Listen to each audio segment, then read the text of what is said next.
Looks like we're live. Oh man, my nose. Alright, greetings and salutations everyone. Welcome to tonight's DDO stream. I'm of course Samus.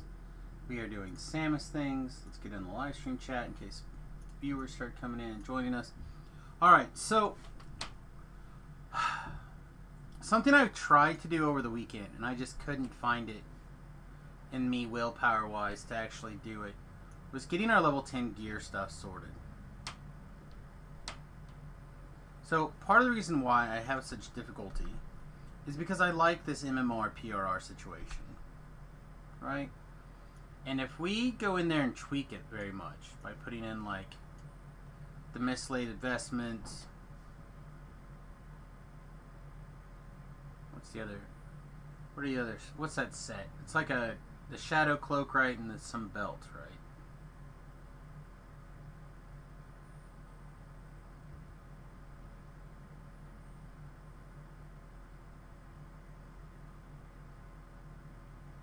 Or even the Crypt set. Although this one's much harder. Here, let me do this. Let's pull up the wiki.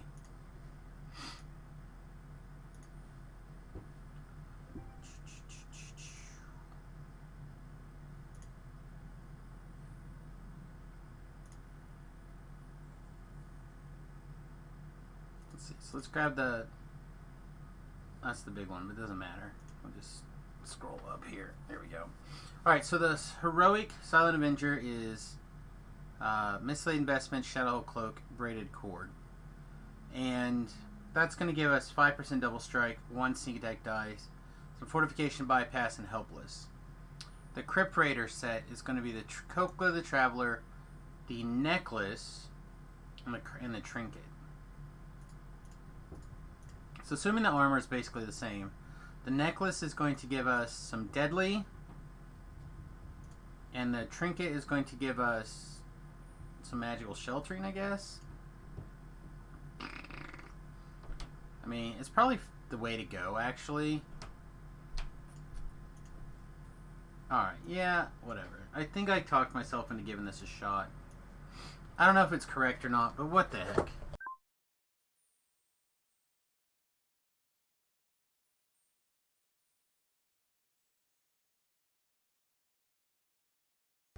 Alright, so my Twitch is still showing me a black screen. Let me refresh here to make sure that things are working correctly.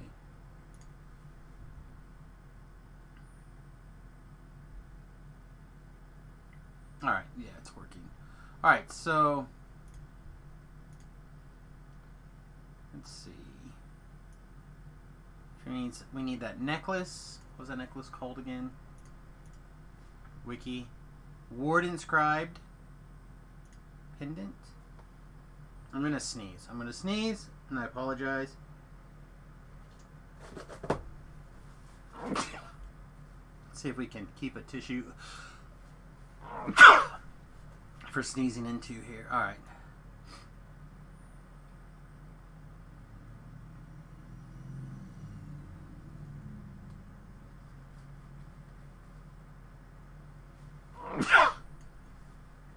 So if you've been wondering why we haven't been streaming, it's because it's been like this for 2 days. Basically. Just non-stop sneeze, cough, sneeze, cough. The best, and blow my nose, the best we had today was actually this morning so far. So that's part of the reason I thought we'd give it a shot this afternoon. Or this afternoon, whatever, this evening.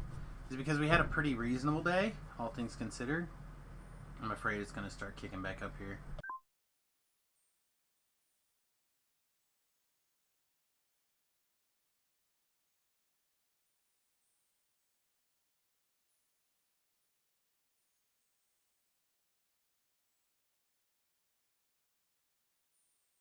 Oh, man.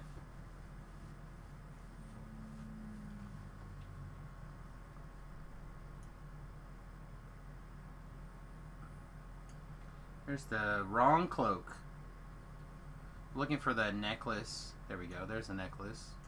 And the trinket. And the trinket looks like a little bird, so that should be a little quicker to find, I think.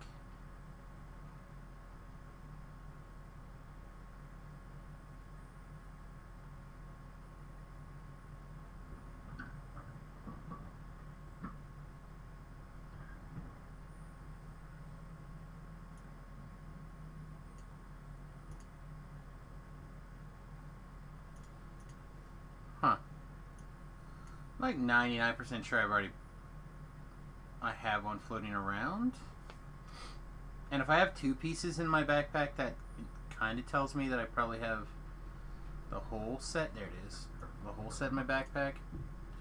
Alright, so we're going to be losing some stuff. We're going to be losing our 5DR slash. Let's just make the gear swaps and we'll go from there. We crafted up this trinket in particular, the charisma trinket. We'll have to see about cramming charisma someplace else. Should be plenty of charisma cloaks out of Ravenloft, I think. Or I don't know where else we could possibly put it, but it's fine.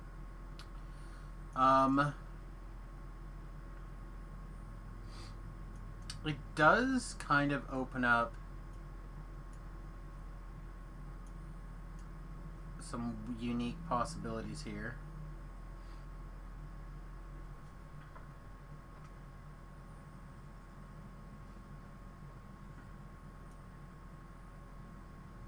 It's so weird being charisma based after all this time. Honestly, I don't do that many charisma based lives. So it does feel a little weird. Alright. It's very rare that I don't find a place to cram in this ring. It is possible this is one of those times where we just can't quite make it fit. But I'm curious.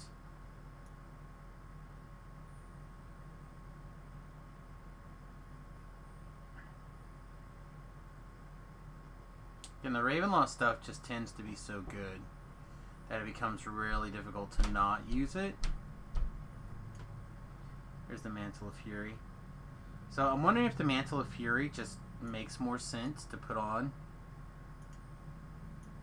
I assume that this is still the level 4 gear.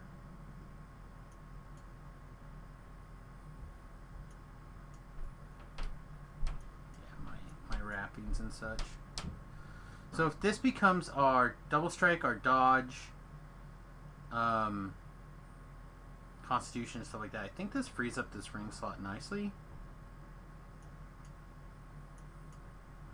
Which gives us an opportunity to use that slot for a charisma item, potentially.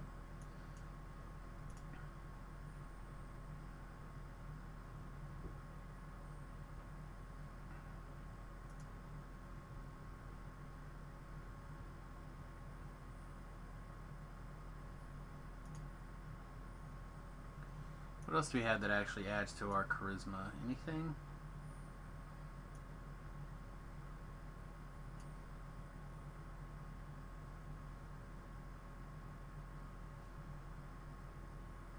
Because we are definitely charisma based. This one's mythic 2. This one's just slotted with a heavy slotted item. We should probably switch. We can slot heavy fortification in the new one if we want.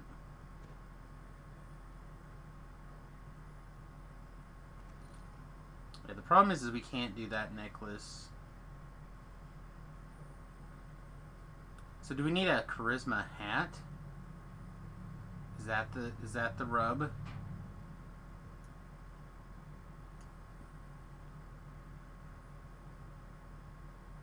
So we can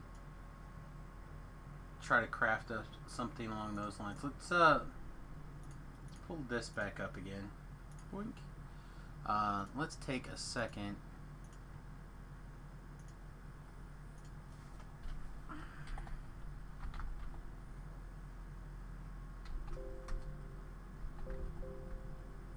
Why can I not spell charisma?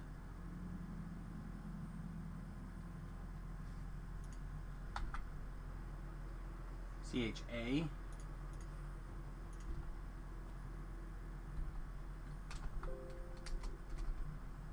Fine.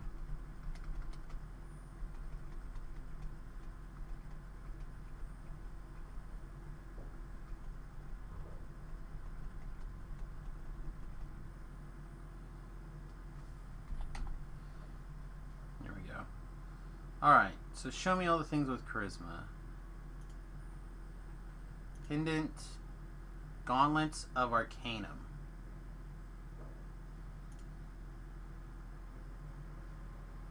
do we have some gauntlets of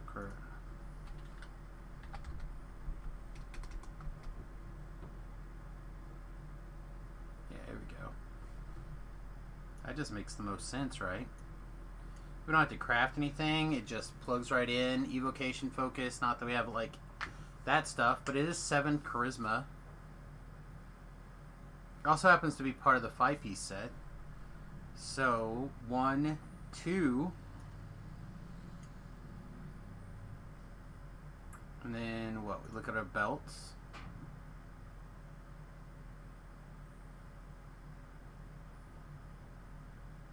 This is part of the 5-piece set, so 3. So if we had goggles and a belt that were part of the 5-piece set, we would be looking pretty good for both the 5-piece and the 3-piece set. Summoner's Goggles doesn't really do what we're looking for. Let's just look for eyes. Again, this doesn't really do what we're looking for. We do have an Intimidate, though.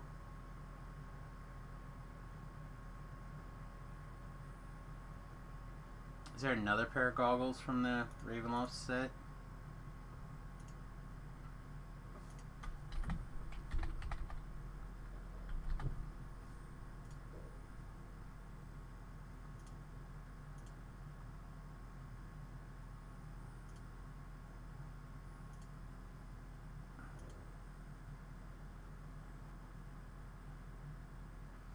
No, this magnetism goggle may actually not be the worst. Like, the only thing it does is magnetism, but at least it's something.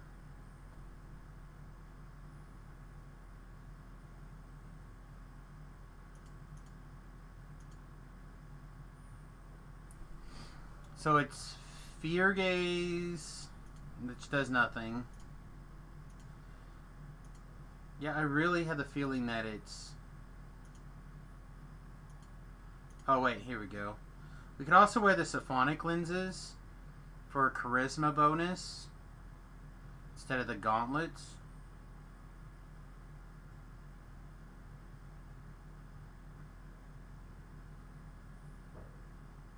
Yeah, it's probably fine.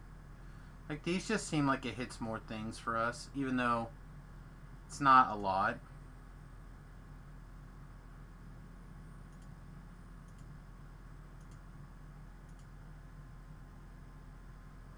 Alright, Guardstone lenses, which it doesn't look like we have.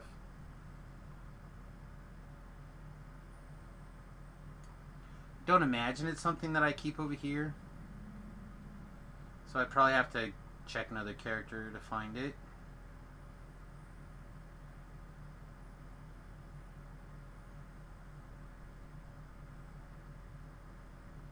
Yeah, I have the feeling that we're just not going to have the 5-piece set going.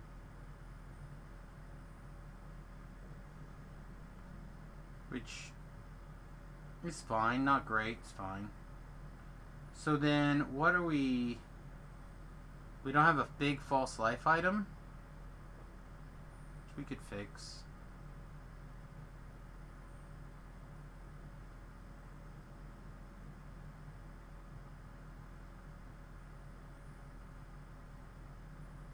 Or we just glue some stuff on. Put the 5-piece set together and call it a day.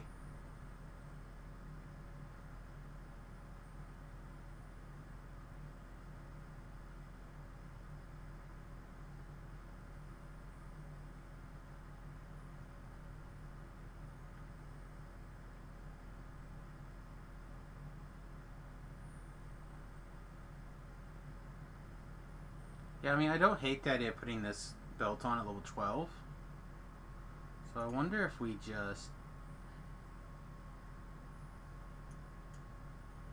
Oh, hey, sorry. How am I liking the build? It's fine. I do enjoy having an opportunity to just melee around and do stuff. Wow, we just... If we don't have a set that uses our belt, we have nothing. Here we go. Why not?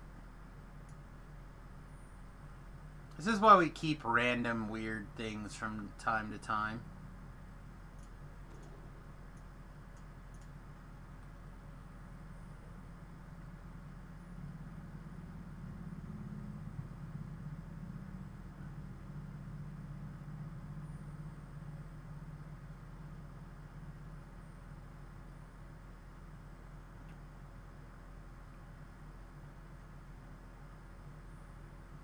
How much are we actually getting from this? In the full 30? No, we're not. Probably because something is slotted with like 15 hit points, yeah.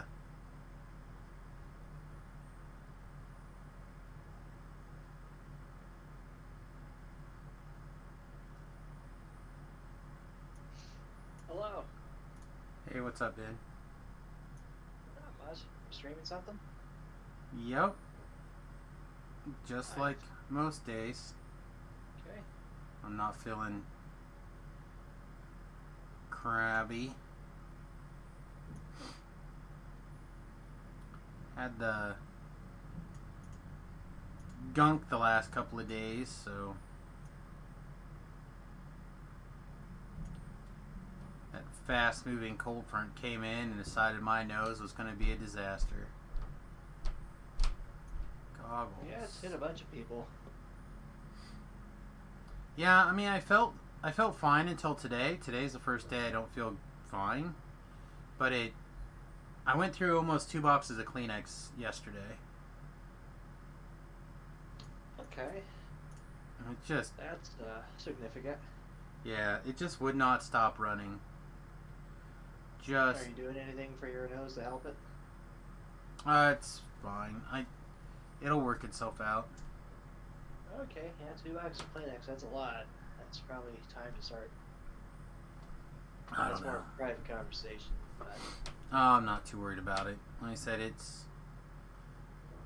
I'm sure that's what it was. That cold front came in and just kicked me right in the nose. oh, I was just saying like meds to manage it is what I meant. Oh, yeah, no. That is not me.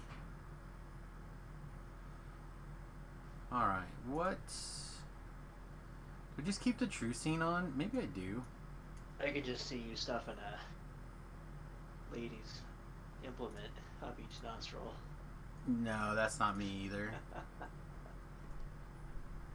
think this is good enough. We don't have the 5-piece set going, but I don't think I care.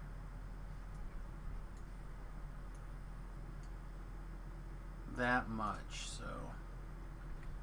Alright, can't use that training dummy. You already broke that training dummy. So yeah, our damage is a little bit higher than it was before we re-geared on the training dummy, but not oodles and goodles higher. Alright, it's fine. Oh, yeah, no, it's just nose shenanigans. I would say allergies, but I literally the only person I've ever met that's allergic to cold fronts. Well, I'm one of them. I know that when I sleep in a cold house or in a, what's the word I'm looking for? A moist basement or something, it really hits me hard. Yeah, see, that's not what I mean. Like, I'm fine if it's cool or moist or whatever, like you just said. Like, I literally mean when the weather changes and a cold front comes in that would cause it to rain. That's what triggers it for me. Do you lose inventory slots when you heroic reincarnate? Yes. If your favor changes, then yes. So you lose your bank slots and you lose your backpack slots. So yeah, for me, So with big weather pressure changes, basically, Correct. is what I'm hearing. Yeah. Correct. So yeah, I never met anybody else really that works that way. No problem. Happy to help.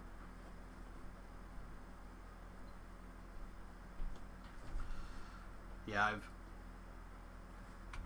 I've known a lot of people who, like you said, where they'll get, like, they'll spend time in a moist, damp spot and their nose will trigger up. Basically, I think that has more to do with, like, probably mold or something going on in that area.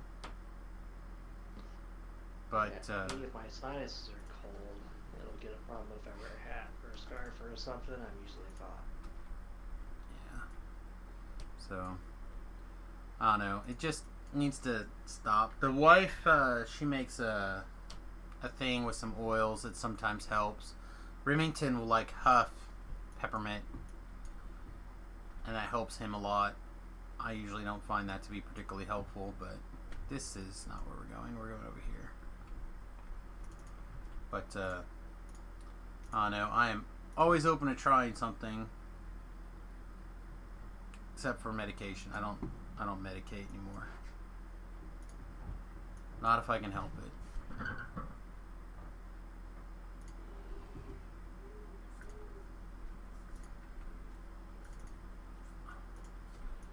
Alright, so what is our new spell failure? It was 35 before, now it's 25? I wonder how much longer it's going to take for us to get that down. Ooh, our sword is purple now. Did we actually get some other perk besides +1? Nope, still just +1. Okay.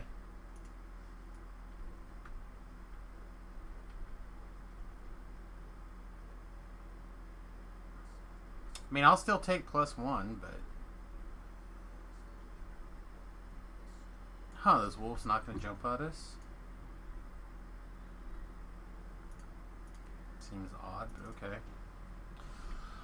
Anyway, everyone's character sheets should...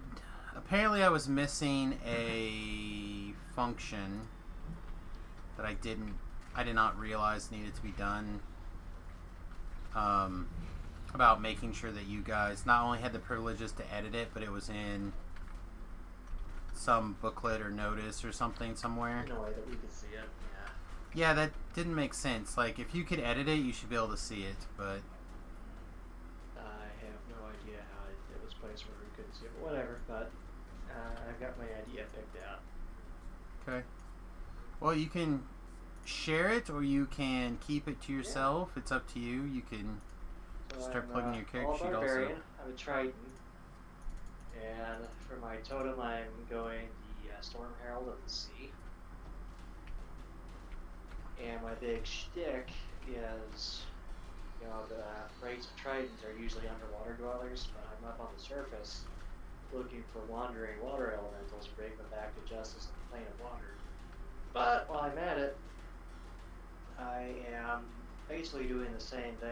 I'm the bounty hunter for hire, bringing people to justice after the last war. Okay. Well, the thing that I want to remind you about, in Eberron, they use elementals basically like engines and fuel and stuff. Yeah. So you're literally on a boat with 2 giant water elementals. That's okay, they're probably not criminals. Oh, okay. I'm talking about the criminal elementals that were from the plane of water. Okay. Those pesky criminal elementals, I guess. Like those, I forget, like say water or something.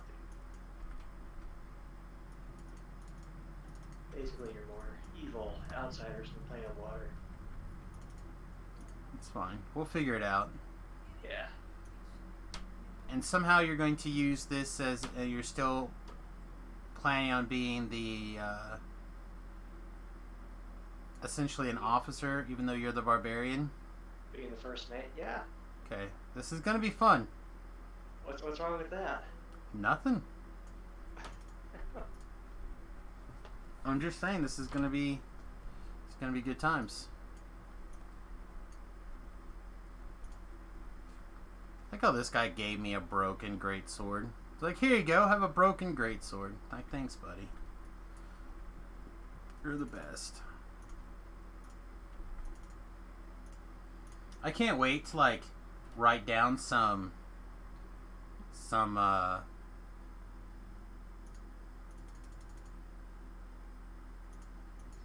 like semi-important notes, like inventory management or something like that. What is it called? It's like the list of all your stuff and the list of all the people on you. Manifest, like crew manifests and shipping manifests.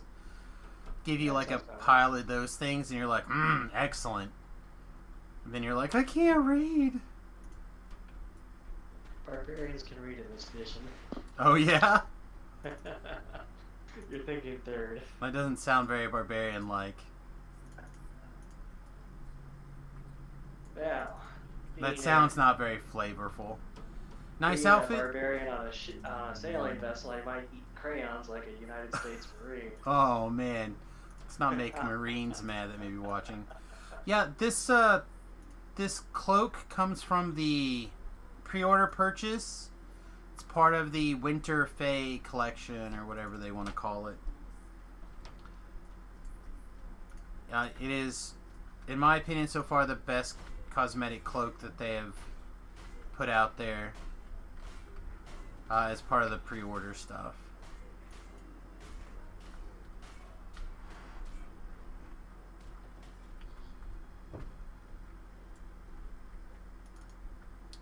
Yeah, I don't know. I'm ready to DM, but I'm not ready to go back to trying to get stuff loaded back into Roll20. Ah, excellent.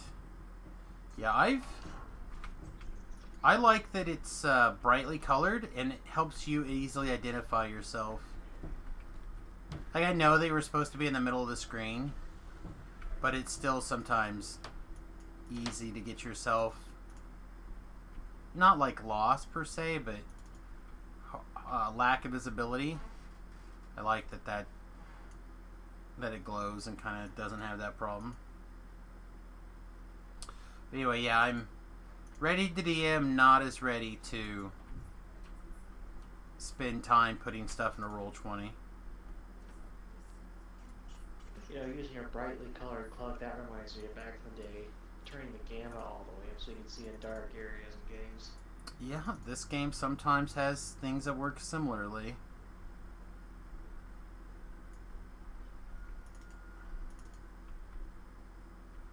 Oh, nice. I was able to get in there, get that collectible, and get out without spawning the fight.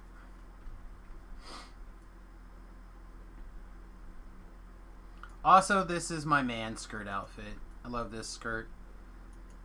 It's the unofficial outfit of the Defense Guild, regardless of what Tobrel says.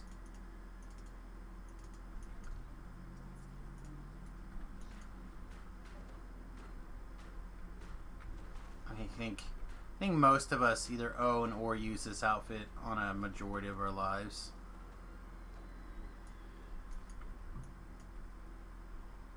So, it's pretty good. I think it's the Dark Leaf Branched Armor. Medium Armor? Yeah, Medium Armor.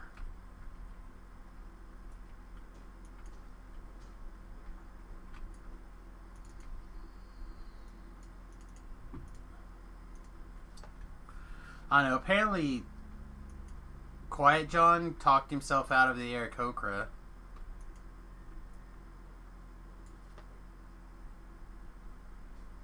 He was, I think, pretty excited about the idea, and then I was like, well, just keep in mind that while we are heavily going to be on a boat, doesn't mean we're going to be always on a boat. Most of the adventures are going to be classic dungeon crawls on the ground, where being an Aarakocra will probably be a disadvantage.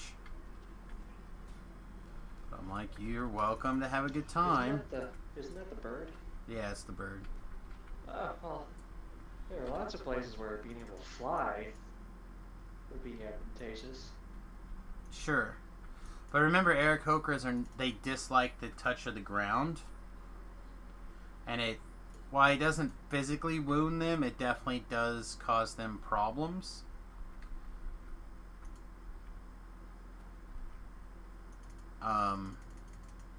Unless you have a very clever backstory, like you're raised by a druid on the ground as a baby when your egg was stolen.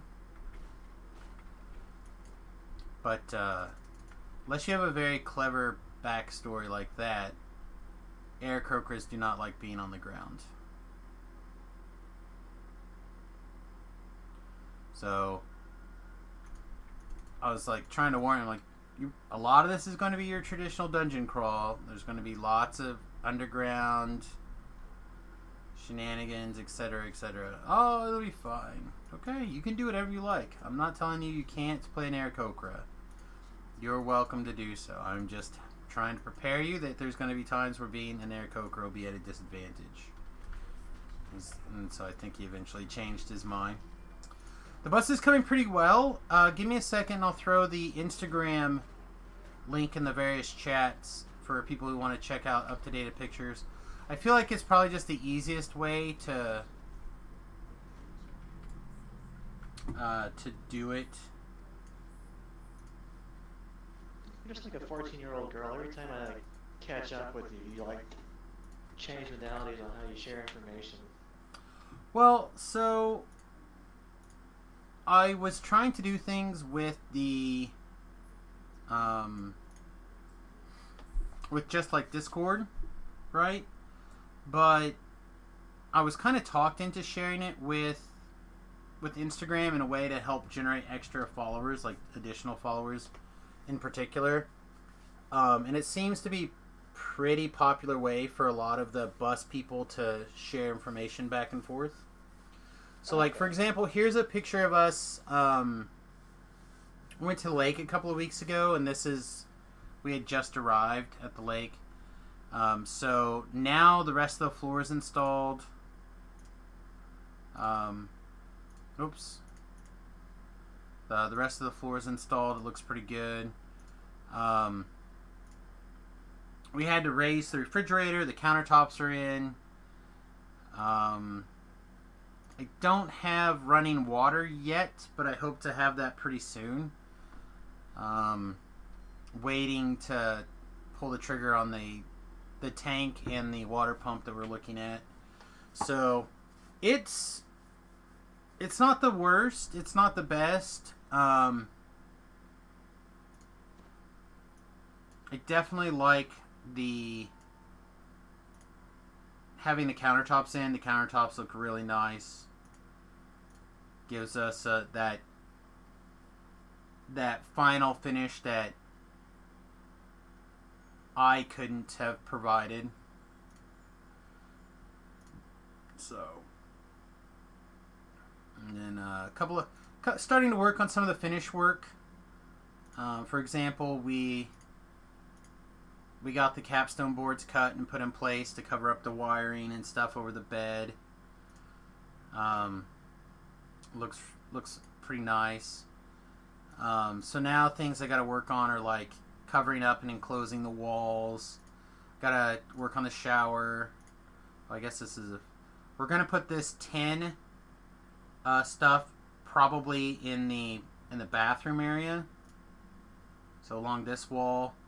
And then inside where the actual bathtub is, I think will also be this material.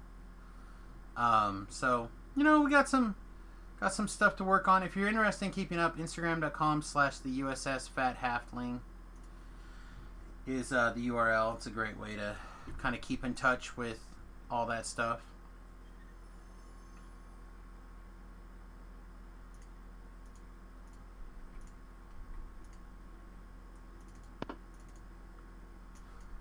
Of course, a bunch of the guys are coming down this week, or next week? This week.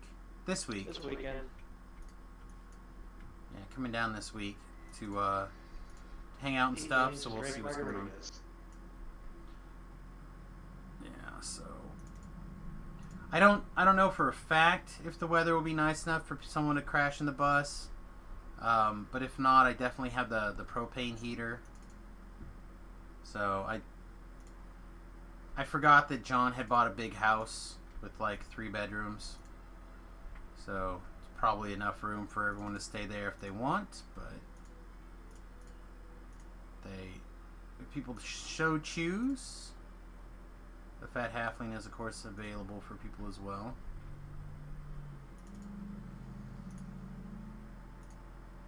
Ooh.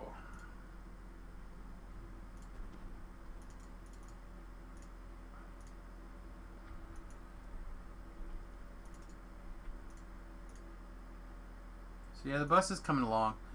I keep waiting to see if we're actually going to get this aid package. I call it an aid package because it's not a stimulus. It's definitely an AIDS package. Porter, I'm sorry to hear about your dog. That is rough. My bunny passed away not very long ago, so I feel your pain. Losing a pet is never easy. Oh, I didn't know that. Mr. Bud went away. Yeah, WarPally passed away that week we came back from the lake, actually.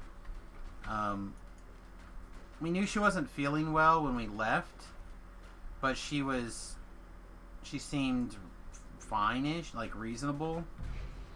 But I had the feeling that she did not have much to drink or eat during that time that we were gone.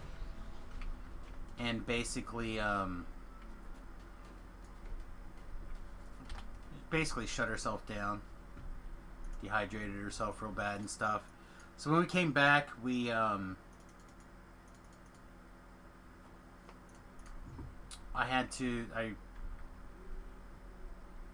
her bowels were backed up, so we had to take care of that. We were using a water dropper to get her some vitamins and water and stuff, and tried really hard to get her come back, but we took her to the vet to check her out, and we had kind of at that point knew that we were going to let her go, but the vet came over and like took one squeeze and went, oh yeah, she's definitely got a bunch of cancer. Apparently after 5 years, rabbits tend to get cancer real bad. Just something we didn't know, especially female bunnies who don't get spayed or neutered. He's like, yeah, it's really rough on them when they go into heat and there's nothing to, they can't, especially when there's no other mates around or whatever, so they can't take care of it. I'm like, I didn't even know that was a thing. It's like, yeah, not something they tell you when you buy a rabbit, unfortunately. No, they definitely keep secrets in that pet shop. Well, I mean, they're trying to make us sell, right? They're not necessarily about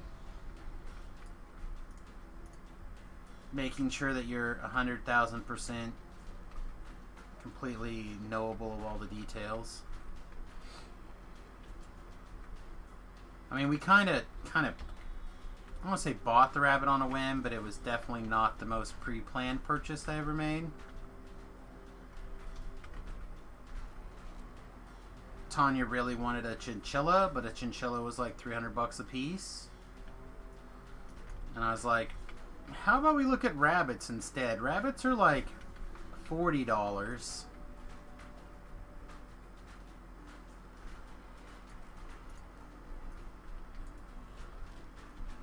So that is where we ended up with WarPally instead of a random chinchilla. I do. So the build is a 6'4" Paladin Warlock. I haven't decided if it's going to be 12-6 or if it's going... Sorry, 14-6 or if it's going to be 12-8. I think it could go either way.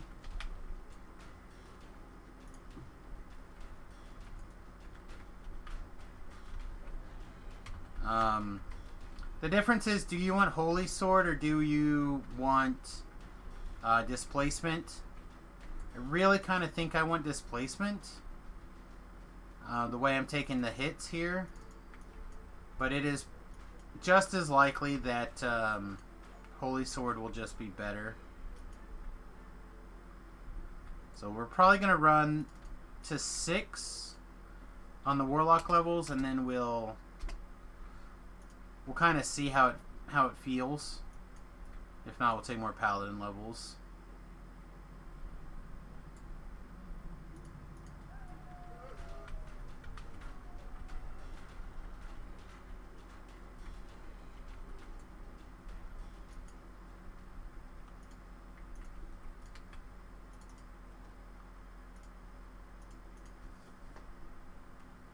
Took your first Pale Master and some legendary R10s today. Nice. I bet that was a lot of fun.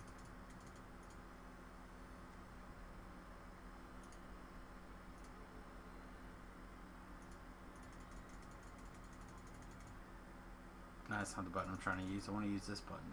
There we go.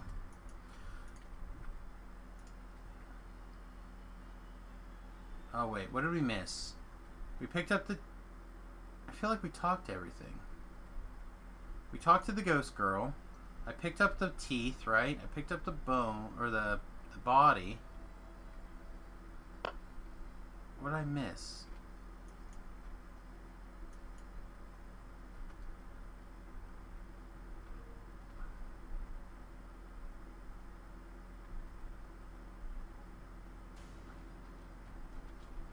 Oh, maybe the urn is still blinking. Alright, the urn must have still been blinking.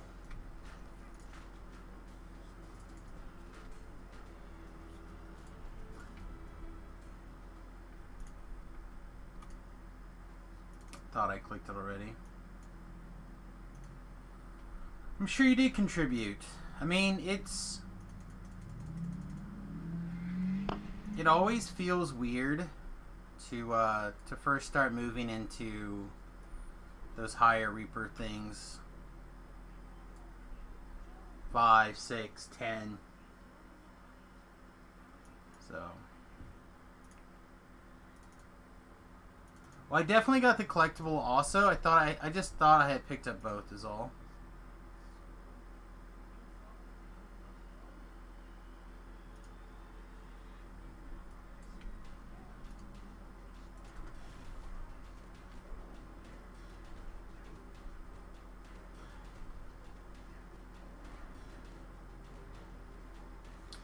Need this extended critical as soon as I can kind of get away with it.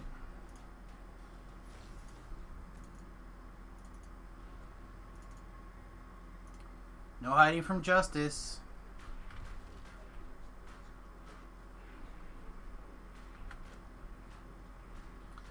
So one of the viewers had actually texted me.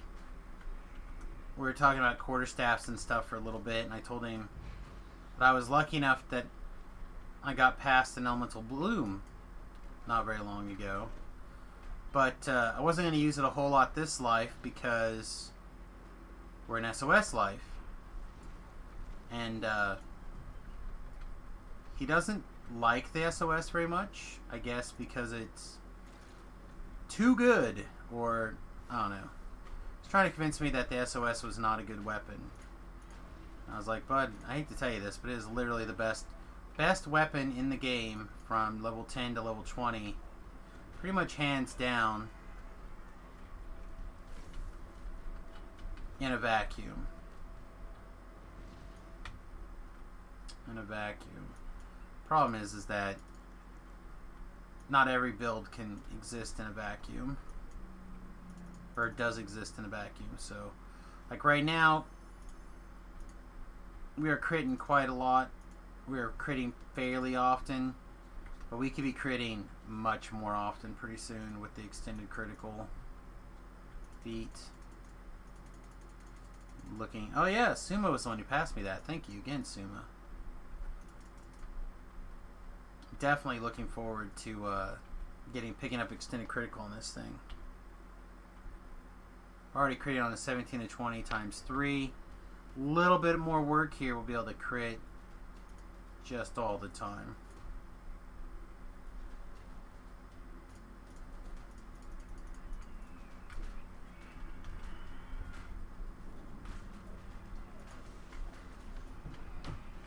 Oh, I thought we already took out Morgatha here.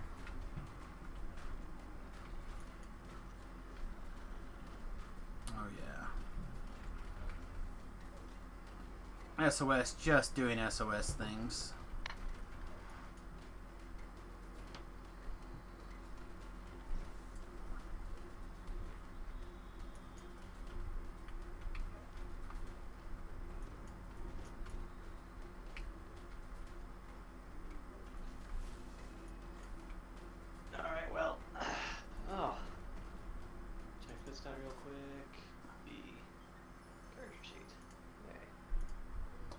Character sheet here.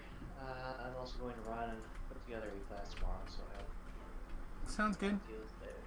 Have a good one. Bye. There we go. There's our chesticle here.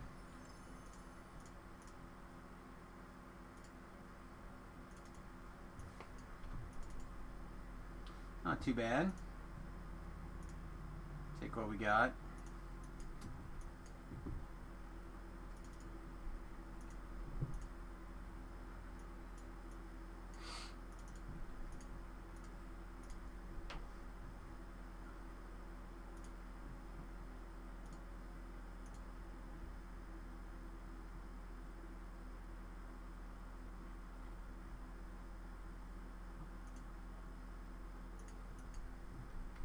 Oh, look at that guy's sword. What is he overcompensating for?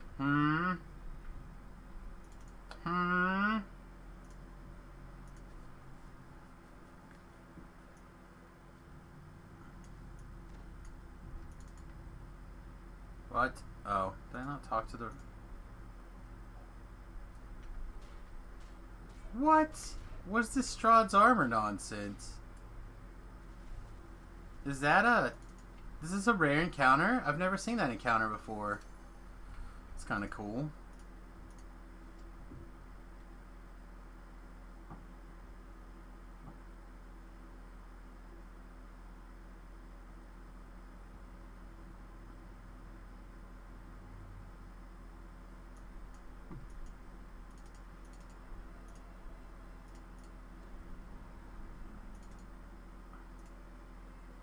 Let's try this again.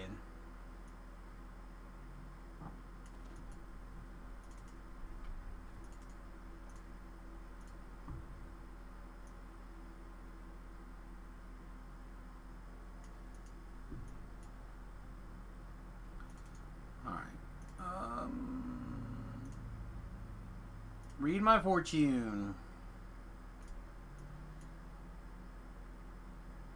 Honestly, don't care that much what the cards say, but if it can help me streamline the running around a little bit, I'll take it. I'm also not really a person that changes. I don't like farm a particular instance or anything. I just do it. I think I might be weird that way.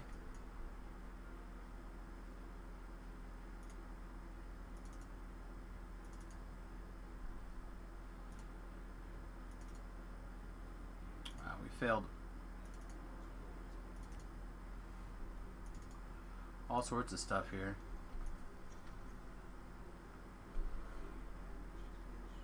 Alright, let's see.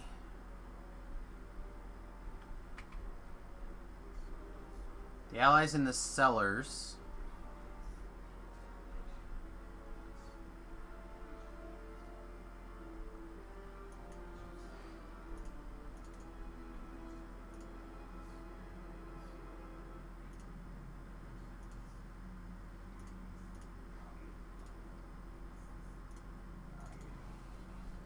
All right. So that's good. So let's see. Do we want to go up and then down, I presume? Or down and then up? Probably. I almost always start by going to the ally first, so let's do that.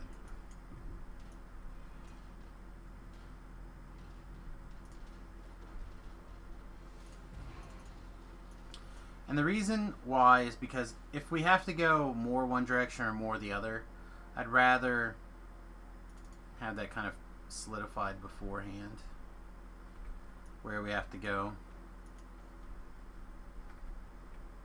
It could be wrong. It could be better to have gone a different direction, but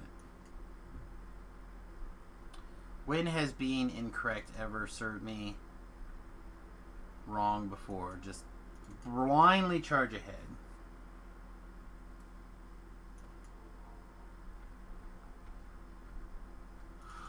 All right.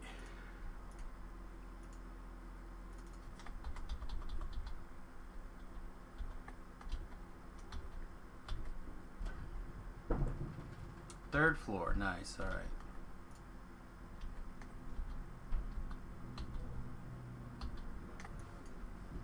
Alright, so both things are going to be on the 3rd floor. That does make things a little easier. Oh, this is the 2nd floor.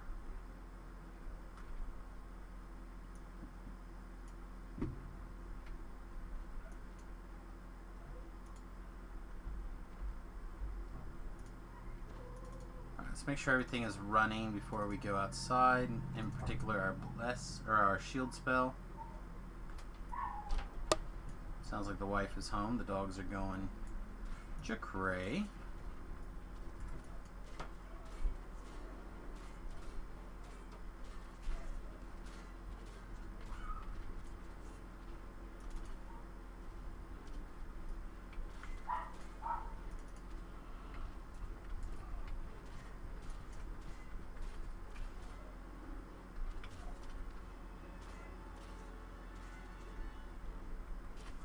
Yeah, I was really... I was really hoping that our turn undead would get some work done there, some value. I know it's not great, but we are charisma based. Oh, sorry. I'm gonna switch hats. This is one of my problems. I start getting too much light. I'm a light sensitive person, so really affects me.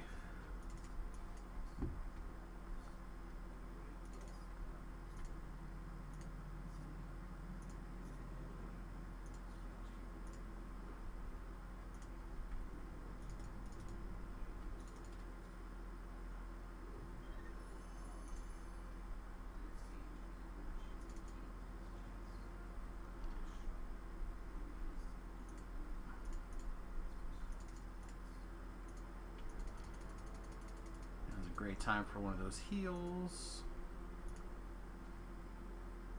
So again, just make sure everything is running.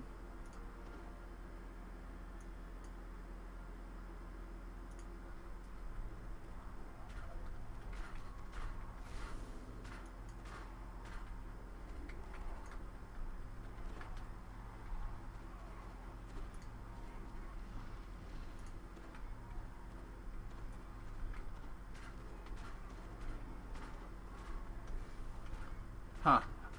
So I'm not really sure what hit us. I know that we...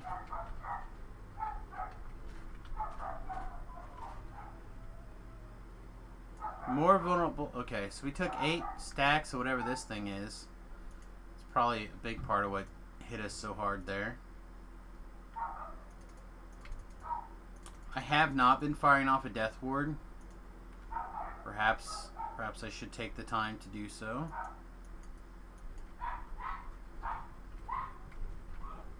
Dogs are continuing to go crazy.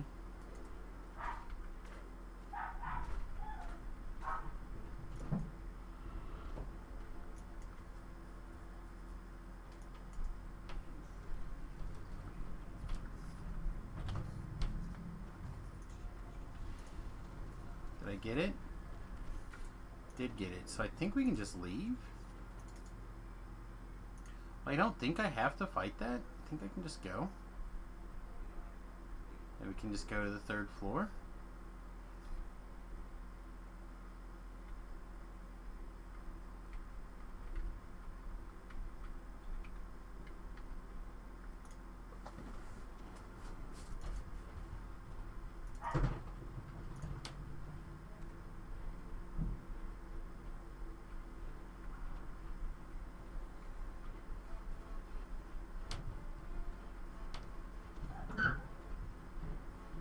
I'm definitely one of those people and they don't feel good. They really want chicken noodle soup. Like, usually a kind that somebody used to make for you, a family member of some sort or whatever. I'm definitely one of those people. The problem is like, my chicken noodle soup is really heavy on the, like, egg noodles. It's like almost entirely egg noodles. What's the matter, baby girl? Is Mama not home? Is somebody else here?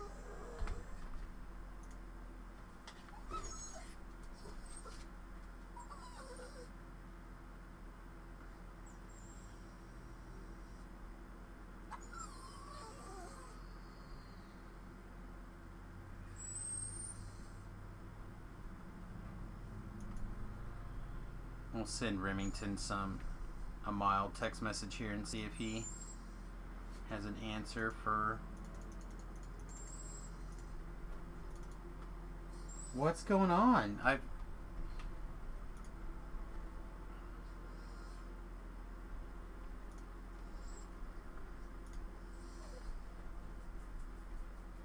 How are we going?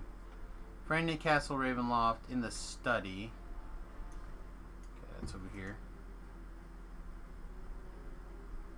Sorry, I don't mean to get too distracted, but when the dog... Oh, people... Okay.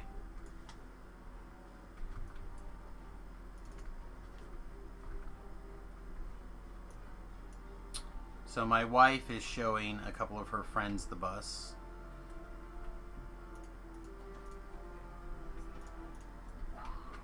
Is why she's acting scared here.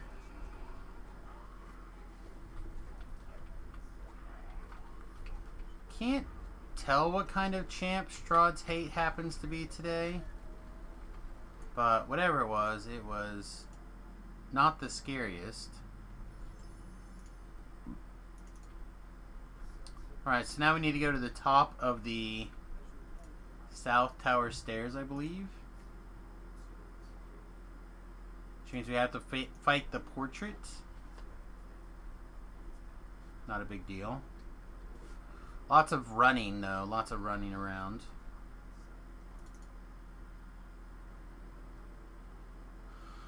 Or at least that explains now why she was crying.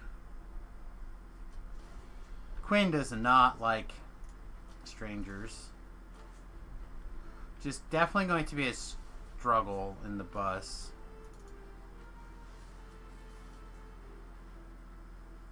Gonna have to adapt. Don't think it's particularly likely that she will, but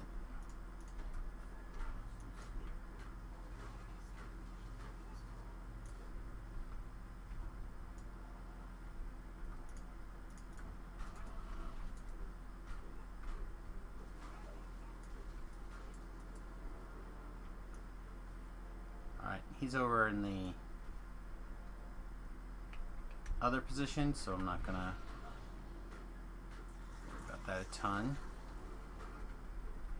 Okay, here comes the first wave of junk. Let's clean all this mess up.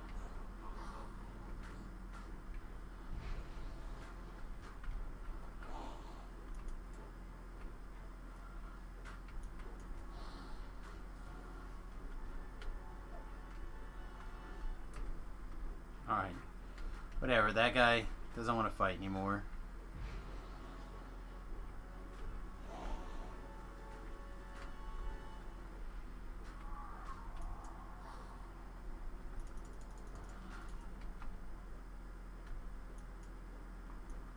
Alright, there we go. How to attack the enemy again.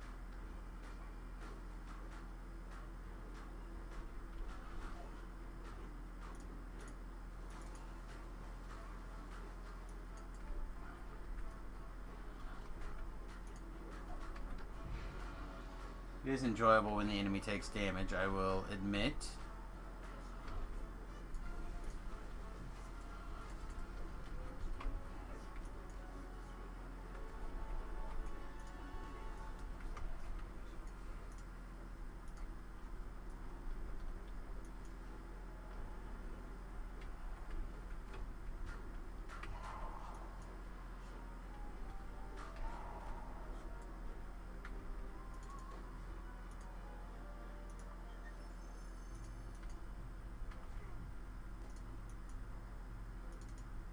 I do really love it when the monsters don't want to stay and fight, but they also don't want to let me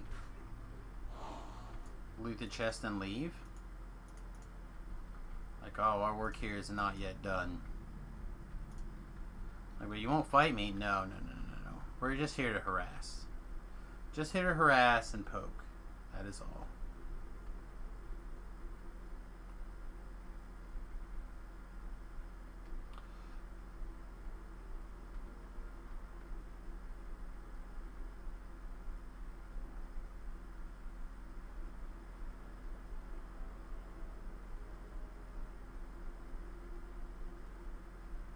Alright. Pile of XP, please. I was making sure that it did in fact have a XP stone engaged there. Alright, now, one of my favorite things is the feather fall down here. I know it's not necessary. Whatever. I still enjoy it. I find it to be a lot of fun to just like... Especially with a good horse. So you can get a lot of big... a lot of big and interesting things going on. So, in aviation, you have a thing called like a holding pattern. Sometimes you use a holding pattern to lose altitude by not going anywhere. Usually involves like a 2-minute mile or whatever. You go like 2 minutes straight forward and you turn for 2 minutes and whatnot, turn back around, etc. The idea is that you basically make no real progress. You just turn around. And something I was never very good at, to be honest. Maintaining a 2-minute turn is not always easy. Some people are going to be like, what are you talking about? It's super easy. I never found it to be especially easy. But depending on which aircraft I was flying. But that's what it feels like to me when if you like fly around on your horse and do things. Like you're doing a holding pattern to lower altitude before carrying on. This is not where I parked my car. Honestly, I don't know where I clicked. This probably floor 1. Yeah, we want to go down here.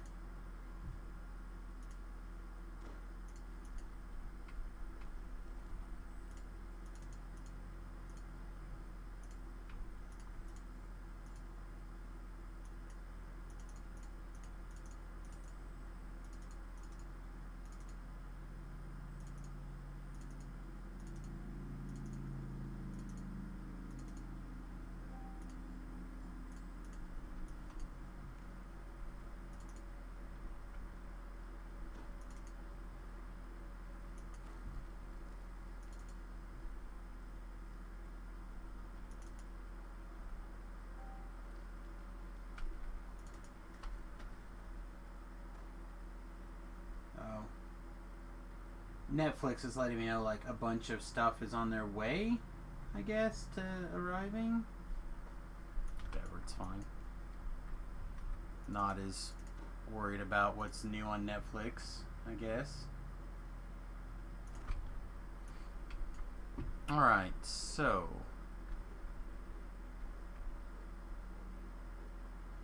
oh man, I did it again, didn't I? I did. I went I'm level 10. I'll go do level 10 quests instead of staying in the level 8s where I was supposed to be. So we should be doing CO6 is what we should be doing.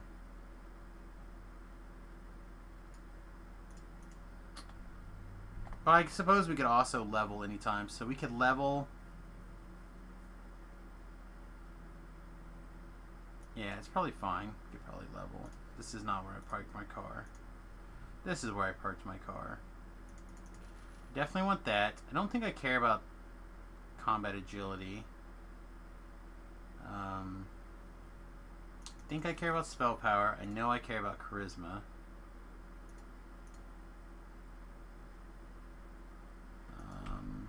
How is our dodge? So we can get at least one more dodge out of this.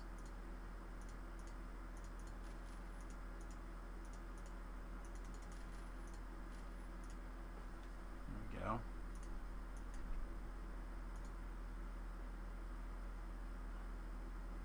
I'm just trying to decide, should I go do the first couple of CO6 quests? I think so. I'd rather get the full value out of the CO6 quests if I can. And I like CO6 a lot. But we just need to be careful to make sure we don't accidentally out-level things. I also need to give myself a haircut here pretty soon. It's getting long. I don't like it.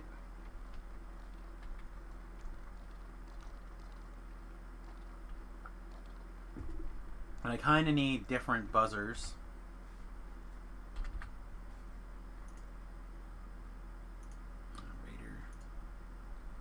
Raider must have got an opportunity to play.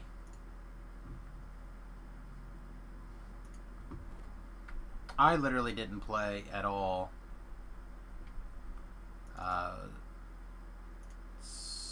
Sunday or Monday.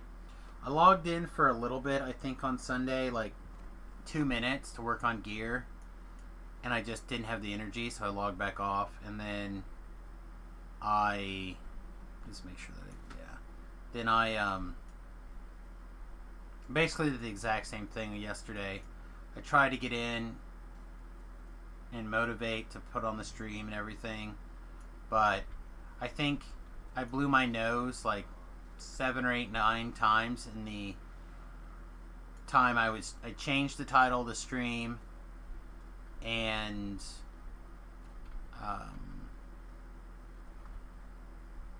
got logged in. Basically, it took me longer to change the title of the stream because of stopping and blowing my nose and coughing and hacking than it did for the game to like update this afternoon. And I was just like, no, I'm done. I don't even think I got to the bank before I logged off. I knew I didn't have it in me yesterday. Which sucks. There's nothing worse than wanting to do something and can't because you just don't feel like you can do it.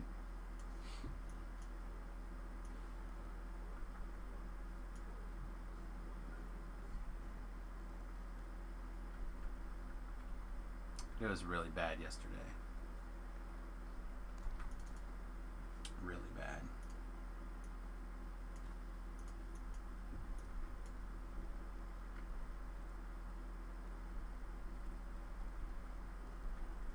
Well, there's a name guy. Suppose we'll loot his chest. Costs us 30 seconds here. For what, 700 experience? Is that what it was? Yeah, 719. It's a fine 30 seconds, right?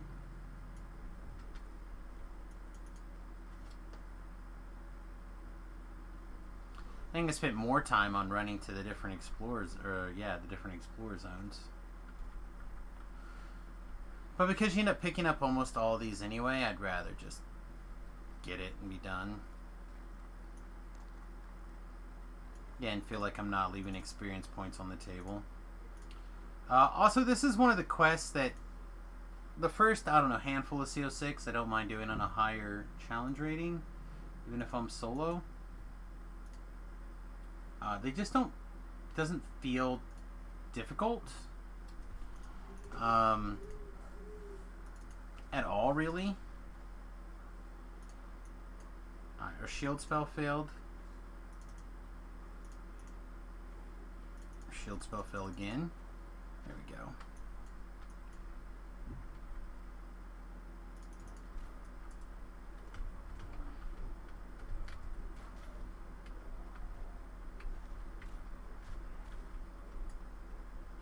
So even though we're taking a little bit of an XP, or a little bit of a damage hit, it's not so much that it's a big deal.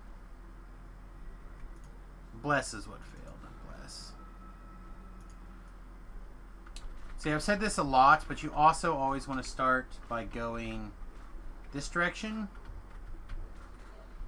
And you always want to do that in case you find the special, the jailer. Because if the jailer's in here, then you don't have to run through the entire quest a second time. If the jailer is somewhere else along the path, then you do have to stop and come back and do quest objectives.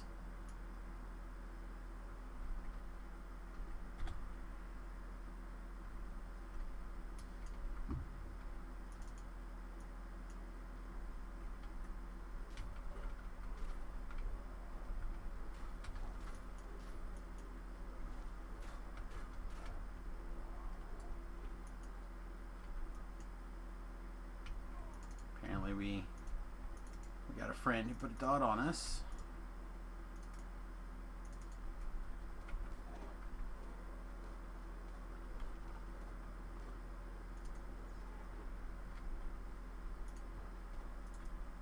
Special friend. Still no jailer. Looks like we might... Like, we still have the chance for him to be where he should be. If he's too much further, then we'll have to clear unnecessary material, and that's lame. But if he's in this room, then it's still the same amount of running around, basically. He's not in here. Are we going to have the most unfortunate run?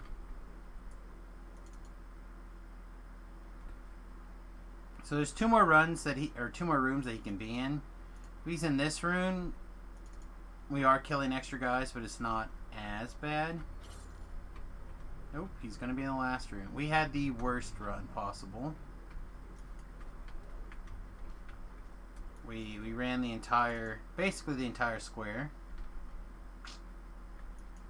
Unfortunate.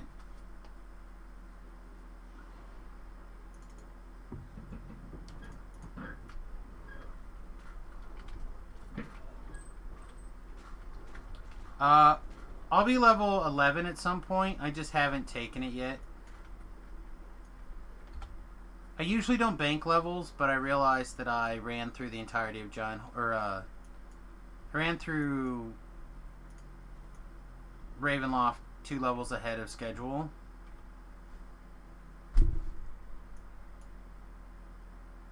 That's the second time I've done that. I feel real bad.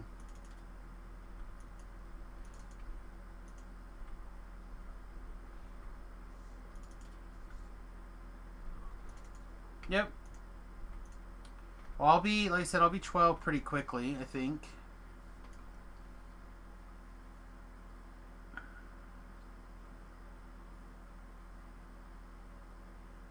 Let me see if actually my friends list is working. Yeah, send me a tell at some point and I'll throw you up on the friends list.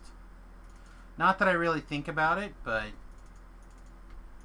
as always, viewers that are level appropriate are welcome.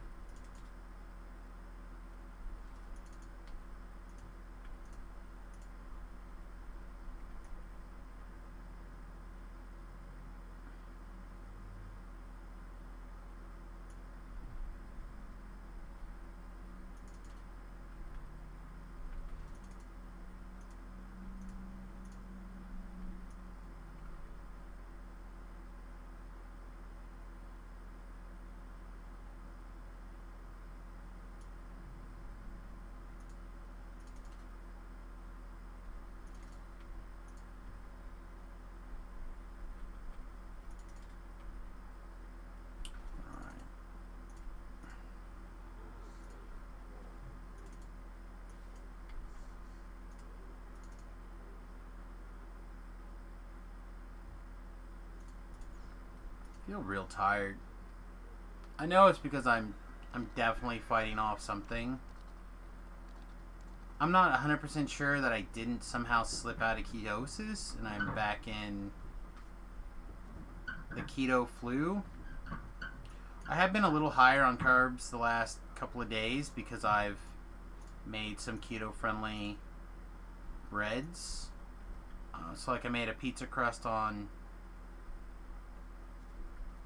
Sunday, and then I took part of that pizza crust, and so like half of the pizza crust turned into a pizza crust, and then, which I think actually in the future I'm going to turn it into a third pizza crust, and the other half I turned into two different chunks of bread.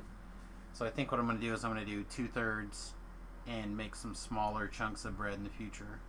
I bought another one. I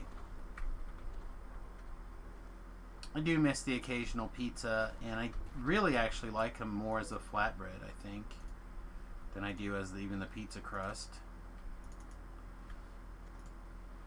Like you crack a couple of eggs on top of it with a little bit of like over easy eggs, and with a little sprinkling of like some sausage or something. You'd be surprised how much like a nice flatbread to soak up that egg yolk, or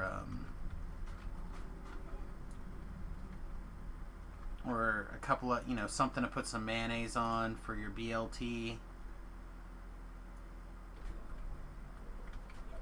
Except I don't like tomatoes, so my BLTs I don't have any tea.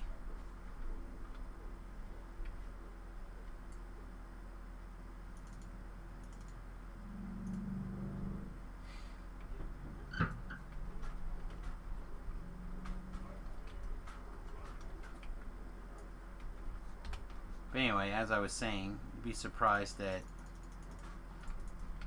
when you don't have anything that's vaguely bread-like, how much you crave. Every once in a while, crave a little something to act like a bread.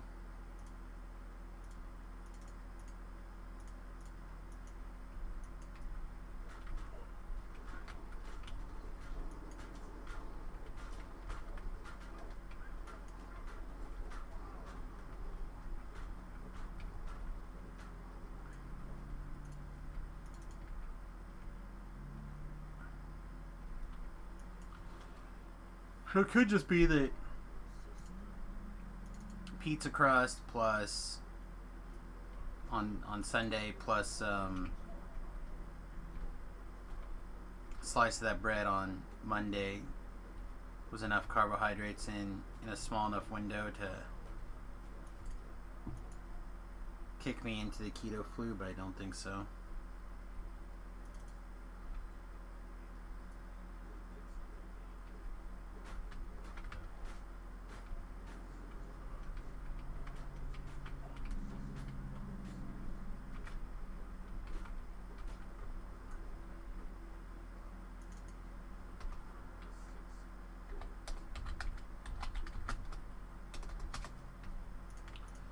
Alright, so again, like I said, these first couple ones are very easy in my opinion for doing on a little bit higher Reaper. 3s or 4s, even sometimes 5s are pretty doable in CO6 land.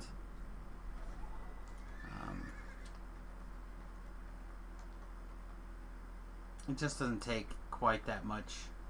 The enemies are spaced out well, etc. So I feel like they work out really nicely for all that.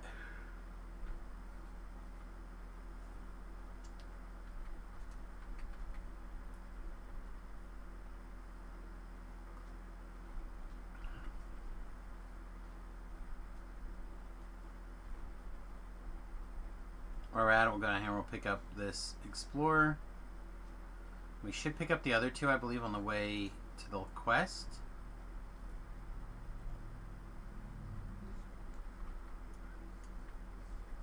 Over down Corridor and Temple, yeah. Wonder if I should offer to go start the propane heater for the ladies if they're just out sitting in the bus. It'd take me like 5 minutes, but to run out there and do it. But even if I don't actually do it, if they're like, nah, we're almost done, at least it will buy me some kudo points for having thought about it.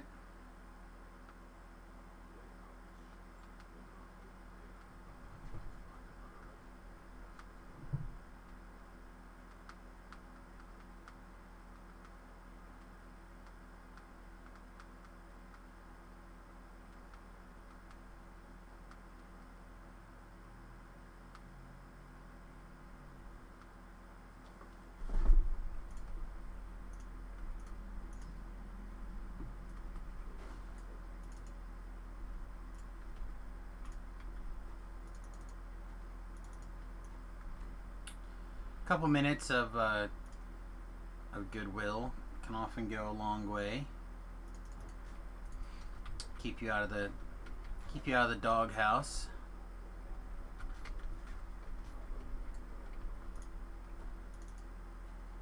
Like, oh, you thought about my needs. I'm like, yeah. Because you're important. And bam, you're good. You're good for like at least a week. Doesn't mean you can screw up, but doesn't take a lot to show the ladies that you care. That's my secret. Also keep the bar low.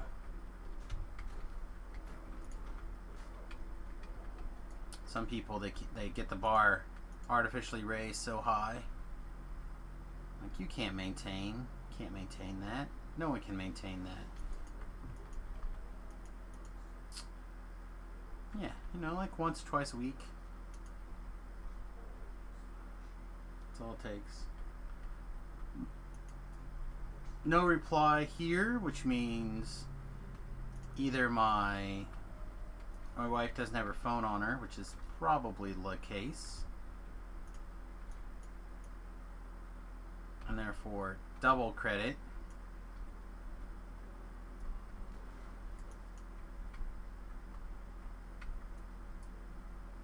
Oh, I didn't break that base. I wanted to, but I didn't. Bam.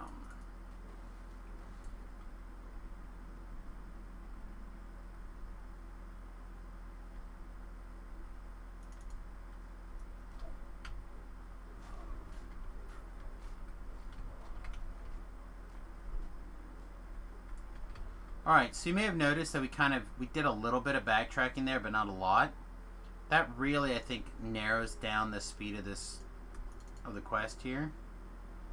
The other thing you can do is open that door and then start to shoot, if you have the ability to shoot the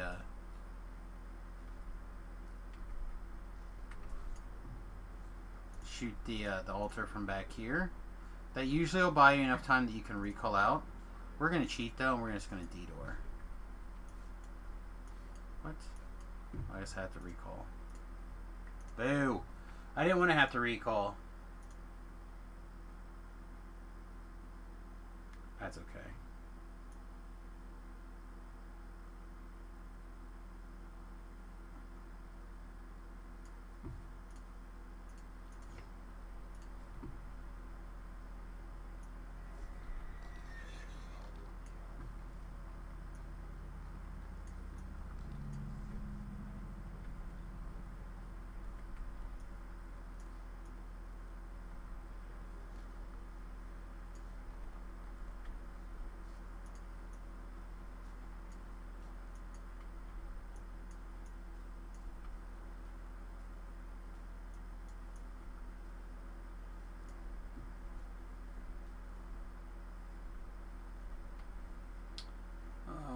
Never mind.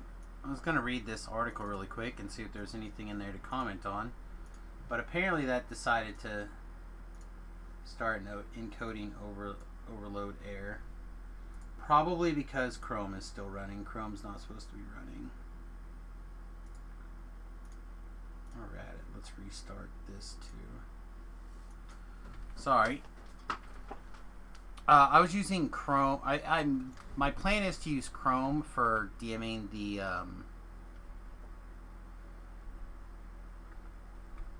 Roll20 game, so I can also monitor it if I want to as a player through Roll20, so I can just be able to look over and see what they see anytime I want. The problem is that we're in the process of doing a lot of setup today. I should have just fired off a detour. I'm so dumb. And by not making sure that it was closed, Chrome, I've been noticing, has a memory leak in it. I don't know why.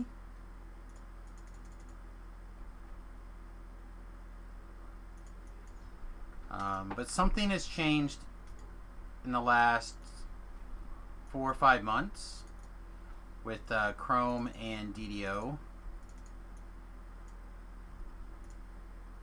But it only happens with Chrome, as near as I can tell. There's some sort of memory leak issue, and I only notice it when it happens to some sort of interaction, like with DDO in some way. Because I'm not saying that the memory leak doesn't happen in other times, but I only notice it when I'm streaming DDO. Ouch.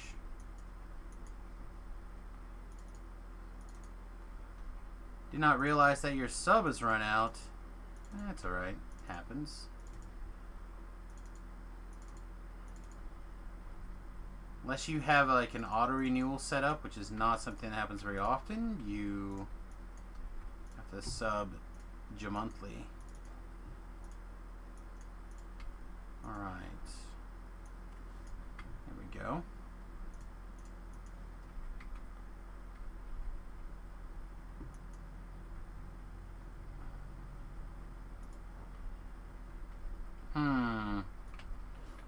Looks like we went back in time here a little bit.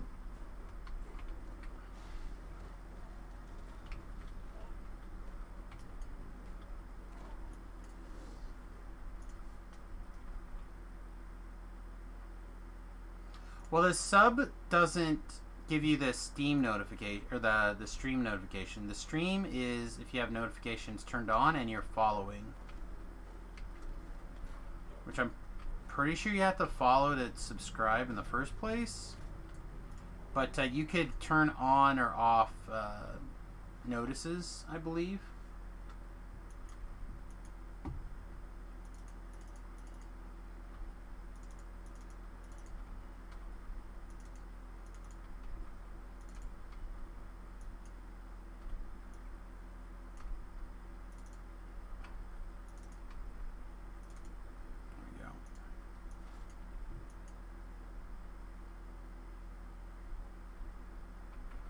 Yeah, usually I start sometime around 7 Central and go late for the evenings, and I also do a daytime stream that I try to cover the lunch hours from the East Coast to the West Coast. Again, doesn't mean I always start exactly on time, but I try to do like roughly 11 until 2, except on Thursdays where it's more like noon my time until 2, 3, sometimes 4. Jerry does the like the pre-Samus stream. He does his lunchtime stream at noon, and then I do what's called Follow the Noob, which is the stream that happens after Jerry, which Jerry named, and he loves the double entendre of it. One, I'm following him, so the stream is literal Follow the Noob, as well as if you hit the button, he's also calling me a noob. So he feels like that's double funny, which kind of is.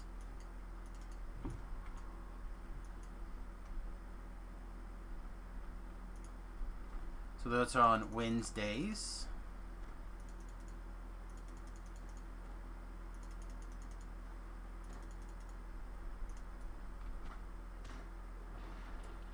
It does. So, I know I always point people to my YouTube channel, especially guildies who don't necessarily know the way that I do every single... Oh, I was afraid of that. The way that I do every single quest or whatever. However, there is a guide over here on my YouTube channel. There's a guide section under playlists.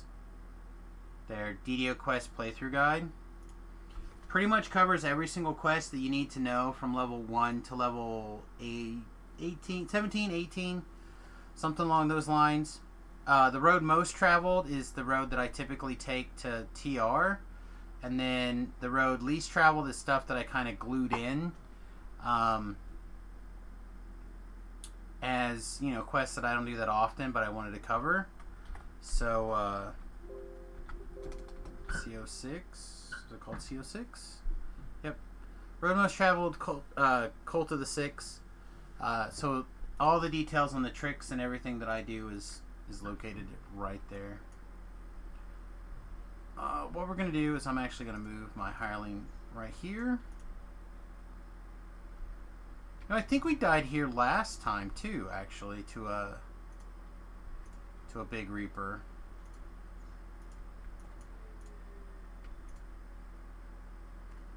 I just don't think I hit the I should have went ahead and hit the lay on hands. I really thought I was going to be able to get him before he got me, basically. But I missed that attack and he hit his, so it is what it is. Also, what's our PRR right now? 82? That means he hit pretty hard. That's 45% reduction.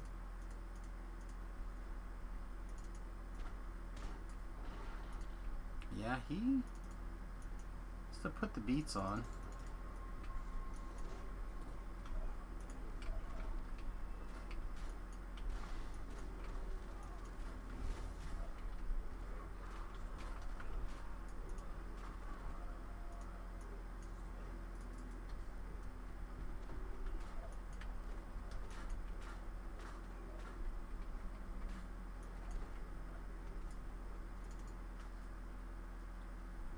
Alright, so here's the other big trick to this quest that a lot of people, I think, skip. Or they don't realize how it really works.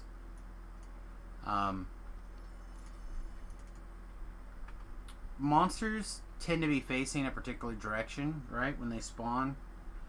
And that means they're kind of guarding a direction. They have facing, essentially. So, right up here, if you line up on this line, right in the middle of this door, you have this crack right here to kind of line you up on. If you line up on that and you split right down the middle, the Mephits tend not to see you until you get all the way to the very end. And then what you can do is you can actually get out here and normally you'll have time to recall. So I'll go like that. We didn't even see the Mephits until now. So it makes it a lot easier to be able to get out of this quest. However, I think I waited a little too long to try to get out, so we're just going to detour. But normally you can do that right there and have plenty of time to escape. I know that was kind of not the best example because it didn't work for me right then, but trust me, 9 times out of 10, if you shoot that middle, you can shoot through there no problem. You can also use a hireling at the doorway to act like a portable doorstop. A lot of people don't use their hirelings particularly well, in my opinion. That is one of the things that you can do that I think adds a lot to the hireling.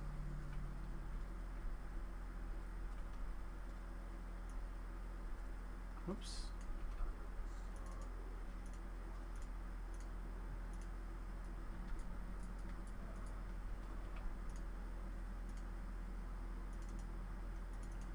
Yoink. You're back.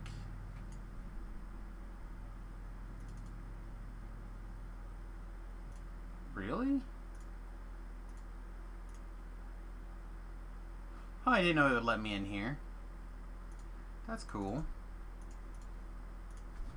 So this is the Mephit quest. This quest actually is pretty terrible.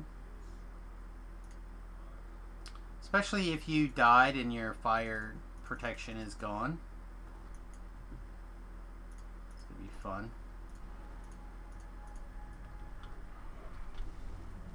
So basically what we're going to do is we're going to try to clump up one group here and clump up the other group and then go for the third group and see if we can basically get really lucky and kill them before they can organize a large group and get us.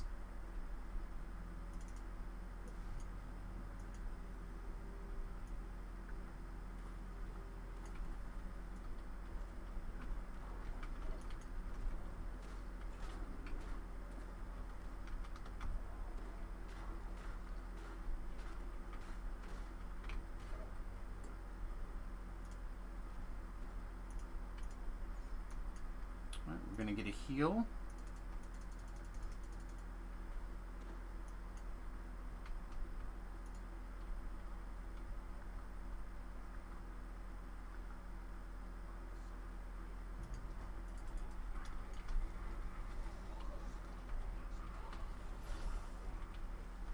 Make sure we keep the hard target on the summoning fire.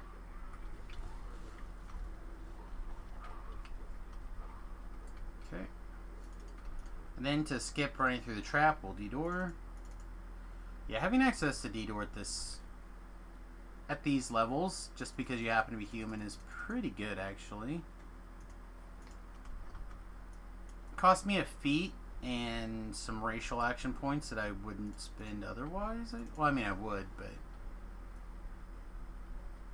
this feels like it made a lot of sense. Alright, we're going to be very badly burned right here. We may have to play the get res through game. Hope not. But we'll see. It's pretty great. I got a comment. Oh, look there, we made it. I got a comment on one of my videos. I don't know, yesterday, the day before, or something. Somebody that was trying to learn how to do one of the quests. I honestly don't remember which quest. And their comment was something along the lines of like, "Thanks, this was really instructful. It was really great to kind of get it explained to me in this way." Also, the fact that it wasn't a perfect run really means a lot to me, showing that even though you that everybody makes mistakes or everybody gets killed or something along those lines. I don't remember exactly what the comment was, but it I was like, oh yeah, I definitely died to make it where you could see that everybody dies. Like, not my intention at all, but it was cool that they thought that was nice. Like, oh yeah, here's the upside of your death, just in case you didn't know what it was. I'm like, oh man, I'm glad that you appreciated like you found the upside of the silver lining in taking a death or multiple deaths or however many deaths it was in the training video. So it's pretty sweet.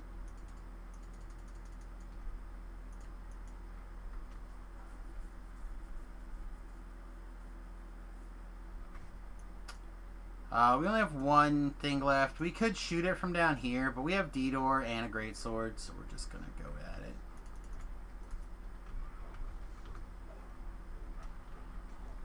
We have all the kills we need for experience. So we're just gonna hack and hack and hack and hack. Get our pile of experience, grab our mushrooms, find a place that we want to cast D-door. Here we'll do. And later taters. Yep, another collectible. There's there's two mushrooms. There's two bookshelves, and there is a backpack. So there's there's five in there. Plus, there's also the backpack way around the back end, which you never do.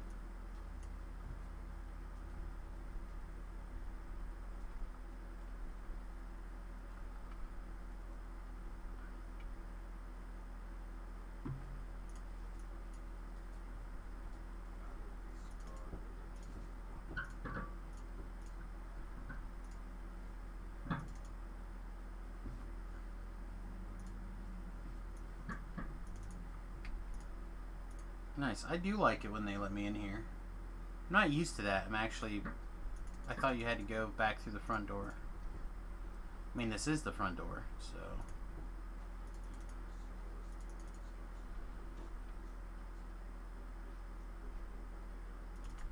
So also you can pick up that one without incurring any additional wrath.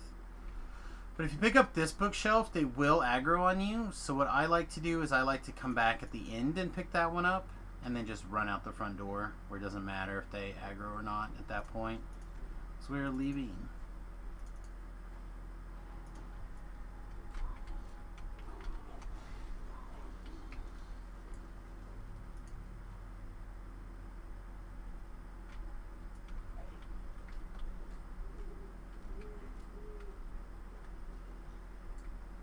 Here's that last backpack I was talking about. The one I usually don't come get until this section. Alright, so I talk about this a lot. Pretty much every time I... Oh. Must have been the Reaper from like a million miles away. Decided he saw us. Again, try to keep yourself 90 degrees to Reapers if at all possible. They can only attack forward. Although we did take a couple of hits. So anyway, I mentioned this before. I will mention it again. I'll mention it every time that we do a quest like this that uses it.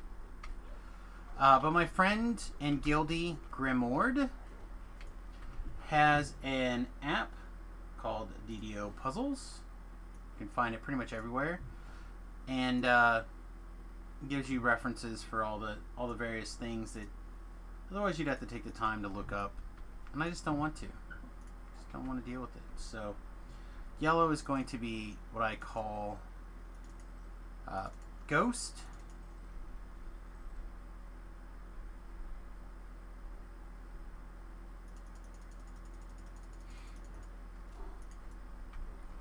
Red is going to be what I call I. To me it looks like the letter I. Excuse me, I've heard people call that double cross. I've heard people call it crossbow. I've heard them call it lots of things, but that's what I call it. This is what I call candy cane.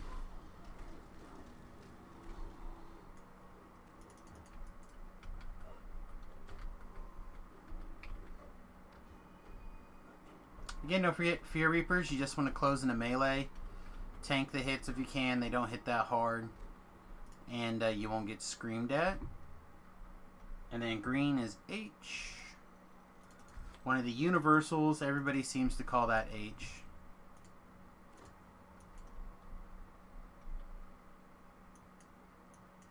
Which makes sense.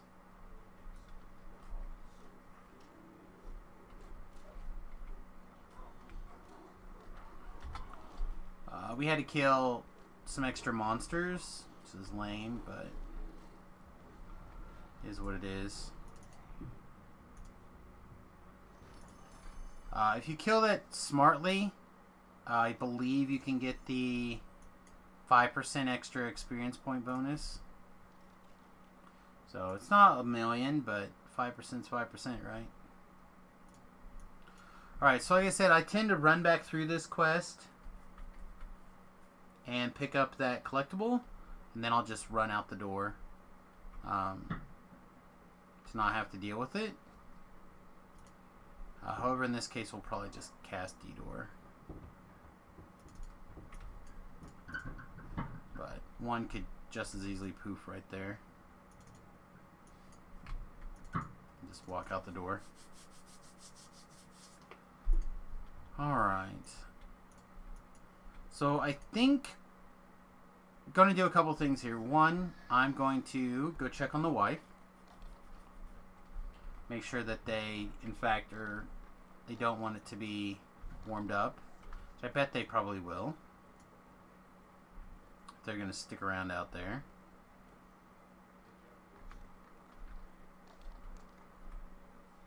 Because she has not texted me back yet, so I'm just going to go check on them. So I'm going to take a little break, and then when we come back, I will,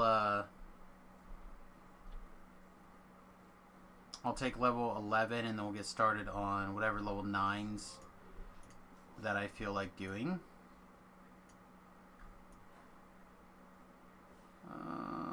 None of this is like blowing my skirt up, right? Yeah, we'll just grab this. And then we'll recall back to the marketplace using our D12. And yeah, we'll take a look at it. So anyway, I'm going to go ahead and take a little bit of an extended break here. A couple of minutes probably. I'll use the restroom. Like I said, check on the wife. If I need to light the furnace, that'll take a minute. So let's go find some place to stand that's a little bit, I don't want to say different, but at least fun to sort of to watch. I don't know.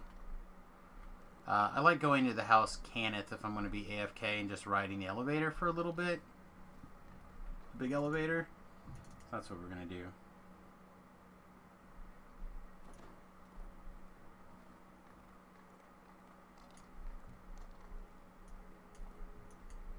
Alright, how long? How long? I don't even see the big elevator.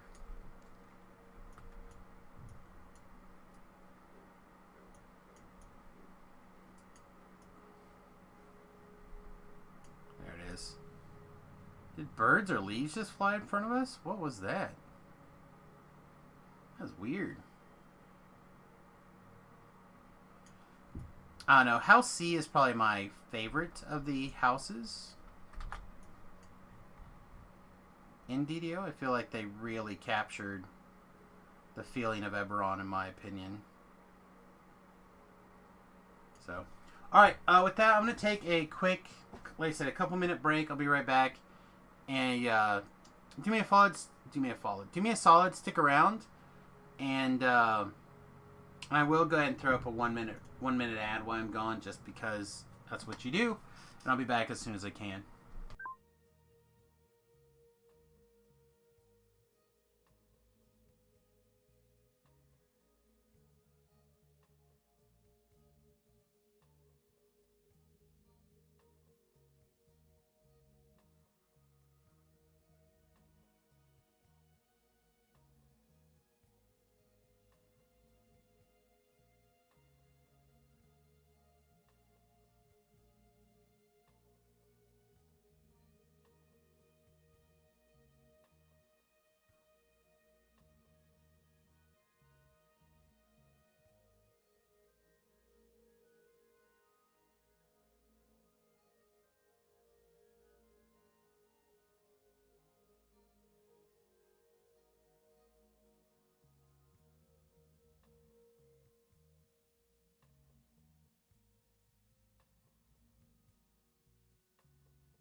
Alright, well, they decided to come inside, so we're going to get to listen to a few minutes of barking. I do apologize for that.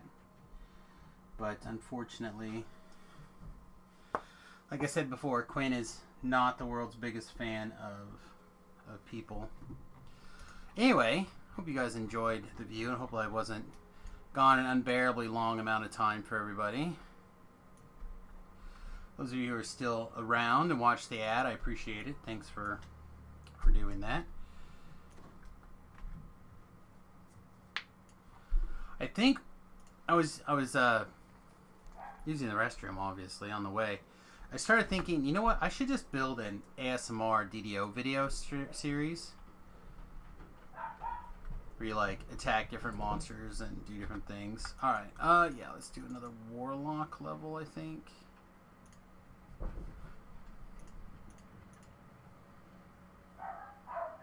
Really don't need more UMD.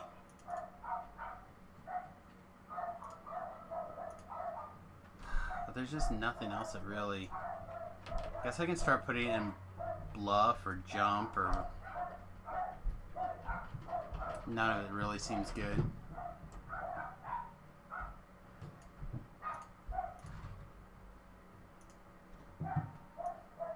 We get sound burst, huh? That is kind of cool. I do like sound burst a lot. It's not really a...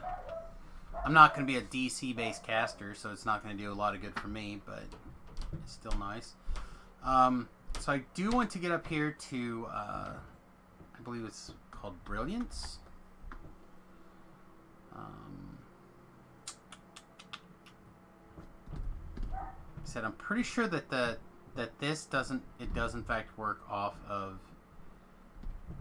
melee damage, not light damage, which is kind of the previous idea, was to rack up all this light damage stuff through here.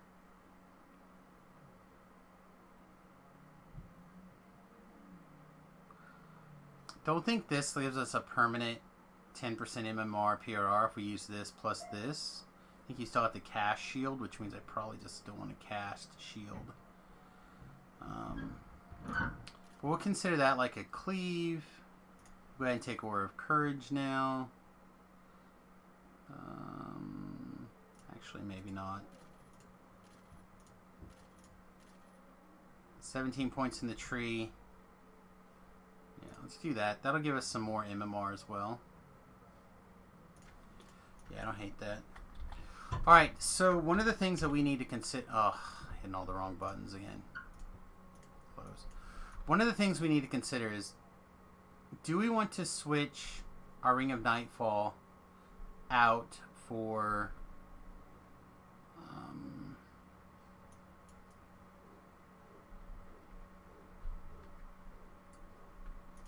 a big Seeker item? And normally it would, in my mind, it would be like a no-brainer. But I just don't really see the need at this point to really mess with that. And then we could grab some more hit points, I suppose, if we did. We'd lose 2 damage all the time, but we'd be able to pick up a bigger Seeker. And Manslayer, though. Yeah, it's probably worth it. So let's see, what do we need to make that happen?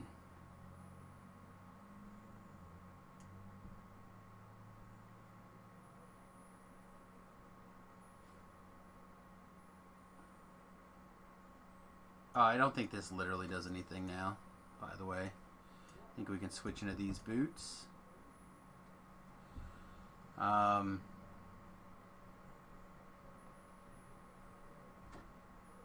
think we'll continue to use the bracers as our big item, as our ghost touch item.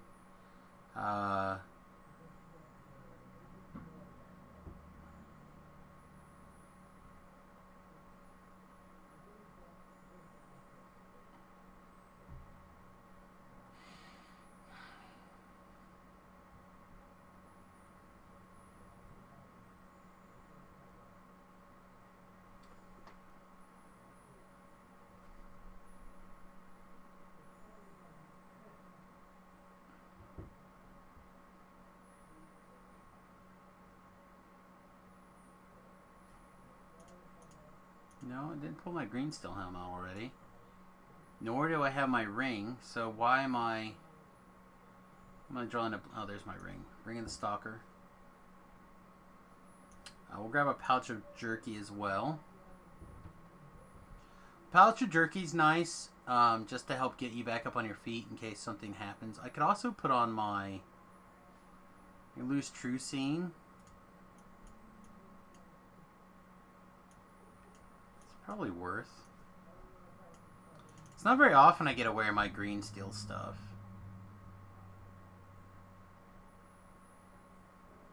It's pretty easy to cram in like a 5-piece set or something.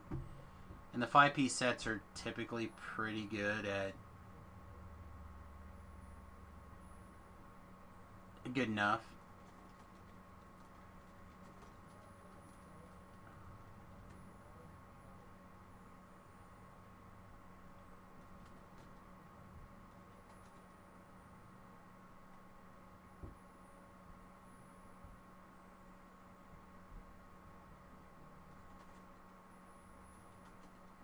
Alright, clearly I am just ignoring my green steel hat. There it is. Yep, I was. I was in fact just clearly ignoring my green steel hat.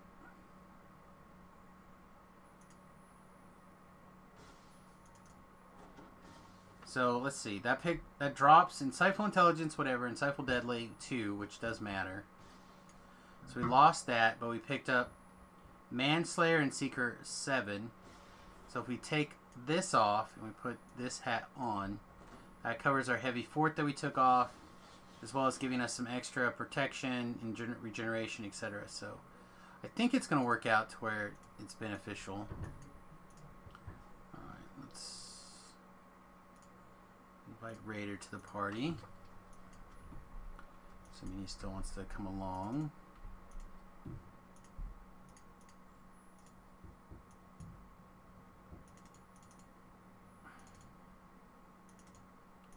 Stuff cleaned up.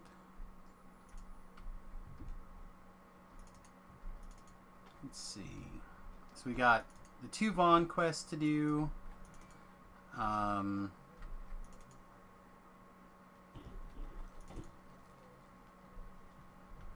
Vaughn quests. My other big 9s here. White Plume Mountain. The Redfin's chain. There's quite a few. In here. I missed what you said there, Raider. Shadow Crypt. I actually usually don't do Shadow Crypt unless there happens to be an opener, but we can do a Shadow Crypt. Doesn't take very long. It's an easy one. It's a lot of experience. I can log on my opener. Yeah, why don't we start with the White Plume Mountain? There's always good stuff in White Plume Mountain for people.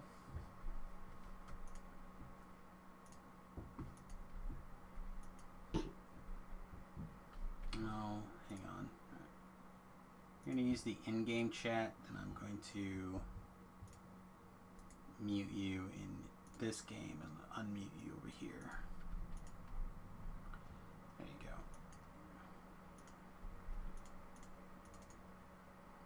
So you can use whichever chat you're most comfortable with, but just got to tell me so I can switch you back and forth.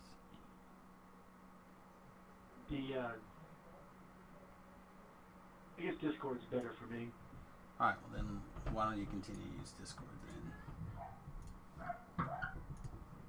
Discord is much clearer.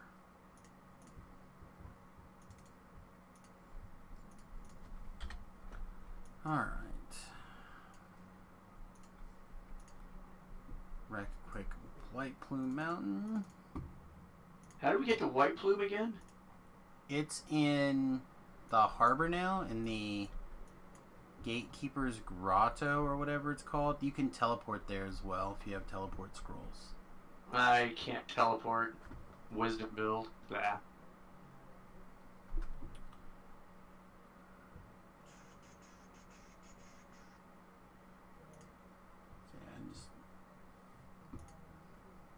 to the grotto or whatever it's called. You probably have teleport cookies from Festivals as well. Something else to think about. I'm assuming that it just cast the spell, and they did update the spell, so it should work. I tend to hoard all those things because I can just run myself around on the pony, but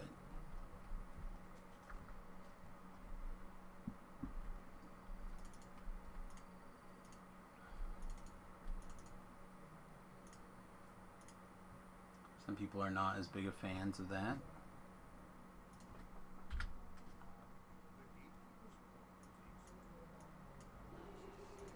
I'm not allowed to share a quest with you.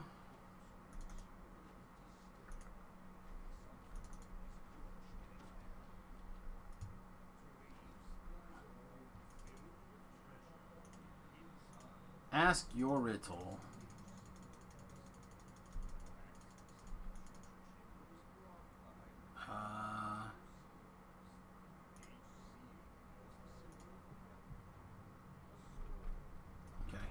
So I don't actually think I know the answer to some, like, I know the answer to 2 of these riddles, but I tend to just, unless he happens to go down right away, I just fight him.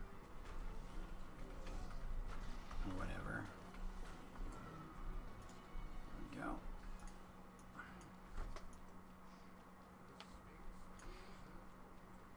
Very quick and easy, smashy, smashy.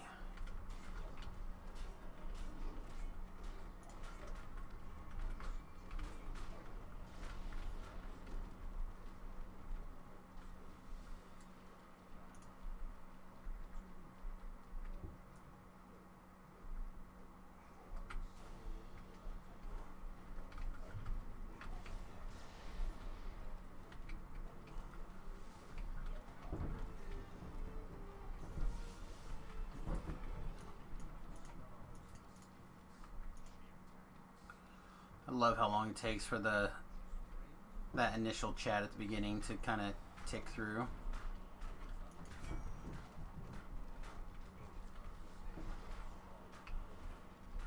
Wrong, and the Sphinx attacks you like 20 minutes later.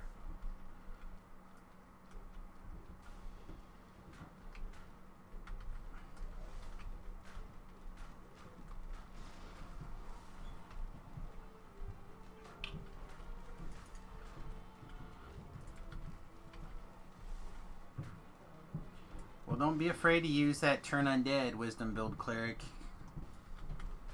Oh, yeah. It's very, very strong. Turn undead.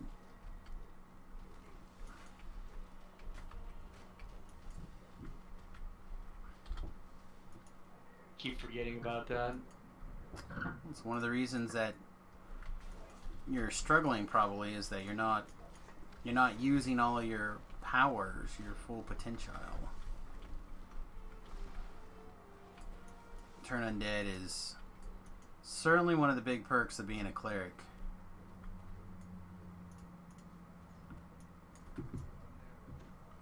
Alright. So last time I was in here, I punted and had to go through it a second time. This time, let's see if we have to do it twice, or if we can not make the same mistake we made last time.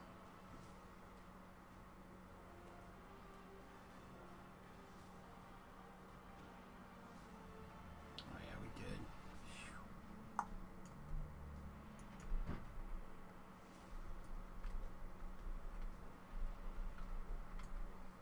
You don't have to go all the way around on that either. You can Yeah, I know. kind of cheat a little bit. Alright. Oh no! I didn't bring my true scene item. Can you search this out? Yeah, obviously not. It's again weird because as a cleric you also have access. I got it. I can use Turn Undead for True Seeing. Oh, that works. I don't know how you have that power. You get that for, I don't know, either domain or something. I'm sure it's somewhere in your domain. I just don't know which domain that one is. No, what is it? Find traps or something? Gives you. No, you get true seeing when you turn undead for 20 seconds. Yeah, depending on your domain, but as just a cleric in general, you get find traps, which is like half your cleric level or something like that to bonus to your search check that stacks. Oh. Yeah, it's like a second level cleric spell. So, yeah, cleric trappers are... I might have to find that. I have to look at that a little harder. I didn't even think about it. Yeah, cleric trappers are quite possible.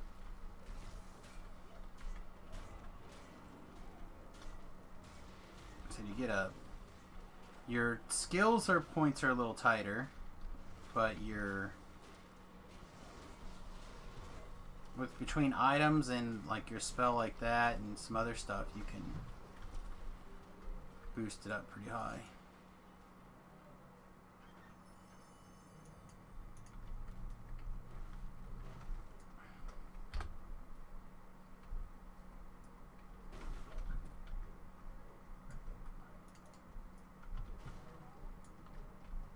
Couple collectibles, the majority of the breakables in this quest. All right.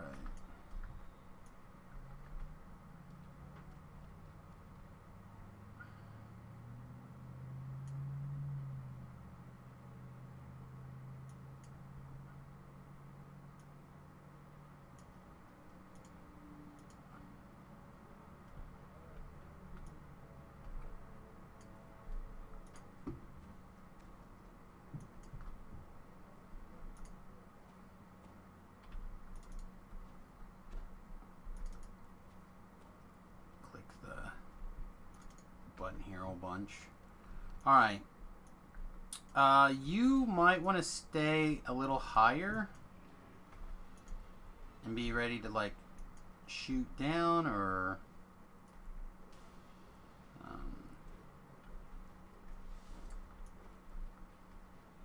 no, I gotta go all the way around more. I always forget which direction this jump is at if I don't put my featherfall on.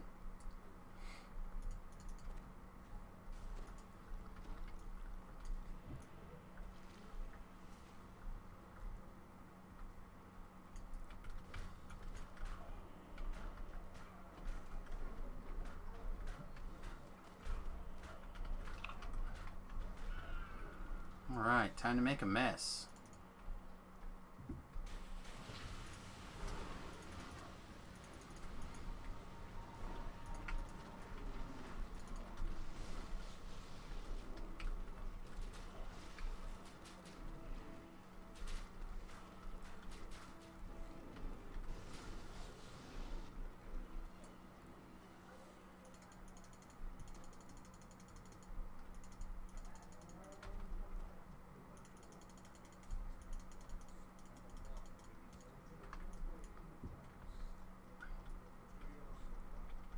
Mouth is weird looking.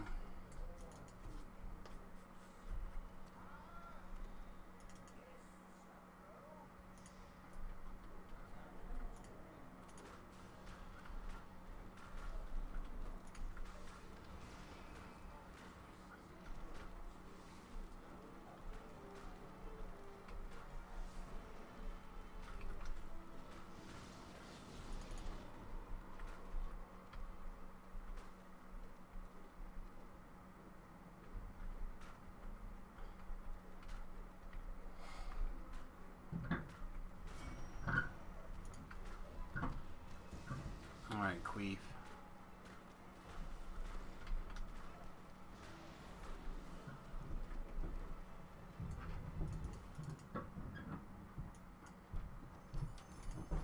Again, if we were in Mimic Hunt, we would definitely get that other chest, because always Mimics are good. But, yeah, so any chest that is storyline tells, or 100% turns into a Mimic, or any chest that is a Mimic during the Mimic Hunt, you get your Mimic reward. So, that chest over there, that chest is always a Mimic. So you can actually just farm that chest to get your Mimic rewards. It's not a short chest compared to some of the other ones, but It is always a mimic, which makes things interesting in my opinion.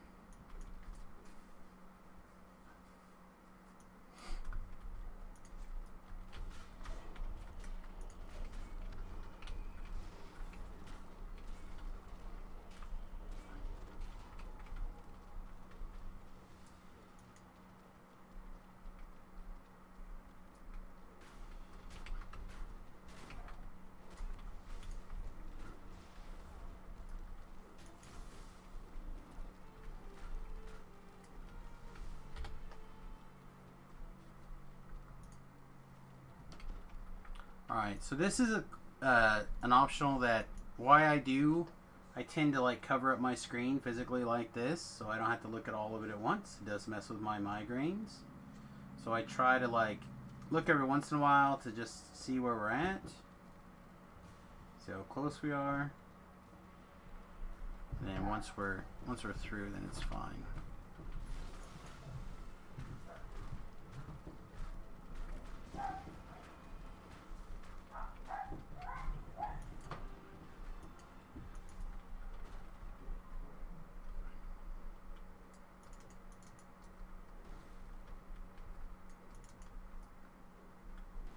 Right by the bookshelf. Alright.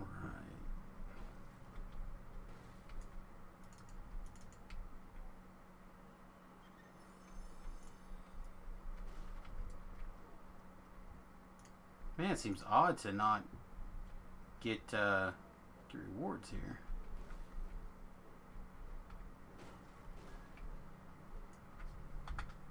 Alright.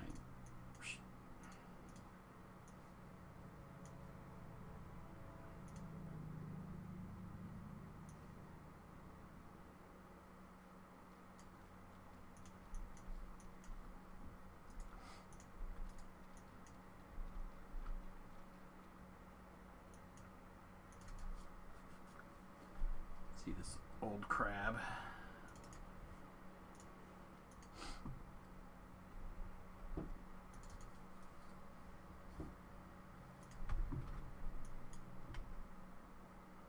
Whee! Alright, so to get the conquest or the breakable bonus in this quest, you gotta get this crab to like charge you and break all the walls. Not especially great at this. We'll see what we can do.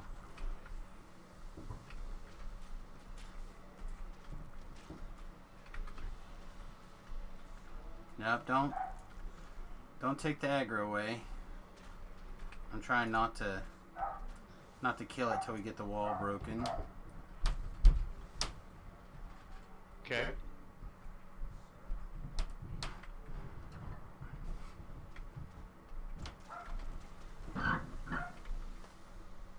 Again, I honestly don't know how much of it we need him to break.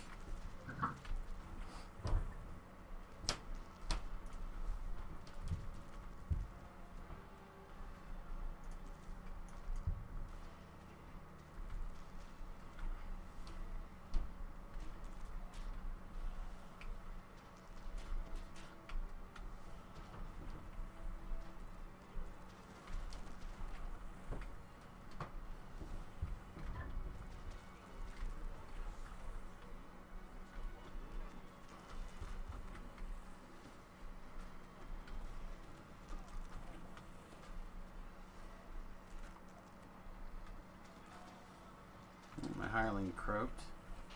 Yep. That's alright, I can heal you. Alright. Think that's probably... I don't know if there's more places that they can break things.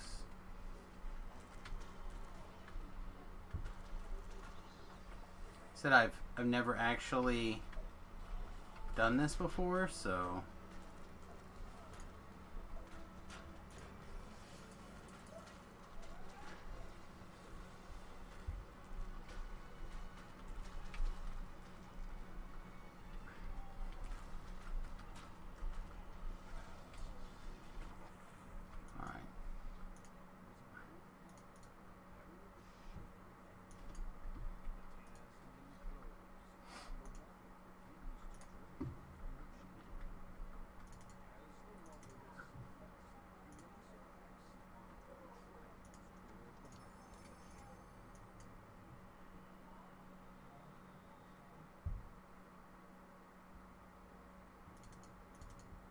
Like how it's called a trident crest, but it really is just a crab fork. Don't let them fool you.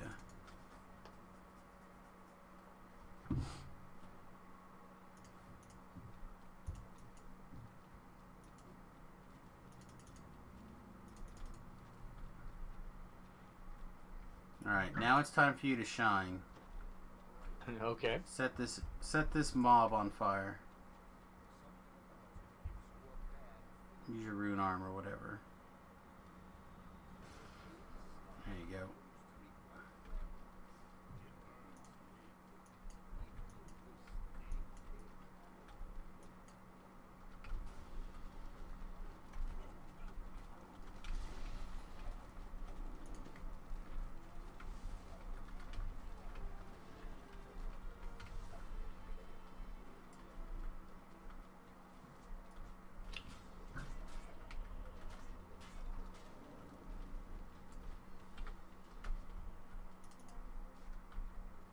Get my collectible.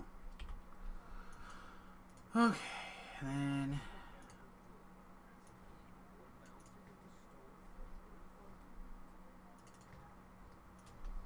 bell of opening, pick up this collectible. Take number 9.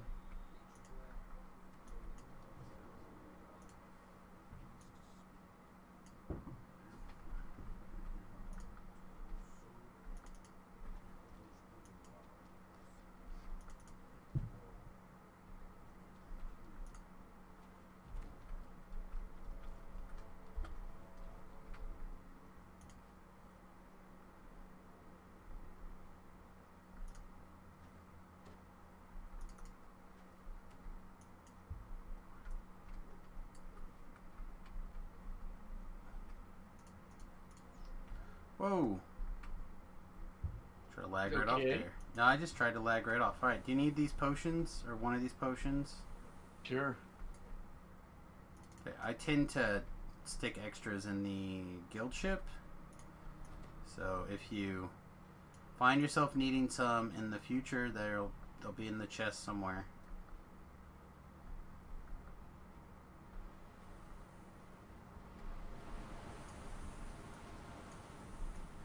Ah, push me off.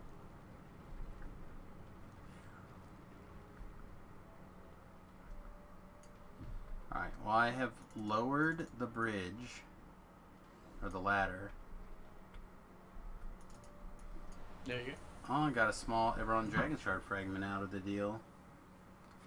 Or a medium Dragon Shard fragmente out of the deal.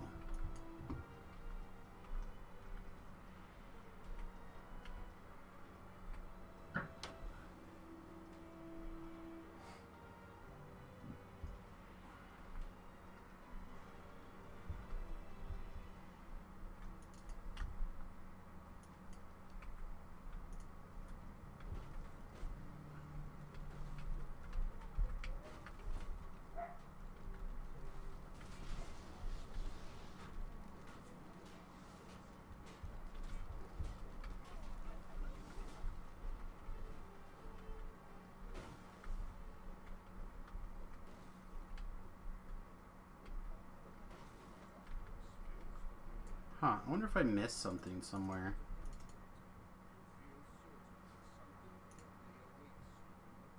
Bring up the wiki really quick.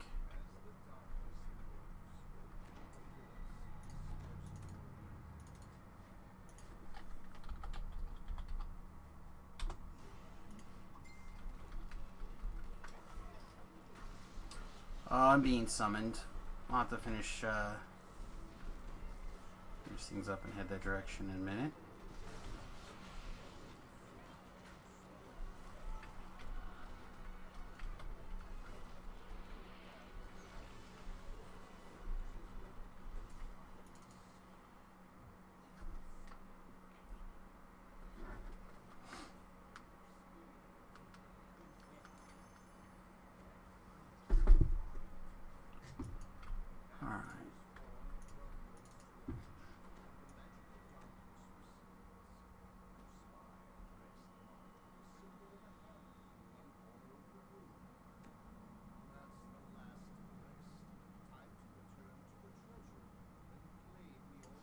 Oh, maybe you can't. Maybe I was told incorrectly. Maybe you can't actually get the breakables bonus in this quest.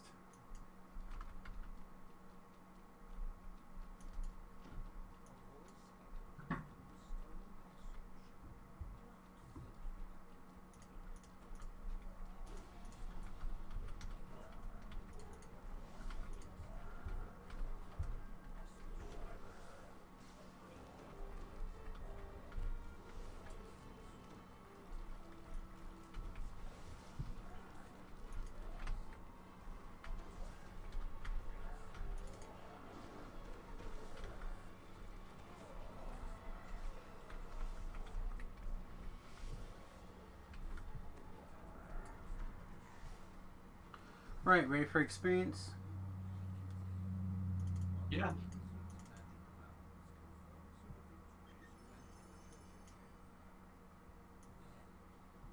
Wow, nothing cool at any of the chests, huh?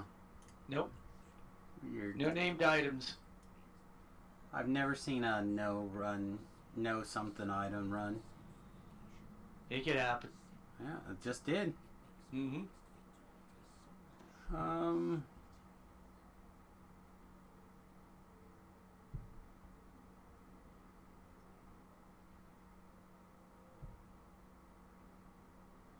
Yeah, it doesn't say that you can get this breakables bonus. I thought you could.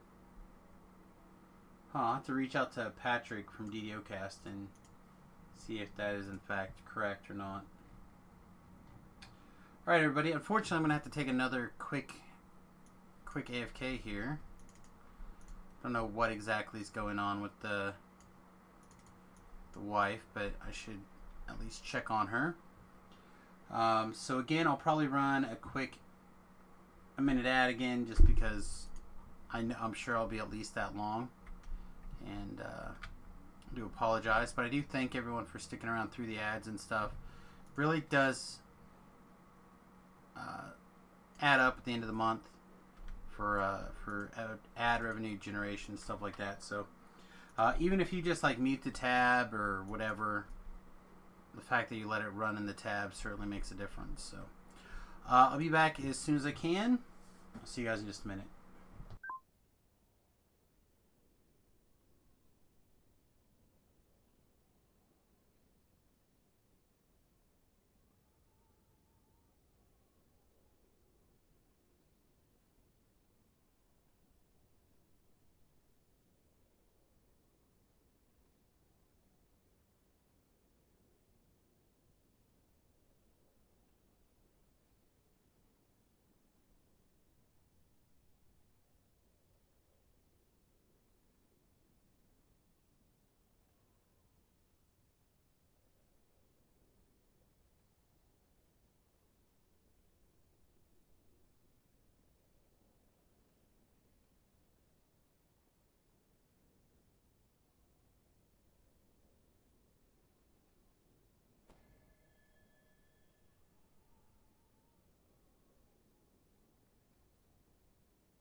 All right, I'm back. Sorry for the second unexpected AFK. I was asked to talk about the Zero shoes that we picked up a couple of days ago, and some people have ordered a pair, and they wanted to know what I thought of them. So the answer is just like the ad said. They're not what I would consider comfortable, but they if you like being barefoot, they're pretty close to being barefoot. All right. So let's see. Where were we? We were working on 9s. I think. Let's see. Should probably just go to House K and start on the K9s. Haha! I made a funny. To help unlock the House K favor.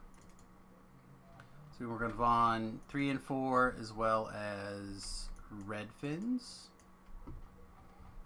So when you TR, making sure that you have the favor you need to unlock the backpack space or bank space that you need to clear out your TR cache is very important. I know quite a few people, they like to ask in general about, oh, here we go. They like to ask about TR cache space, and it's one of the things that I really feel like DDO didn't think through very well when they come up with the idea for the TR cache. And that is, they expected you to immediately turn around and re-empty your TR cache after you TR'd, but they didn't take into account things like, where do you put all this gear, right? Because you lose your 2 bank tabs worth of favor, right, from the TR cache, and then you lose 2 bank tabs worth of backpack space, so you're losing 160 tabs worth of, or 160 slots worth of favor. Is that right? That's not right.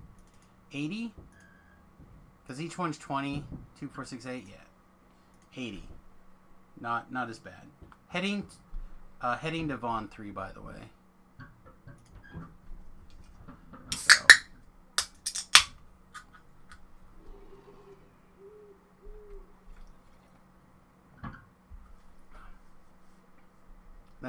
It's one of the things that I give them a hard time about, was not thinking through the TR cache problem. So I kind of feel like now I could kick them a bone of how to make people happy again when it comes to certain items, but just don't know if they're really ready for certain things. For example, how you can get away with a spell component bag is basically what you want to do is you want to create an invisible spell component item, kind of like your universal item, except, or maybe even like one that has flags for each category. And then every time you open your spell bag, that updates.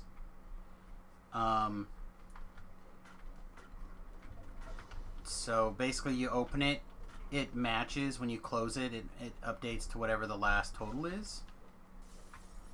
And then it runs that function if when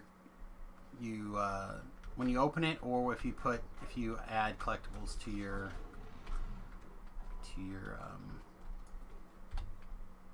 bag, like the auto collect or whatever. And that way it autos back and forth for you. I don't think you have to do that, have a spell component bag. It certainly does make sense that way, in my opinion. But you could also just have the ability to flag spell components to have a warning, like a 25 or whatever warning. Because really the thing is that you don't want to run out, right? So if they give you if you like right click on an item, you're like, hey, please tell me when this is at 25. they'll go, hey, by the way, you're almost out of this. And it can either keep flashing at you, or it could go off once and be done, is what I would probably do. So to give you a one-time warning when it gets to number 25. Maybe it would go off the entire time you have exactly 25.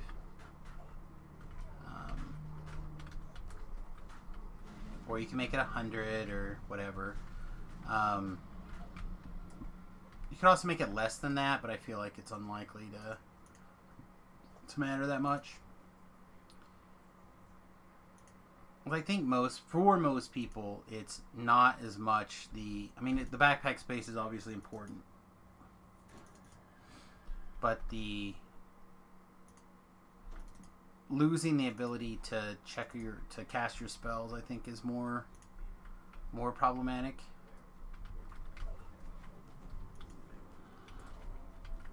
But maybe not.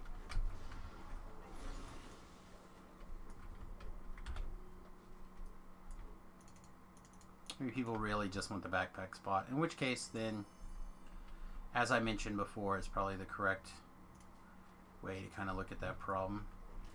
For what they have in place, unless they're going to... Without having to make a major change. You're talking about writing 2 functions, basically, that run. One that updates the correct item according to this new invisible... Uses a spell component based off this new invisible information.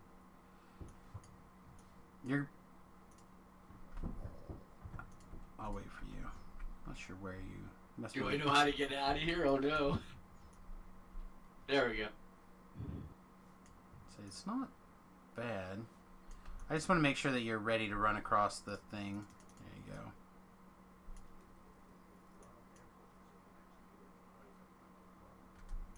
Oh, good. I lagged real nice. It looks like you must have lagged real nice too.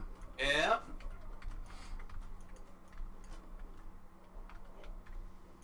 I said if I didn't have that extra 400 hit points, or whatever, extra 200 hit points, 250 hit points on the top of you, I probably would have died also. Yeah, it was a nice little lag spike right there. Here, have the NPC heal you. So it's full healing. It says I was killed by misadventure. Yeah, it's the trap. You took the trap damage.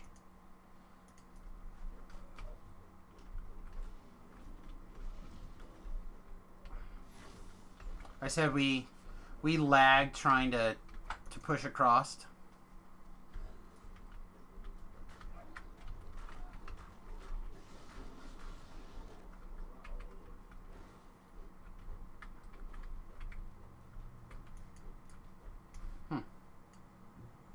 Alright, here I normally just run to the earth elementals. I usually don't stay here and fight. Okay. Because the earth elementals will take a minute and all this stuff will chase us.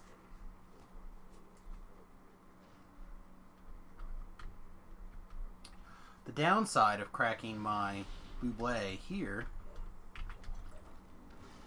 instead of upstairs is I cannot give it a little extra couple of drops of lemon or lime or whatever.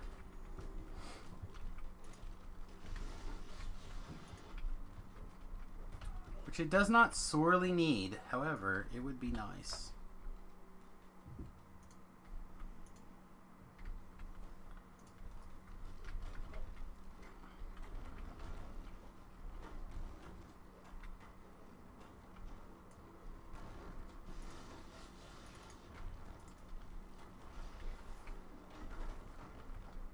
But not sorely.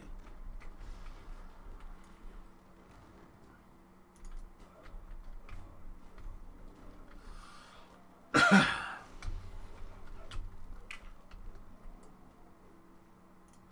right.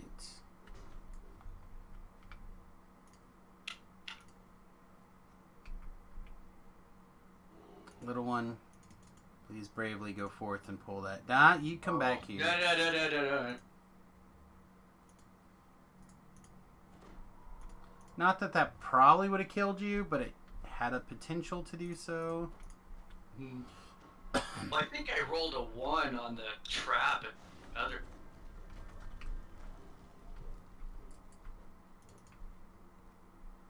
I mean, if you would like to do traps, I will... No, I can't do traps. Okay. Well, again, I think you probably could if you wanted to, but... I'm not an intelligence build. It'd be pretty tough. Well, again, that's part of where your spells start coming into play, and like past life stuff, having your gear swaps, like... So anymore, I don't carry trapping gear very often for past lives and epic past lives and some of the various things, right? Plus, I do like the past lives, or I do like the past life that gives skills. However,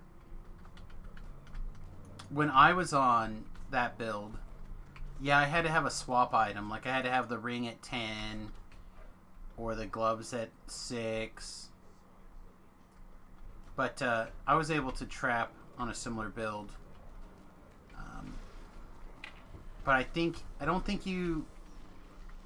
I was thinking about it again the other day, and I think what happened is you decided to do that build, and I tried to...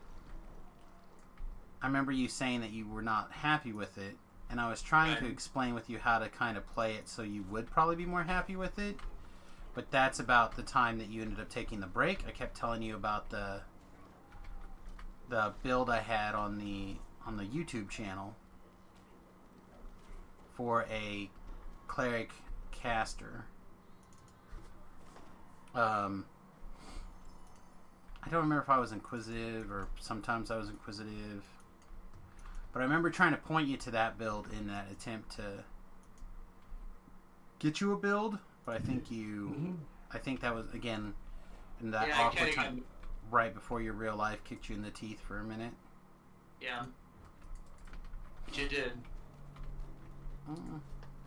Happens to us all. I mean, if you have elderly family in general, right now this is a weird time. Like, I've got one grandparent in the retirement home. I have another grandparent who is trying to visit as often as possible because my grandfather has got a pretty bad set of Alzheimer's going on, or some sort of mental decline. Whether it's officially Alzheimer's or not, I have not been told officially one way or the other, but it's something.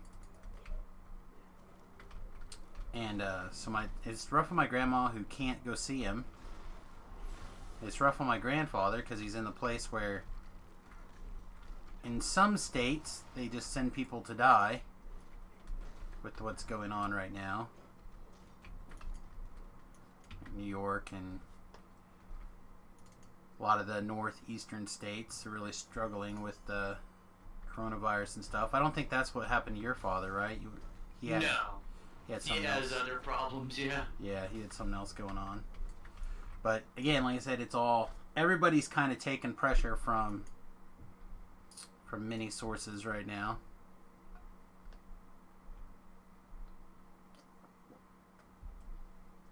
Although I will say, getting to 10 and getting all the Ravenloft gear certainly helped a lot. Yeah. Nice gear sets. Well, that's just it. There's certain gear points, and if I remember right, the weapon you were using was not all that great. Mm-hmm. Is possible that we can find something that would work better. I know that I have I think it's just like a fire heavy crossbow that's keen, level 1. I think I have basically the exact same thing, but an acid crossbow. And I took the time to solar ritual the fire one, but I haven't ritualed the other one yet. Something along those lines would be, I think, stronger than what you had up until recently. Mm-hmm. If you would like to continue to use the Inquisitive frame, which I don't know how many Inquisitive laws you have left or not, or... At least one, and then I'll see, because I have, after this, 2 more favorite soul lives. I know quite a few people like the Inquisitive stuff, but I enjoy just doing the caster thing, like on my favorite souls, or the melee thing on my favorite souls. Is the optional up there? I didn't see him. And now I can see the runes cycle, but I don't see them. No, the optional. On the wall. Okay, here's one. I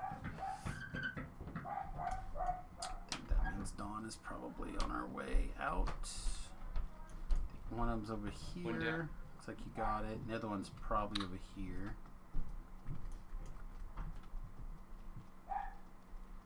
Nope. Where's the other one? Oh, it's over here. You must have saw a different one, but I thought you were running to this one. All Did you get it? Yeah, I got it.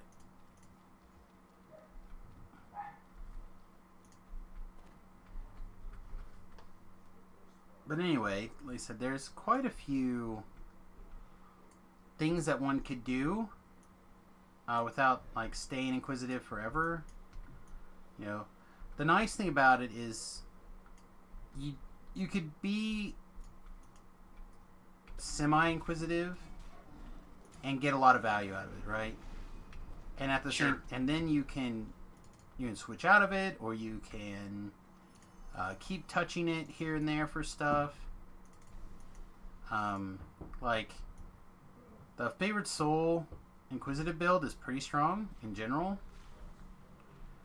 but I don't think it holds up compared to like some of the other things after a while. Yeah, sure, because I'll go charisma build at that point. Just not worry about it. Well, and if you go and do something else, essentially. Yeah, like you could go charisma build and go charisma to damage with the new tree. Right. Which is compelling. But also, if you're a favorite soul with your deity's favorite weapon, right, you can use your charisma to damage anyway. Charisma to hit and damage anyway. Mm-hmm. But I don't know if there's like a heavy crossbow or any crossbow deities. Yeah, the favorite soul builds, I won't be using crossbows at all. It's not my plan. So, 1 negative level. Ooh ha ha.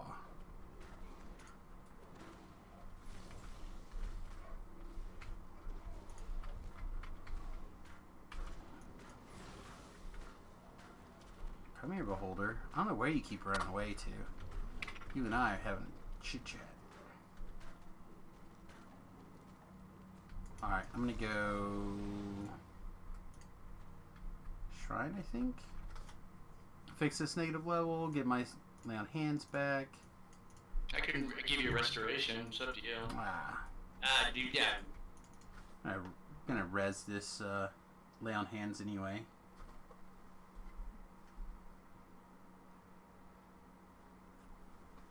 But anyway, if my point is that I think you could get away with continuing to do inquisitive stuff if you wanted, but it's not necessary, I think. And for me, part of the fun is mixing the builds up. You know, but I'm also doing it for the viewers too, right? So it's not just the things that I get a kick out of. People ask me all the time if I was going to jump to a brand new server forever without moving my character, what would I do? Well, I would start by knocking out 3 ranger lives to get that extra 6 points of damage per attack, and I would probably be inquisitive and I would just go to town, right? Mm-hmm. So, will that stay that way forever? Probably not, but it would be how I would do a lot of stuff to start with.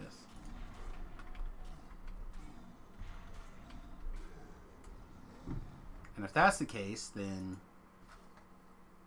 I kind of start looking at, alright, well, what at level 1 or 2 or 3 can I slide into that I could use all the time? And ideally, the perfect weapon, I think, in my mind would be a Vorpal heavy crossbow of Keen at the lowest possible level. Preferably, I mean, I think you could get that at level 3. If you could find one that's level reduced by 2, I think you could even get it at level 1. I know I have some old Vorpal crossbows from one of the hardcore server visits, probably hardcore 1, but I don't know if they were heavy or if they were just light. But especially whenever there's a festival bonus stuff going on, I always like to check the auction house and the shard exchange for certain keywords like Vorpal between level 1 and 4 and just see what pops up. So right now there's really nothing. Well, maybe actually. Let me pull the... 'cause I'm still lagging here. Me too. Yeah, there's a couple of Vorpal hand wraps that are... one is level 1. I don't think I'd spend money on level 1 hand wraps, but the other one's level 3. I wouldn't do that either, probably.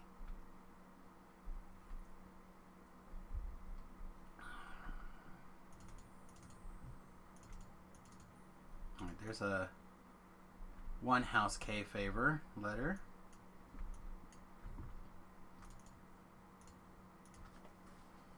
So the reason I bring it up is because we do happen to be hitting the times where you want to put your tweak random loot gear weapon together. Because whether you want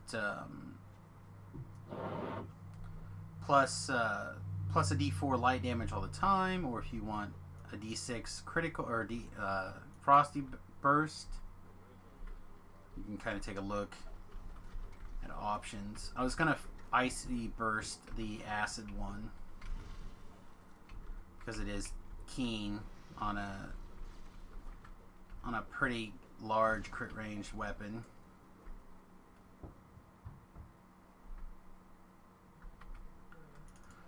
Alright, we do not have access to trapping skills, nor do we have access to too much shenanigans. I do have a couple of D-doors, so we'll do some D-door stuff.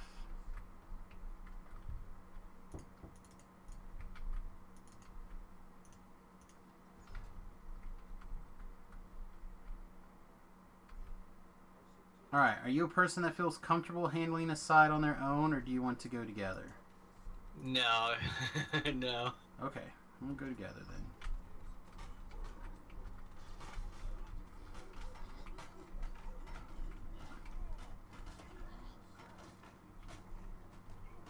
I never play this normally unless I do it with someone else, which is rare. Oh well, this should become one of the ones I think in your collection. This is a reasonable chunk of experience for very little of work. Oh sure. The biggest challenge of this one is running up this spire, in my opinion. I can never dodge these stupid traps. They always get me. Well, that's always the biggest problem with people is all the traps, all the nonsense. Alright, 1 second here. Just get a little filled up here. Alright, so what I do is I come over here and I'll open up this door. And then I'll clear any aggro down inside this hallway. Mm-hmm. And then the other thing I do... Yeah, it opens up both sides. And it opens up the shrine. Yeah. Then the other thing I do is I'll come up here, I'll clear the various aggro, pull these guys around the corner here so we don't take fire from the top. And then the trick that I do that a lot of people don't do, and I reckon, again, most people they don't think as hirelings as real tools. But hirelings, I do. Hirelings are as good as as your ability to control them is. Mm-hmm. So one of the things that I do with hirelings comes up right here in this quest area in particular. So one of the things that I'll do is I'll go put them on that lever, tell them to hold still, and then I will run all the way to the point where I know that they're about ready to be too far away to listen to my orders. Then I'll tell them to pull the lever. And then what that'll do is that's going to put me all the way down there by that shrine again. Oh, sure. So then I basically... There's no aggro here. So now I've got it highlighted. So I'm going to just start running back.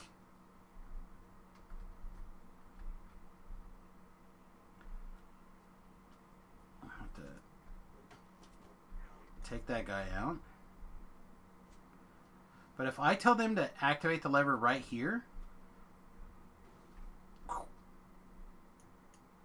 if it was just me, there probably wouldn't have been any aggro there. Sure. But since there's the two of us, we're going to get a little bit of aggro, but then I'm still already here in the shrine area. I'm already here with where the traps are at, where the shrine's at. Already got them in a natural choke point. See, we're good. Working well.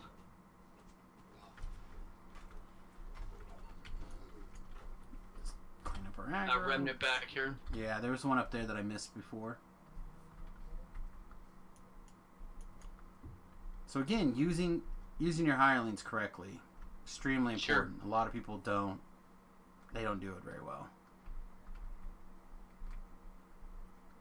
Another thing is how to ride this pole. Whee!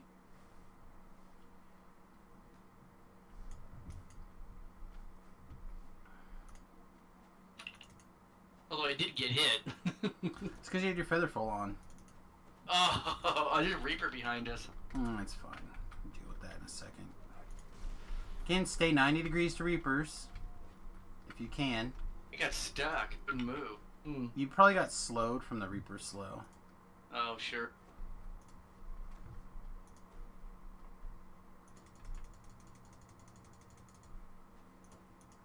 How many Reaper points do you have, by the way? What's that? How many Reaper points do you have, by the way? Roughly. 23, 24. Alright, that's not bad. So you're in the spot where you can start, like you've been soloing Reaper 1s then. Oh, yeah. Where I can't. Like when I do some of the Shadow Crypt quests, I just run. Just to get Shadow Crypt opened. Because those are really hard for me. Yeah, most of those I don't even do anymore because of the other experience around.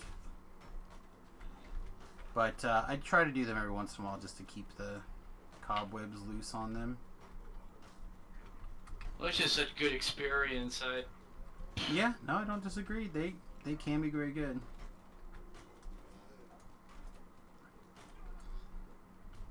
Alright. Now, over here. This might be something that a lesson that's better learned by watching the stream. But, you might be able to watch right over here as well. So, I do still have... Huh. Alright, maybe I don't still have. I used to have... Must have sold it. Must have punted that. Okay. Don't think this is going to be enough, but we'll see. So you can jump up here and then onto this box. And then from that box onto this pipe. And from this pipe to up here. And from this pipe you can jump around to this pipe. And from this pipe you can jump up here. And then you don't have to worry about fighting all the way around, gabbing up all that aggro. Because you're good. You're already up here. Get it. So then again, we're going to take Ellery. My dear Ellery, the best hireling in the game. Mm-hmm. Rip. And here we go. So, now we're going to use our shenanigan detour trick. Although we could have ran through, it wouldn't have been a big deal either way. Should be a detour right behind you. Oh, yeah. Okay. And now, because we used our hireling to open that door, we should be able to just walk back through again. You could also have slid down the pole. It probably would have been about the same, but people would have taken damage again, so this should be no damage, no fuss.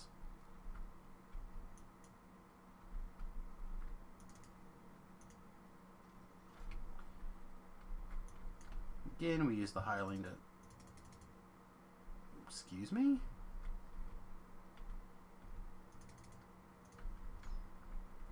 Strange.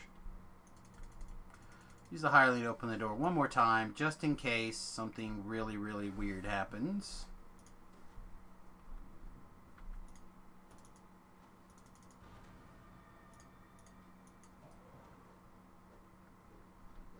Alright, Plague Reaper up ahead.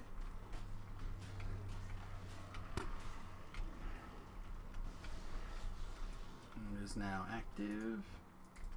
Keep moving, stay 90 degrees.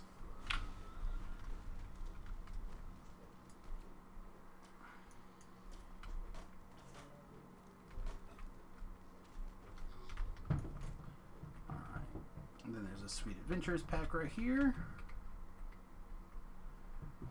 And it doesn't really matter which way you go, left or right. I tend to go to the right side. I feel like it's typically a little bit easier. I think there's actually the exact same number of everything that's annoying on both sides, but I don't know. It's probably just a matter of personal preference. Then we'll get a dozen doggos here.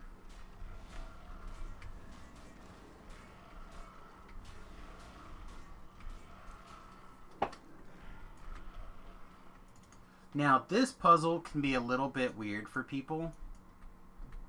And people tend to do this puzzle, in my opinion, very wrong. So what we're going to do is we're going to start by setting the rune wheel, the red one, to candy cane. Because that's what the purple wheel is. And we're going to set the blue wheel to candy cane. And then solve in the middle of purple. Then we're going to go to hat on the blue. And the hat over here on the green.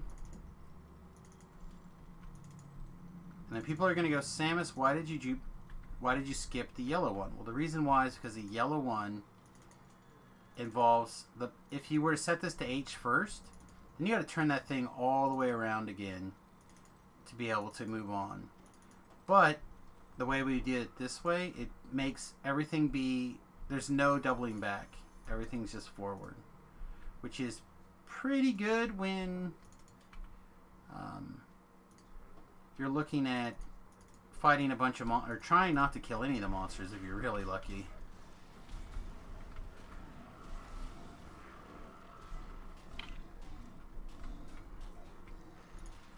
But if you're looking to keep things from getting split, not fighting them is a pretty good option, and getting that puzzle solved in the quickest amount of time is pretty important, which means not having to worry about turning that stupid wheel. Alright, do you need anything before we... No. Okay. Getting so many of the lost souls, I don't need to try. Yeah.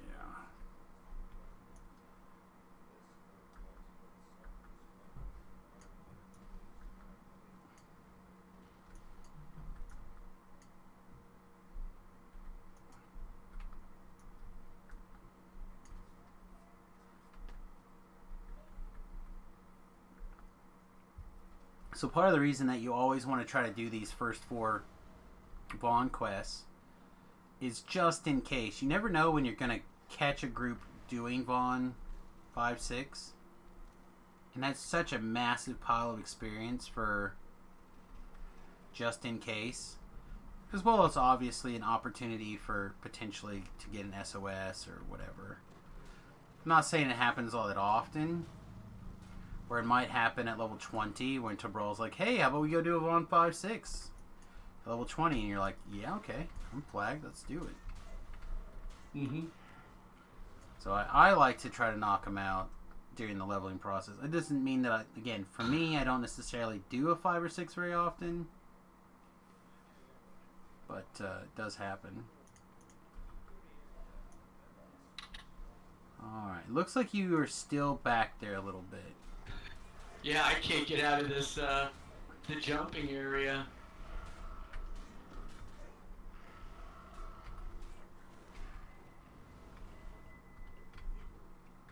Arkland decided to Oh, I can't make this jump to the stair. Should be able to. You really don't need much except for your featherfall to make those jumps. Featherfall. I can't make the. Oh, I missed it. Alright, well. That's just go ahead.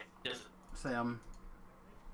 It's all about the XP. You'll miss a little bit of a chest there, but it won't be too much.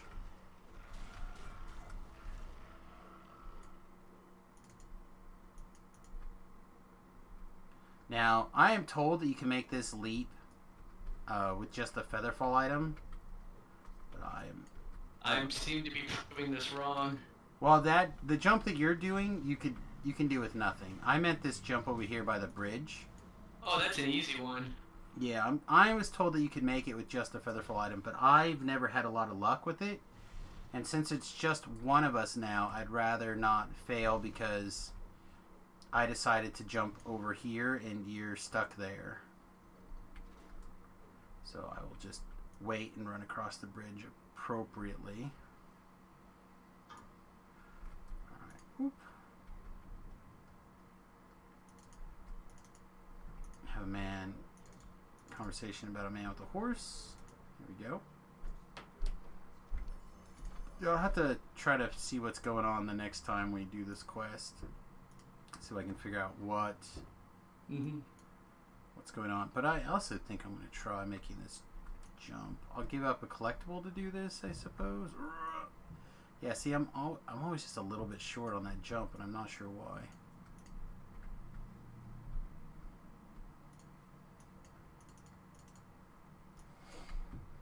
Alright, quick last stand.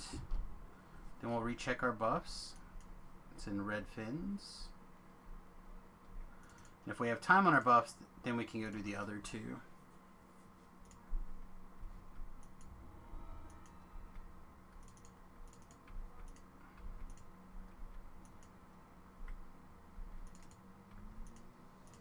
Where do you get into the red fins at? There's a right when you come. Basically, when you come out, there's a wagon, just like on that road, slightly to the east.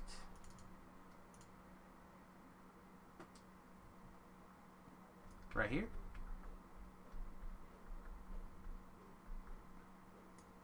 Okay. Slightly to the south. I don't play red fins either, so. Oh yeah, red fins is great. This is definitely depending on your build, red fins is really great. Okay. So like, I don't like last stand by myself typically.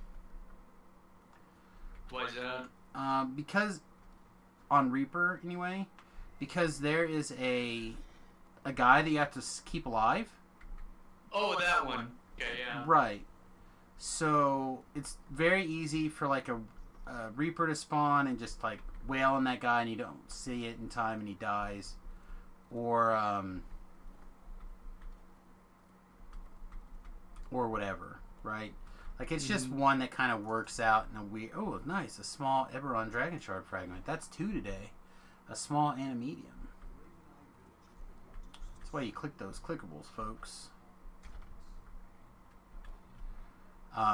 So yeah, it's easy for something to come in there and kill that guy out of nowhere, and then you fail.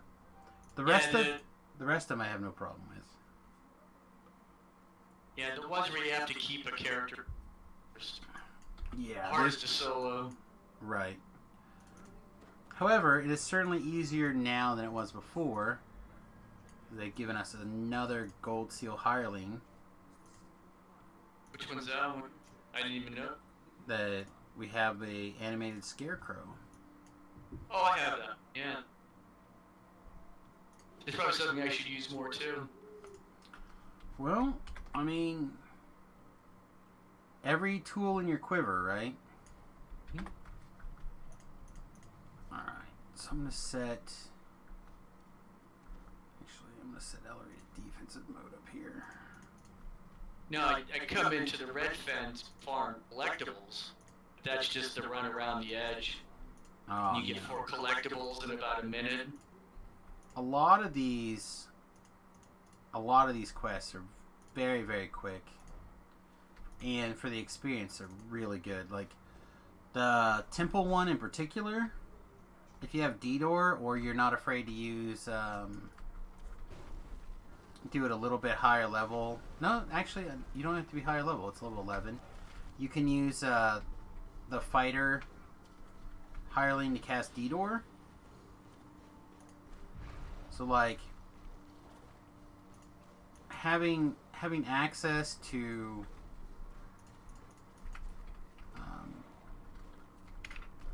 D-Door makes that particular quest extremely quick. Having a good path and the Claw of Valkor goes a long ways. If you're a stealth build, watch out. Like, you can really make a stealth build sing in that quest. Everything looks pretty good. Looks like our NPCs are busy healing the other NPCs.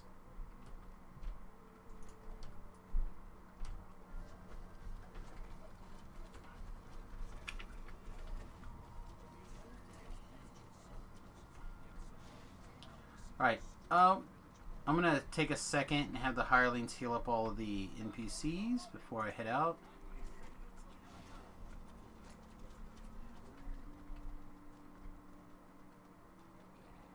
Missing that one. Okay.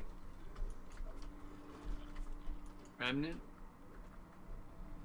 The other thing about this quest is really good if you're farming certain collectibles. Like, at epic levels, I believe this quest gives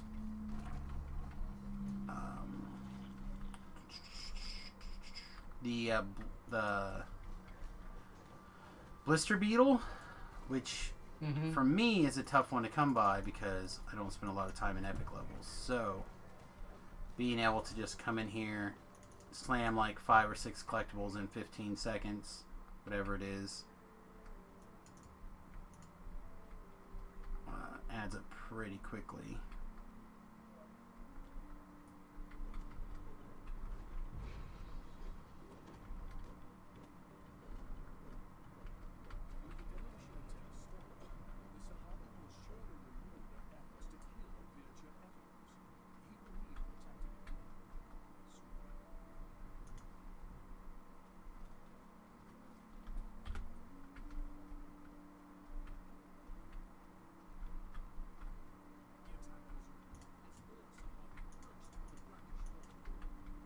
More Shahagwin? Oh no.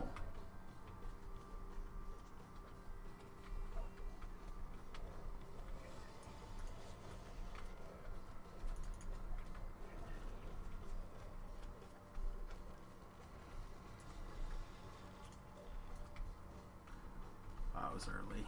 That was early by a mile.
Looks like there's a fragment out here in the water that I didn't see by this boat.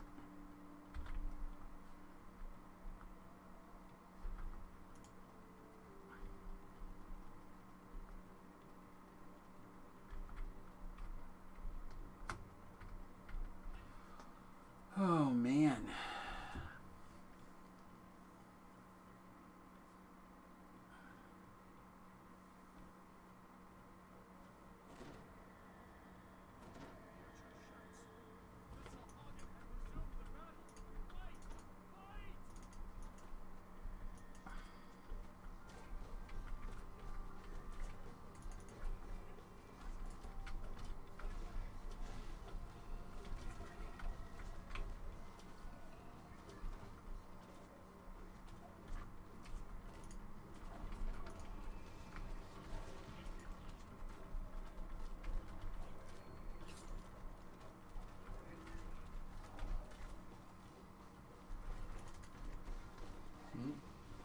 Got a little bit of a lag spike, yeah, a little bit. I hit the intend button during it, so hopefully it'll register. I'm not 100% sure. If anything, took lethal damage.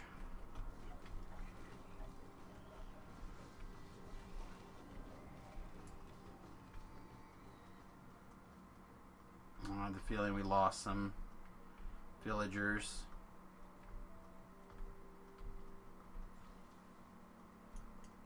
During the lag spike here. It's hard to tell though for sure.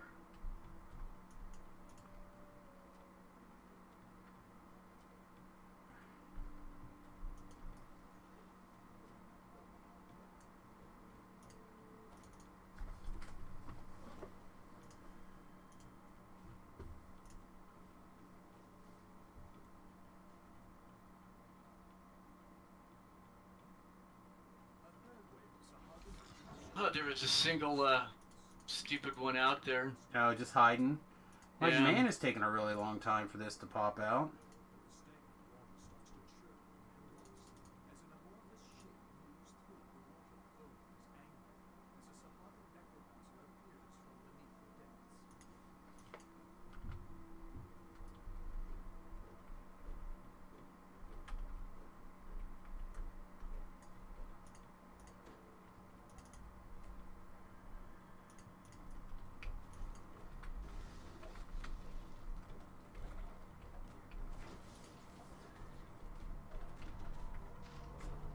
See? That's the kind of shanty. If that Plague Reaper would have come up instead of the NPC up on the name guy. Right. Could have easily gone poorly. And also looks like the jelly's back here, so extra chest for us.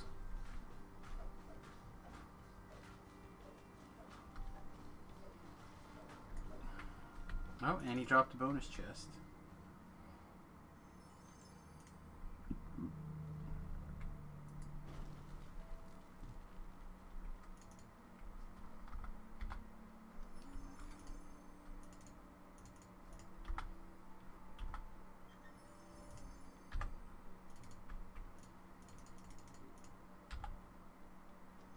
I got 12 minutes on ship buff, so we should probably reship.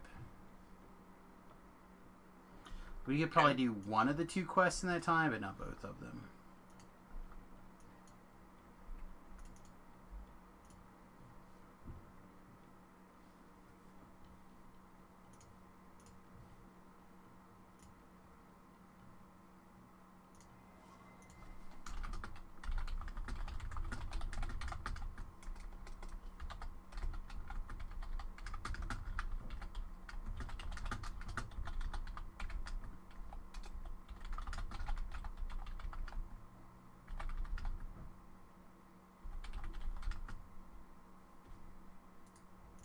Go.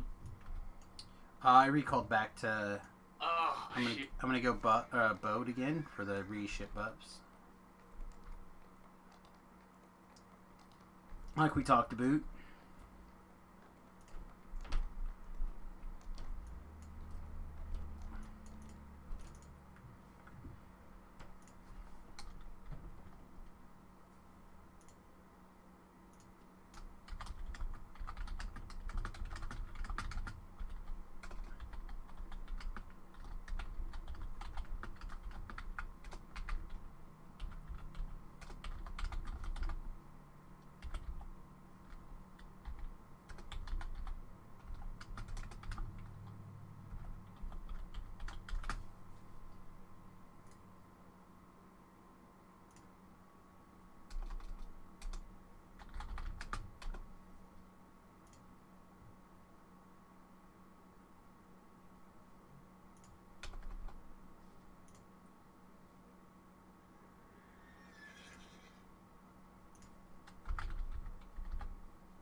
Pesto meatballs.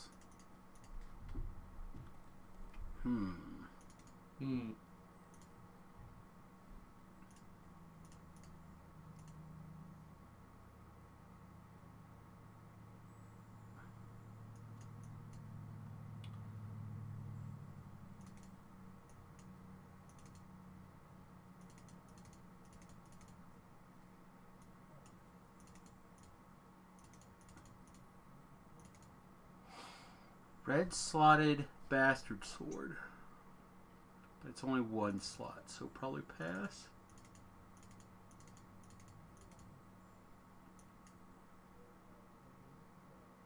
And a blue and a colorless slot of scale mail at level 12. Probably also pass.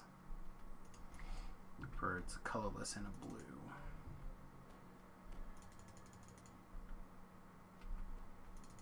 Alright, reship, and then we can hit Claw and the Ziggurat.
Nothing particularly interesting to discuss on the old Twitter box.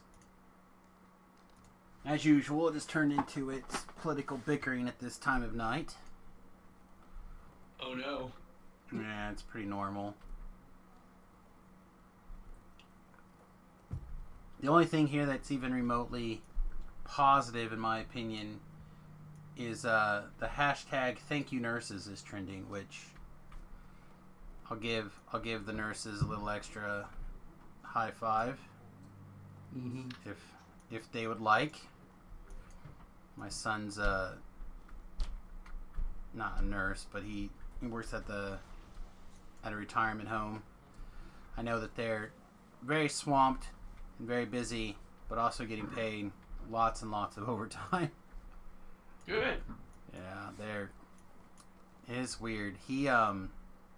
He spent the last 2 weeks basically with no time off. I think he had 1 day off basically in the last 2 weeks because they're testing for the Rona over there like crazy.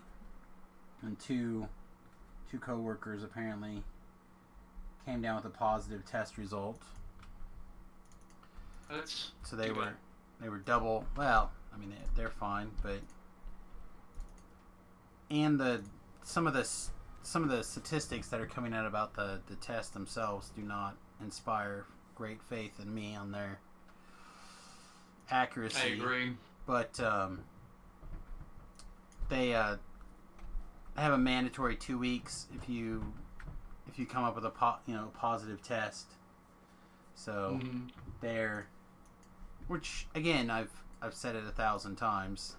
The places that should be really protected are the places where we've now learned that these are vulnerable people. Retirement homes and other elderly in particular. So he's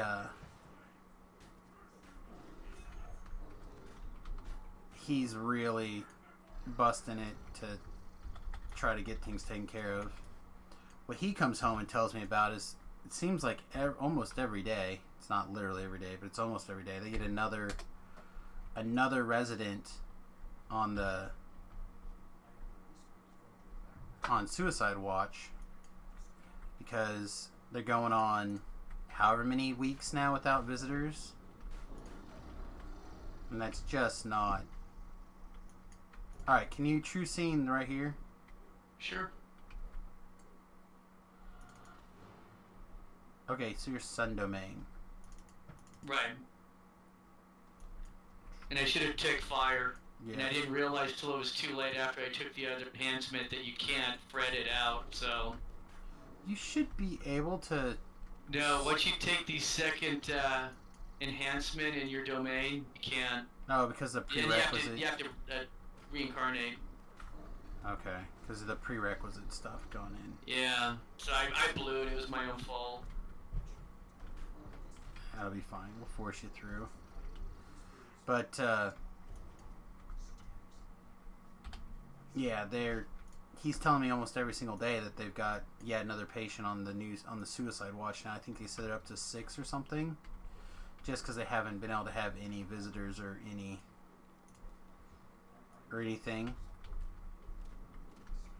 It's crazy. So yeah, nurses and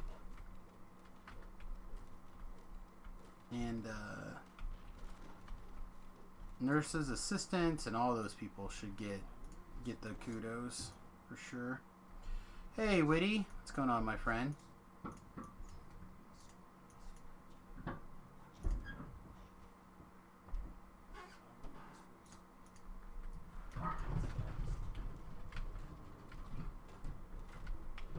Your character sheet should be in roll 20 and appropriately assigned to you, as well as given the viewing permissions, I guess.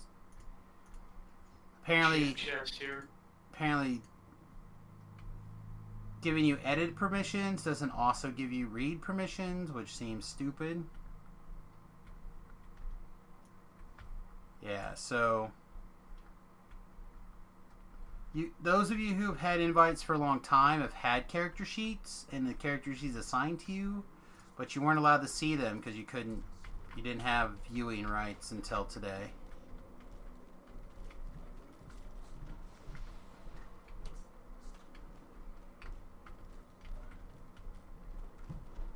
Then I will tokenize your character if you send me a character image, icon, whatever.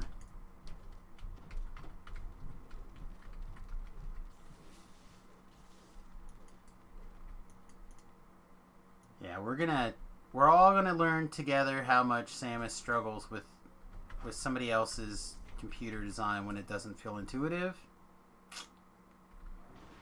And that alone already feels like heaps of not intuitive.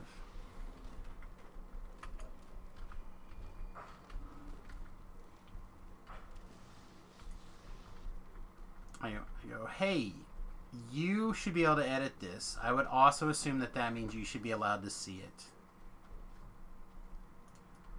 It's hard to edit something you can't see, I guess. So anyway, how's the new place working out? Saw the wife's new pictures of the girls.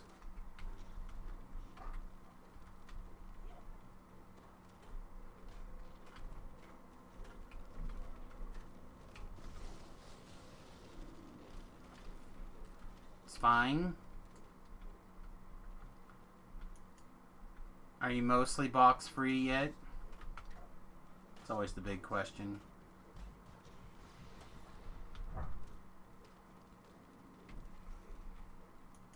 The girls are struggling or the wife is struggling? I'll come down there. Straighten out problems. Well, being in such a much smaller town certainly can be problematic.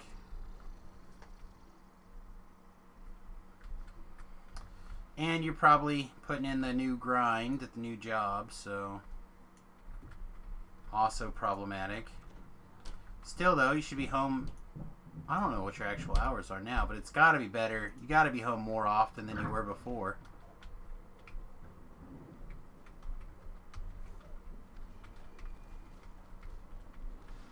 Yeah, she'll make new friends, though.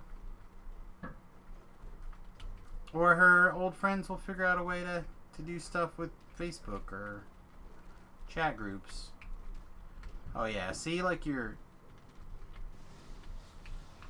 3-day weekend and home by 6 o'clock? Yeah, it is.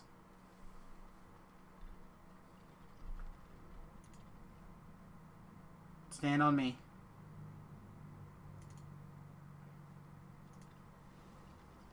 Yeah. Alright, and then I need you to come over here and true seeing this door again.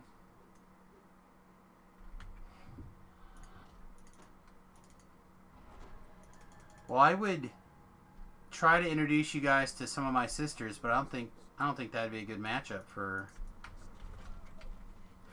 your wife.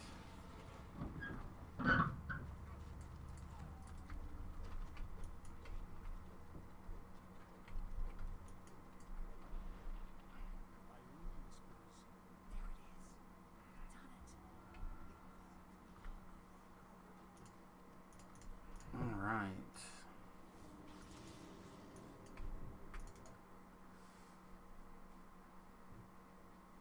I mean, it's definitely a step in the right direction. As soon as things start to normalize, it'll work out.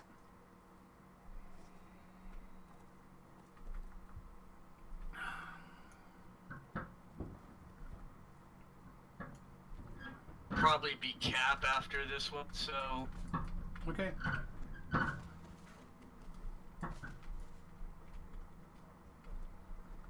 Well, I mean, I'm ranked 95 or 59. I usually don't hold levels at all, so usually just find that to be annoying in general, but we just happen to be in the right like little window here.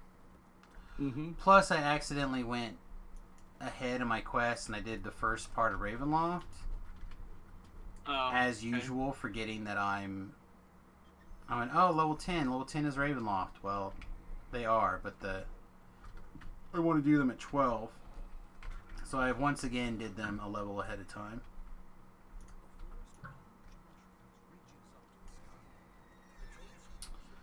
Yeah, I don't know if you've heard, Witty, but Remington and his and Riley are getting an apartment together. So Remington is in the process of getting ready to move out again, assuming that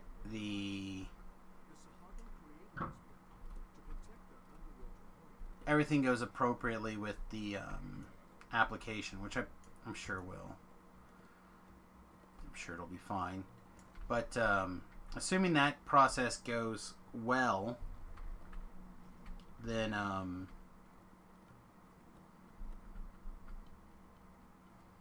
think they move out either the end of the month or the start of next month. So we'll be back to a weird adjustment period over here as well. Oh, 3 negative levels, really. Very well.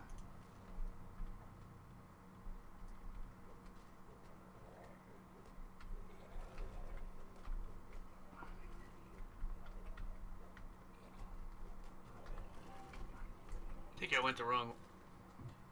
You just keep going up that ziggurat. Mm-hmm. It's just a big square. You just keep running around. Yeah, but I guess if you go the other way, you hit a dead end. If you go down, I think you can hit a dead end. But you want to get them to the top of the ziggurat anyway. So. Right. It'll probably not be until next spring sometime, I'd imagine, at the earliest. But it may even be, I don't know.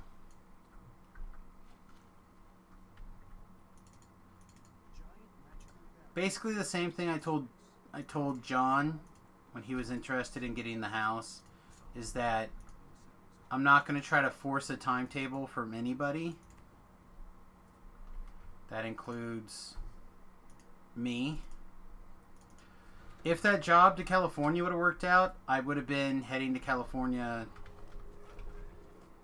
next month or the end of the year for sure. but that opportunity worked out in a different manner. I think will be just as good. Maybe not just as good, but it'd be close to as good for my friend. So.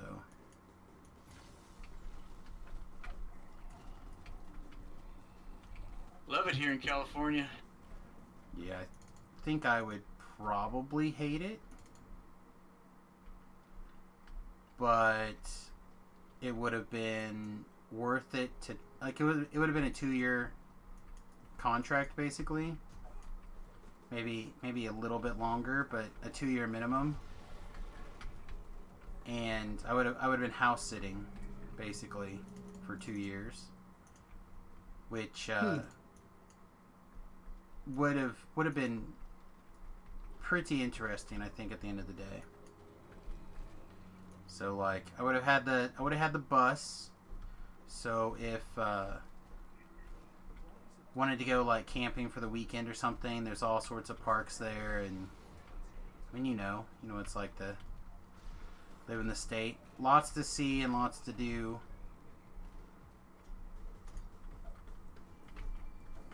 And having a home base there, like, seems okay. But not have to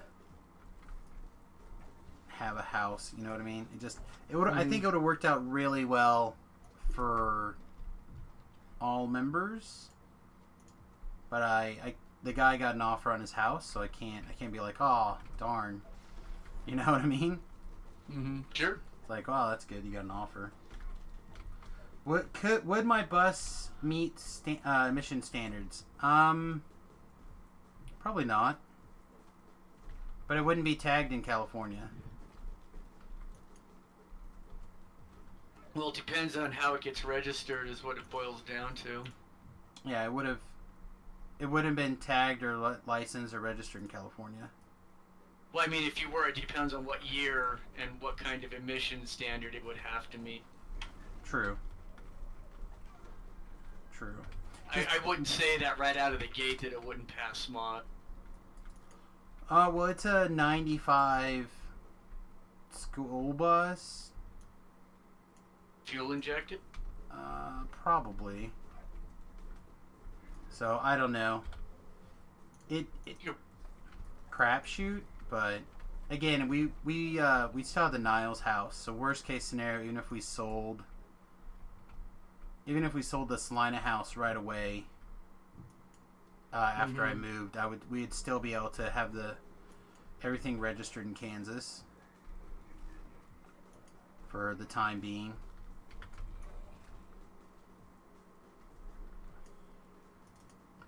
So at least the 2 years that I would have been in California, the bus would have had Kansas tags.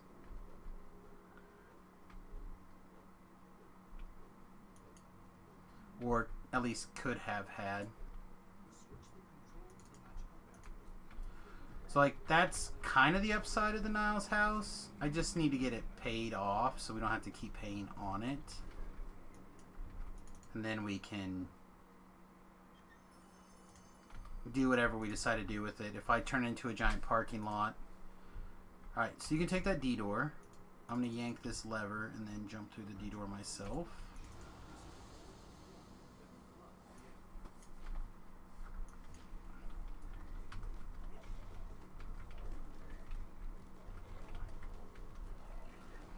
We have a Fear Reaper. Probably need to try to pop it down very nearly first here, so you don't get a bunch of stacks. Now it's the Plague Reaper. I'm on it. Okay.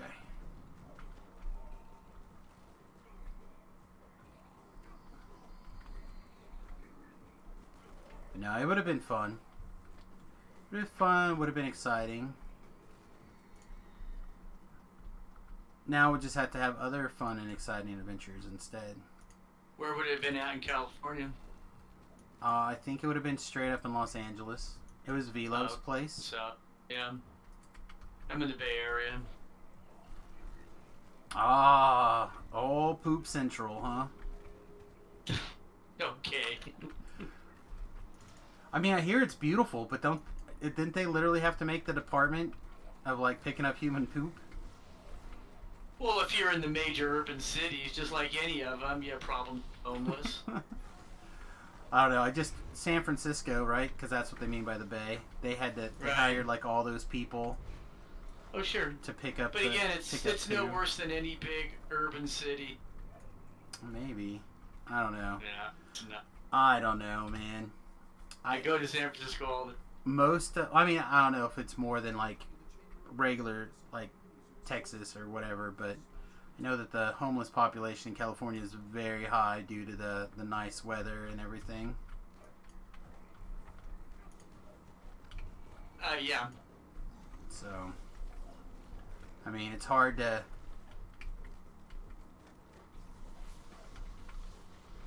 I don't know. I feel like if your homeless population is at a certain percentage, having some sort of public restroom 24 hours a day. I mean, I guess the hard part is what you got to worry about them doing things in the restroom that they shouldn't be doing. Mm-hmm. But they do have public restrooms and stuff, so.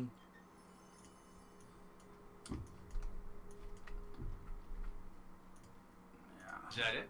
That's it. Quest is done. I said it's very quick. It's 6 minutes for what do we get?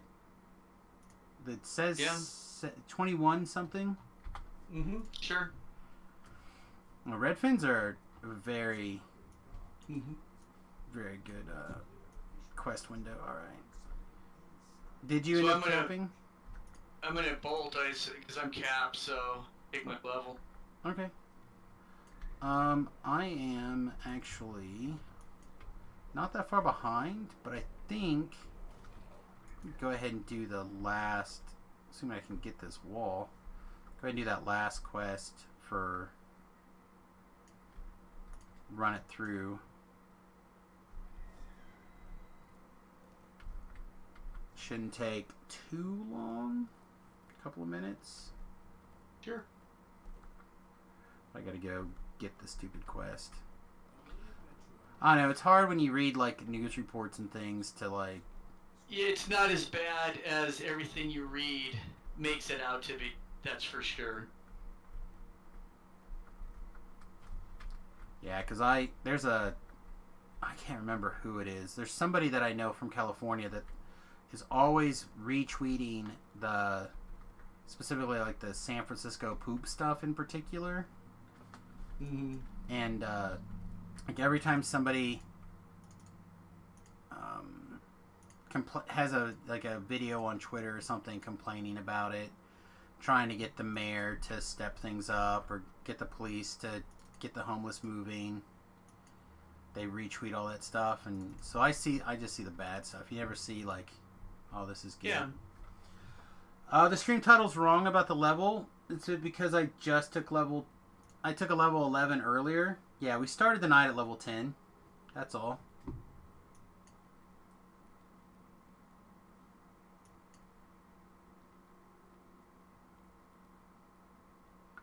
Also, nobody takes a crap in the streets in Texas because you never know if it's a homeless guy looking to ask to use your fancy French restaurant's bathroom or shoot you when you say no. I suppose that's a thing. The thing. Crap. All I know is V-Love does a lot of work with the homeless shelters there in Los Angeles because he spent some time technically homeless when he first moved to LA and got started. So he spends a lot of time working with the shelters and stuff. So it sounds to me like they have plenty of good shelters there with lots of resources at their disposal. It's just people don't like living in the rules. Like I know here in Salina, which doesn't seem like, we have a town of 50,000 people, right? We have a men's shelter and a woman's shelter. And I know the guy who runs the men's shelter. We talk relatively often. And they have a handful of rules. It's pretty small. But their biggest rule is no drugs. Right? Makes sense. And I assume that's relatively common. And they continuously, there's 2 or 3 guys in particular, they'll come in, they'll eat a meal or whatever, and he's on really good basis with them, you know. He keeps trying to get them, like, hey, just, you know, clean up, get off the drugs, stay here. And they just won't do it. They would rather not, you know, live under that condition. They'd rather be able to use whatever drugs they want to use and sleep on the streets than not. You know, you can't force that out of people. So, again, I assume no matter how nice the facility is, you're going to have that same problem everywhere. People are just not going to want to follow some of the rules.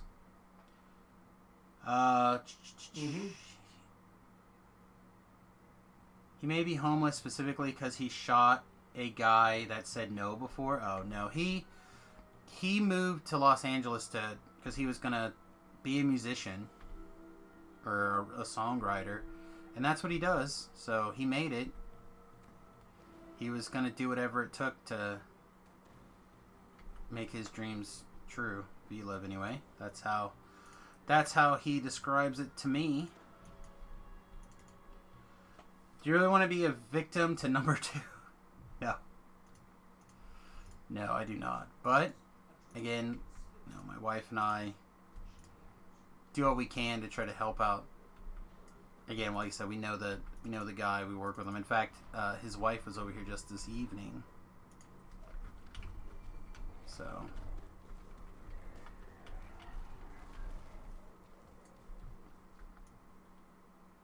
Trying to figure things out. I'd much rather live in Kansas and San Francisco, and you've lived in both.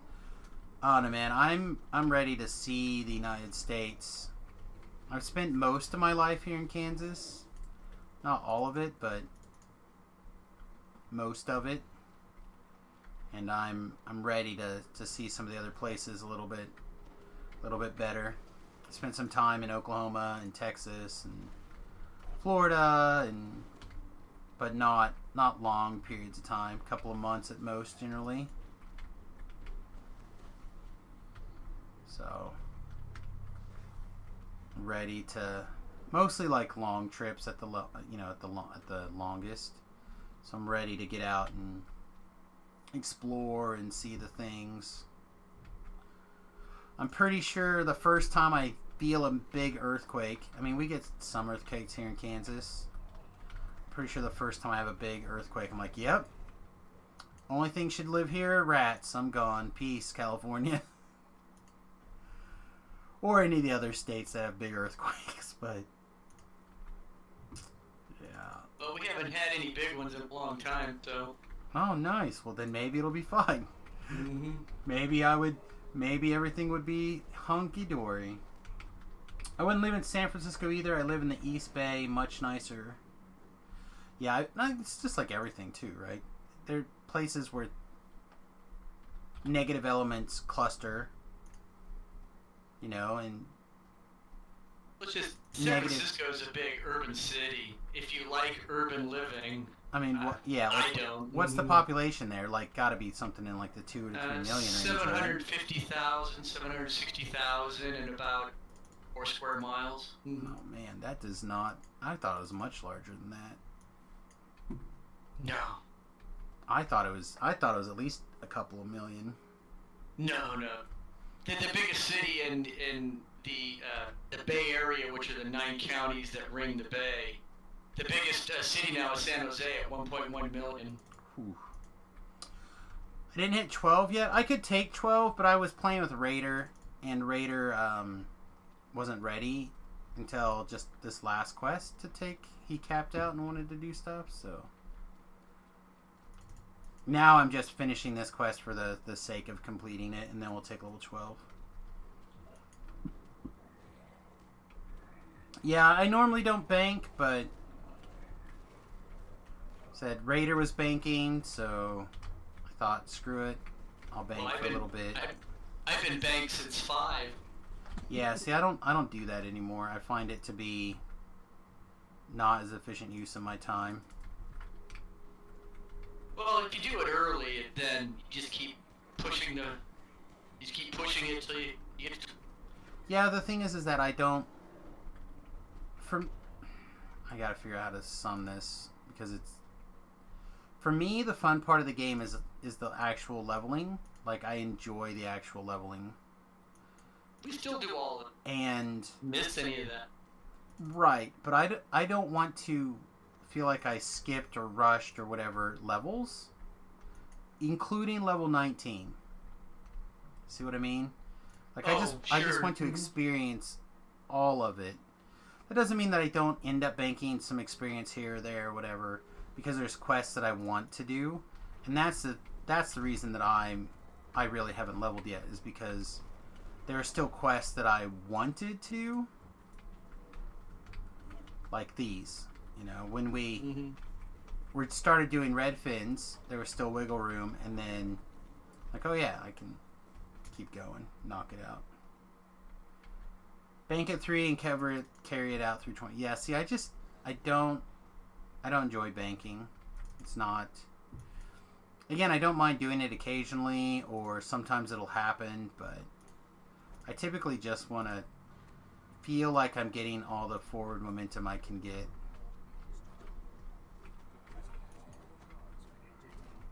But I understand when people like to bank. I did bank for a long time.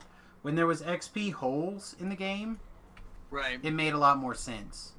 Exactly. But they have done a really good job of cleaning up a lot of those XP holes, in my opinion.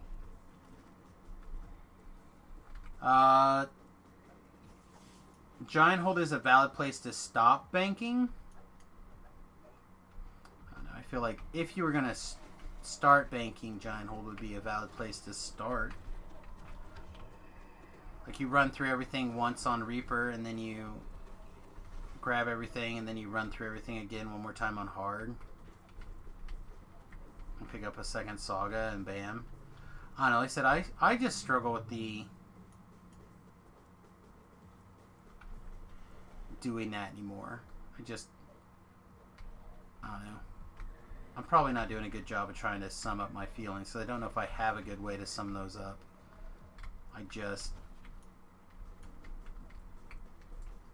I no longer find the value in it that I once did. And that's valid. Because again, you're right, they plugged a lot of the XP holes. So Right. I remember back in the day with Fight Club, we would run the Veil quests, 8 or 9 times in a row, especially like running with Devil. Yeah, the normal, hard, elite kind of stuff. See, and back in the day. I know that there were groups who used to do stuff like that, and I can understand, like, the elite, normal, hard, or whatever, like, to get the first time bonuses and milk it. There was a time when that was really important. Right. And I think that time has changed, and some of the old style players have not changed with it. Oh, okay. Which again is fine.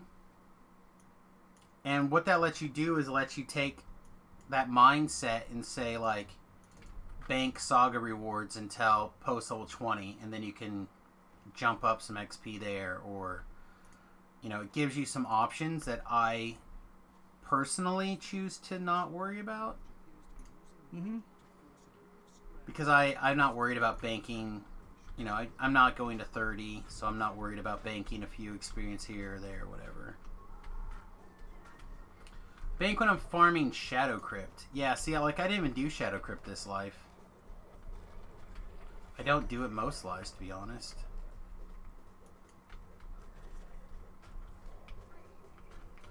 Are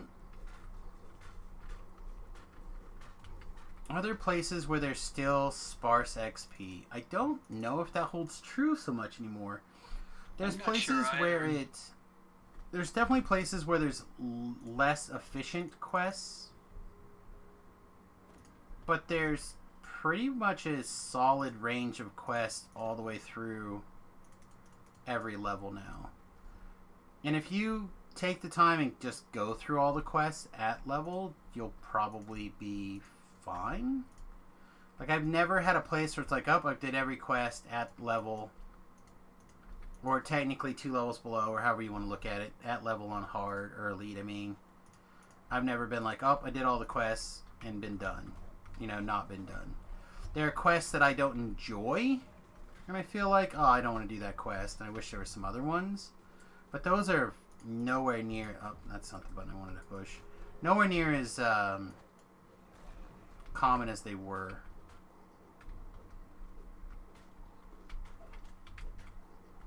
I feel like somewhere after Giant Hold, you get past most of those shortages. So, Giant Hold takes you to, in my opinion, Giant Hold plus, Smart. Lord's Mark, yeah, thank you. Will take you all the way to 16. 16 is run through the Orchard or Necro 4 quest chain. And that pretty much will put you to 17 doing those 4 quests. You might have to do a little bit more, but it's pretty close to that.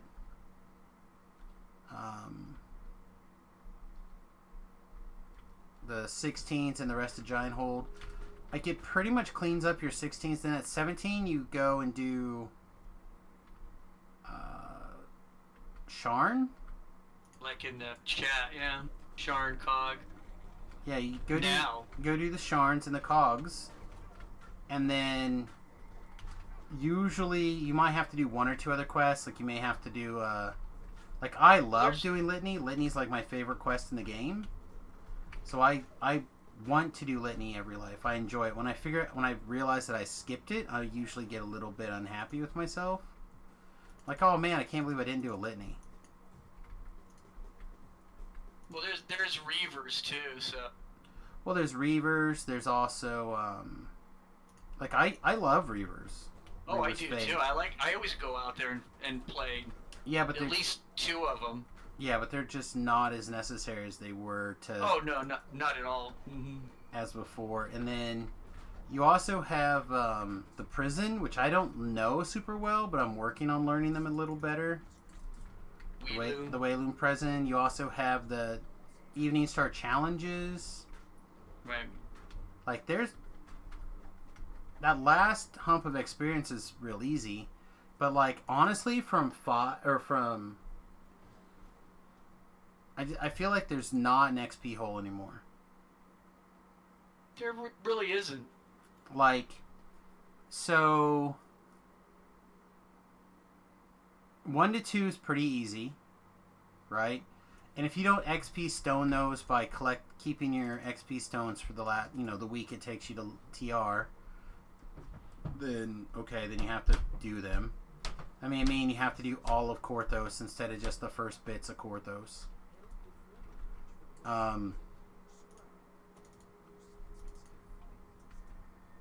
But you get to 2, you go do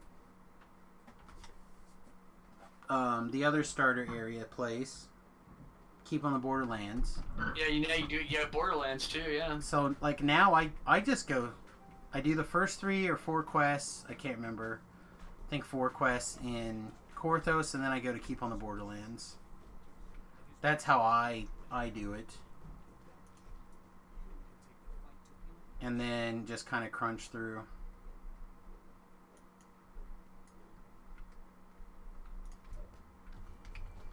So from there, then you go to the harbor. From the harbor, it's pretty easy to go to Cerulean Hills. From Cerulean Hills, it's pretty easy to like clean up the rest of the 4s, which is pretty good. And then from there, you're 6, so there's a little bit of an XP hole there, but that's about to get filled.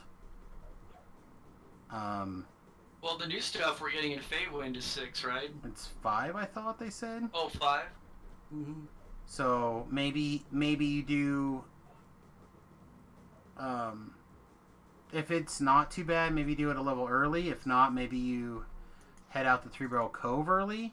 But 3-barrel Cove takes you straight to, if you do it at 7, it'll take you to 8. Easy.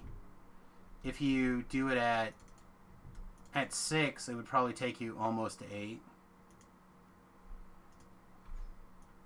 So then you just, like, again, you move the Feywild to your 7 range, and you move 3-barrel Cove to 6.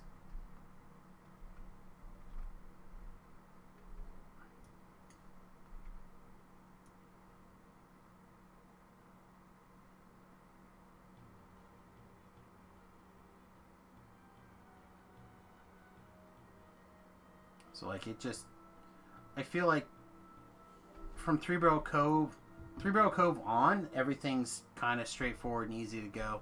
It's just the difference of, are you sick of it? Would you like some variety at that point?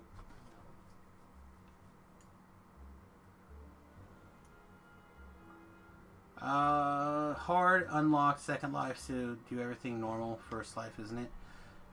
Yeah, but once you get to your third life on, you can do Reaper, like Suma said. But even if your build can't handle it solo, which feel like after a certain point with the Reaper points, pretty much every build can handle Reaper 1. You may have to skip some quests here and there. Alright, so Raider had to go. Like, you may have to skip some quests every once in a while. Right? So, like, just like you would on the hardcore server. I'm trying to think of one of the quests that I skipped on the hardcore server instead of doing Reaper this last life. I pretty much do everything, even on the hardcore server. We hardcore servered Reaper 1 pretty much all the way through, unless somebody had a fear, and then we skipped it. And I bet you we skipped less than 5 quests on Reaper 1.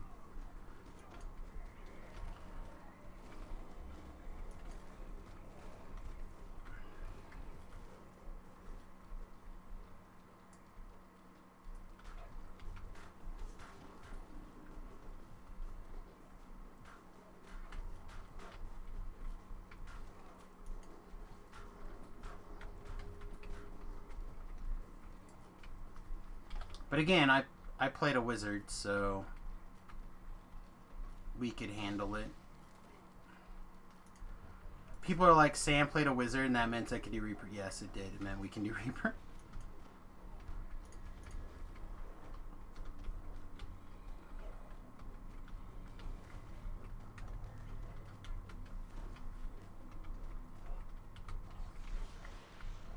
Well, it has more to do with your experience and comfort level, I think, than anything. I don't... Like, there are definitely gear pieces that make it easier, better, more fun, less fun. There are certainly builds that struggle in different places. But it really is all about how comfortable you are. Well, you can. You just have to get a group, someone to open it. There's usually plenty of people who are willing to, I mean, not necessarily, but there's usually a pretty reasonable number of people for that kind of stuff. Well, that's just it. On the first 2 lives, you can do whatever you want because you have the experience points difference to make up. Like, honestly, if I wanted to like really maximize my hardcore experience, what I would do is I would do a ranger life, and I would just do everything on normal or hard, and I would take the time to kind of farm up 1 or 2 little pieces of gear along the way, and I'd plan on being an inquisitive. That'd be my plan. An inquisitive ranger.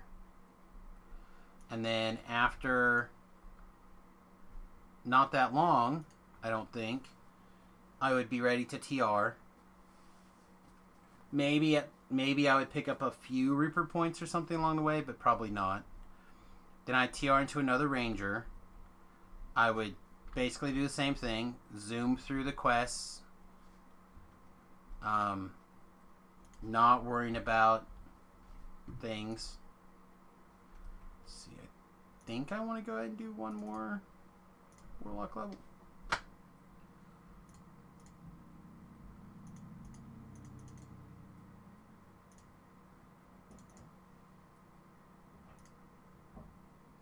Alright, perfect. Now it's time for extended critical.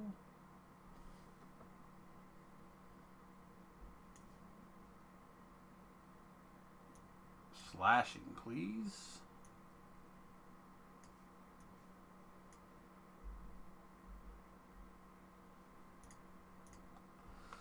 Then, like I said, so I would quickly burn my way to a triple Ranger build. Damn it, that's not the button I wanted. And I would take the time to farm stuff up, and then on my third pass or my fourth pass through, because on a first life character it should not take very long to go from 1 to 20. On a second life character, same thing. On the third life character, things slow down, but still are doable. Then on the fourth life is when I would start caring about everything. 5 ranks into UMD, 44 UMD madness. It adds up. Past lives. High charisma. All that stuff.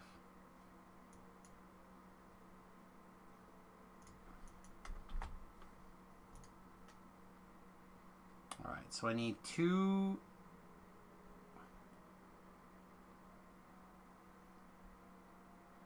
Oh. That one's easy. And then I guess we take this now. Then we get Brilliance. Oh yeah, that's what we've been waiting for. So the question is, how high is our con, and does it need to be much higher?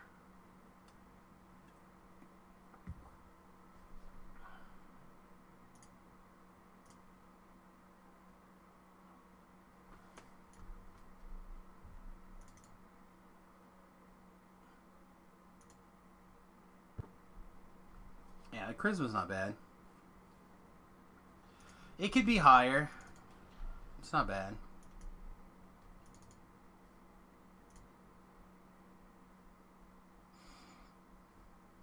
Level 12. I can't think of anything at level 12 that I can think of off the top of my head that we'd want to put on.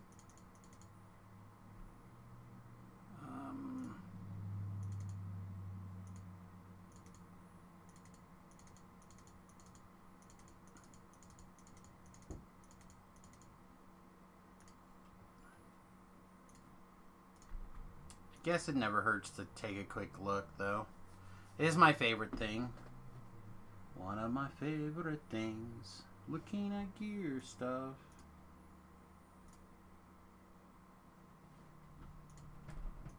Alright, level 12 to level 12, please.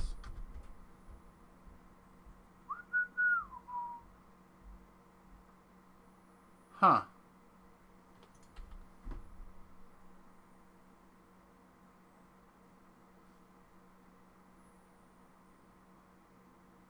This must be a new one.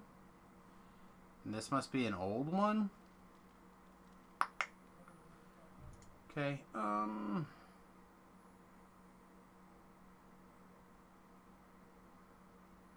this ring would be good, but I don't think it's better than keeping our Manslayer on.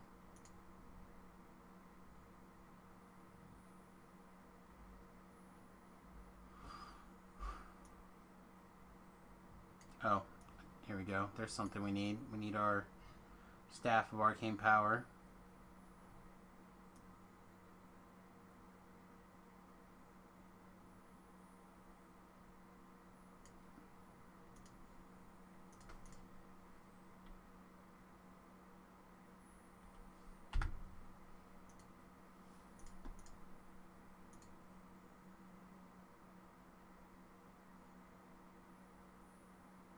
kind of would like to take this Bless out and turn it into Night Shield.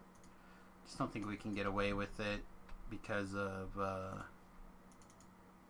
pretty sure that's a pack spell.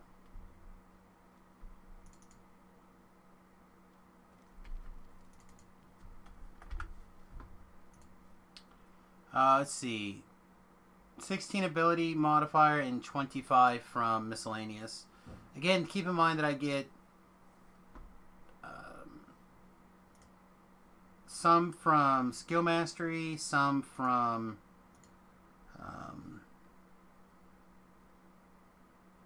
certain past life feats. Not epic ones give to charisma. Some other miscellaneous shenanigans. Yeah, only 16 from charisma. Only 16? Alright, level 12. So, this is where I kind of used... I made a little bit of a mistake earlier, so we're going to go straight to the desert.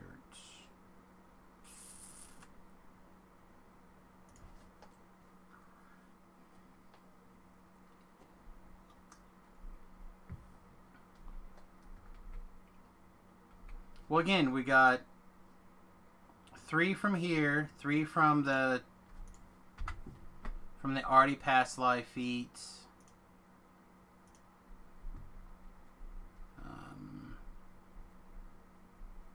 Thought another one of these ended up giving to charisma-based skills or something. Completionist gives this to skills.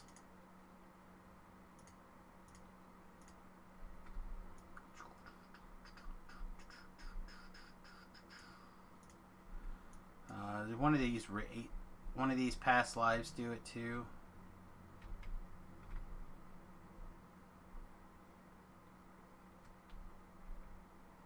I don't know, I have to go and look. But a bunch of them come from here, and then some of them come from gear. So, like, this Ring of Power has command, so it's +2 to those skills.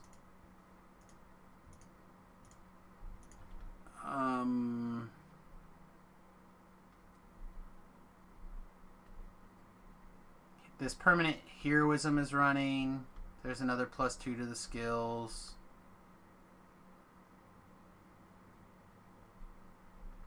I don't think I'm currently wearing a +2 to charisma skills green steel item, but maybe I am.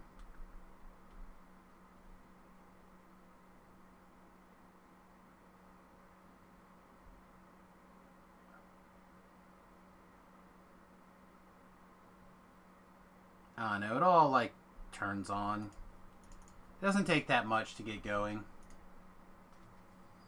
No spider cult mask because I use the Samus hat that gives concentration and diplomacy skills. I think the spider hat's ugly.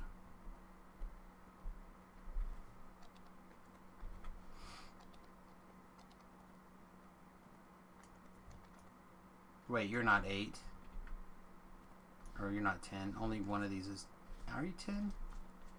Now I'm all confused. I think those are 11s. I think my 10 is just the one out here. I'll have to look and see.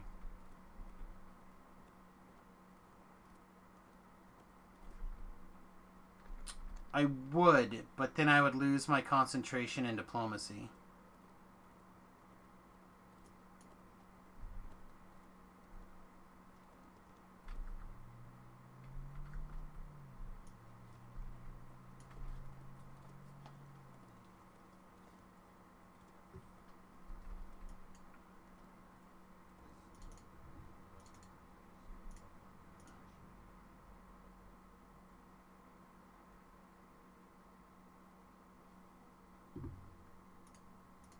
No. You only get one hat bonus. So if you activate another hat bonus, you lose the other one.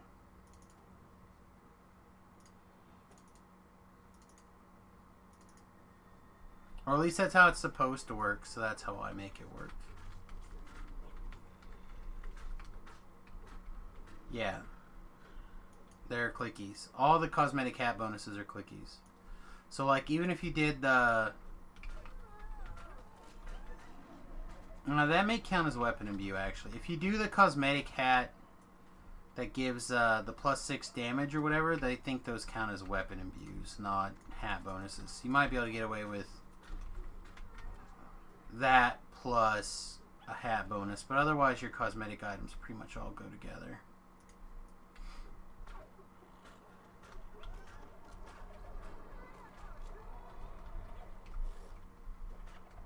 Let's go Carnage.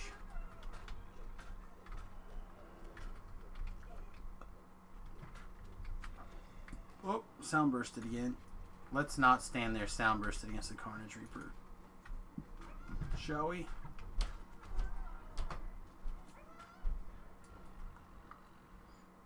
I am human, yeah. Last human life, even. I'm ready. I'm ready to finish my racials. Although it's not finished anymore. Now we gotta start on our shifter next. I thought maybe we'd be starting it tomorrow, but it's not gonna happen today.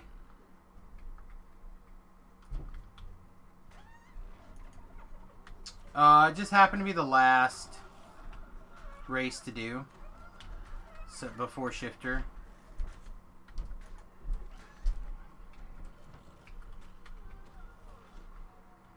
Literally, people just voted, and that's what ended up last, basically. It wasn't for any particular reason.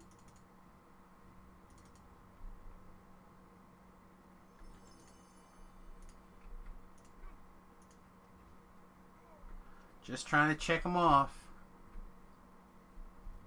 So when this is done, we'll start on our shifter lives, then we'll have our triple completionist done.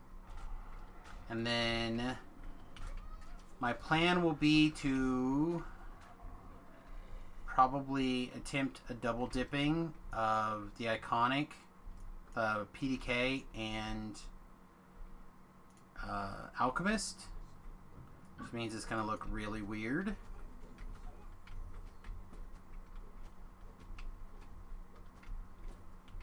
So that'll probably be my Dagger Alchemist build. And then I have like a, I don't know, something. And then I have then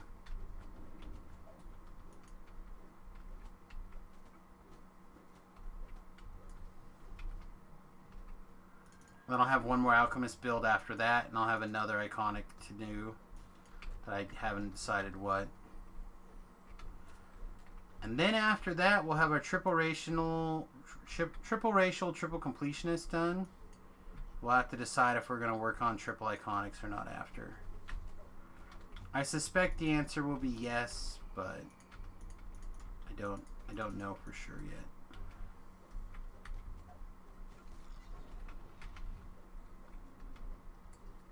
I could also take some time off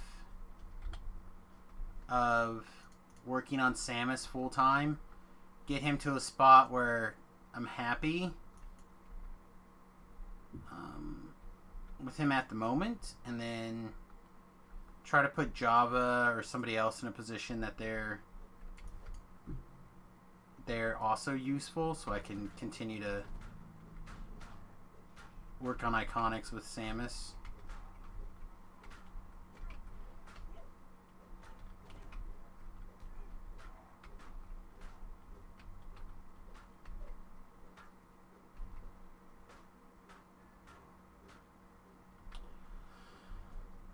So again, if you were starting at the very beginning, and you were to ask me what would be the way that I would say is the most efficient, I would tell you to pick a style that you really like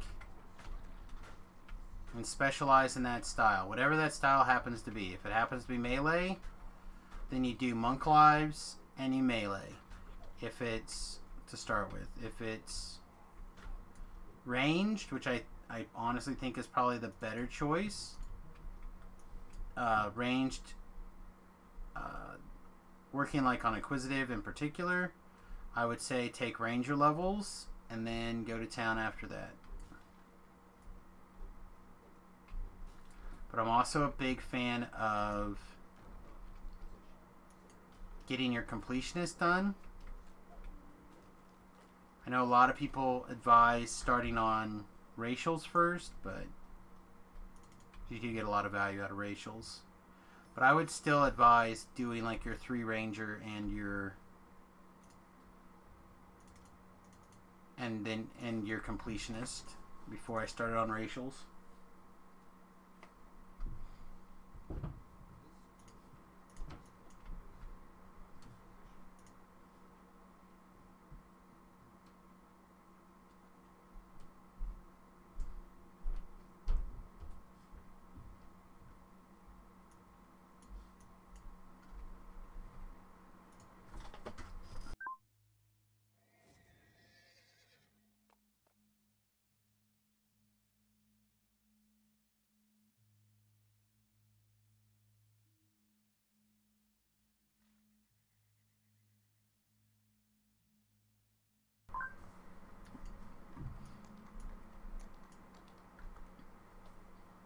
Alright. So now knocking out that quest, there may not be that many 10s left. Because again, I made a mistake and I did some quests where I shouldn't have done them. So what do we have left here? Oh, Tempest Spine, which because we don't have the rune armor is kind of weak. We could do the jewels. That's fine. We can do hips. Hips is fine. Black and blue is fine. So we have quests. Just, again, this is that window where I made a mistake. And now I have to figure out how to get, what, the 4 or 5 quests worth out of Ravenloft elsewhere. Not a huge deal. Not a huge deal at all, but still inconvenient.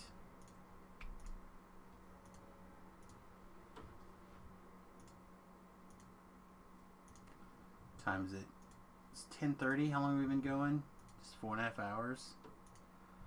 I don't know. I'm definitely starting to get winded here. We're not done, but I don't think we're gonna go another 4 hours tonight. You guys are looking for things. Also, Suma, if you want, I'm 12 doing 10s.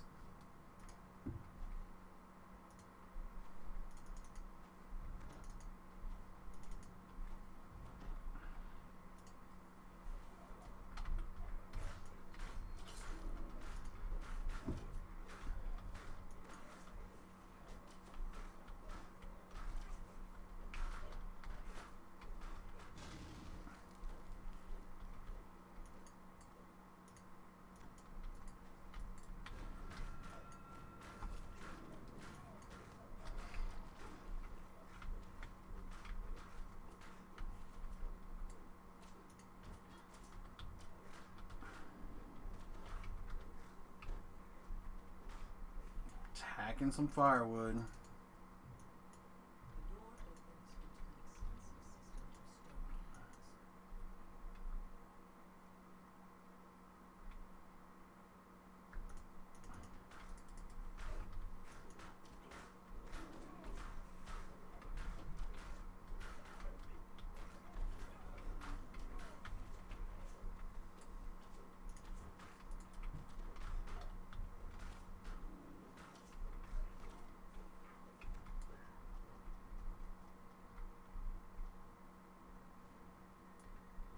Oh yeah, it's always great when you finally get that brilliance.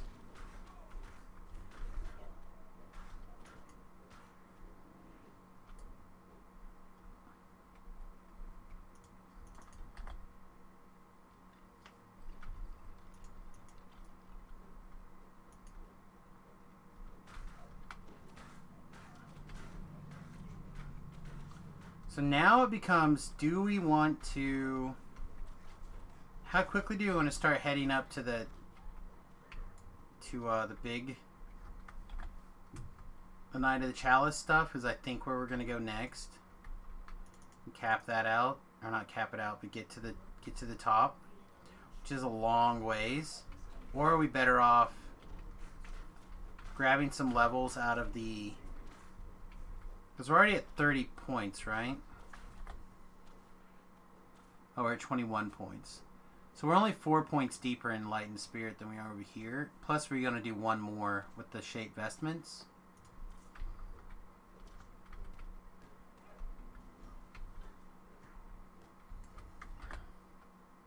Right, because Shape Vestments is... Oh, Light Armor. No. Yeah, we definitely want Shape Vestments here.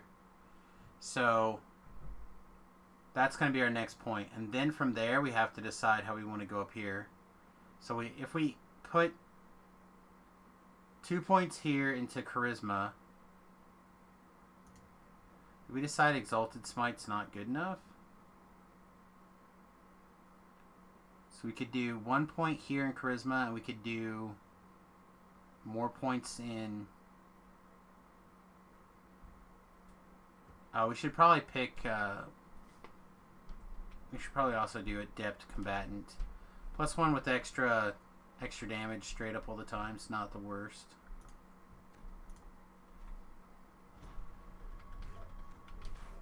Because like I said, I don't see us... Oh wait, we want Spiritual Retribution at some point here too. Yeah, I don't know. It's gonna get weird. Build is going to get weird. But not having to stop to heal is pretty huge. Plus, you know, we're up to 92 on our MMR, on our PRR. One more point that goes up another 20.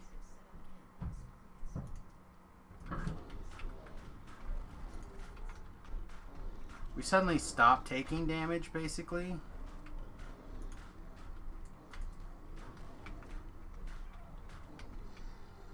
Although we're certainly taking it now.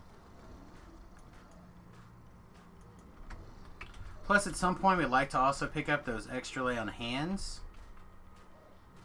I honestly don't know if we're going to be able to do.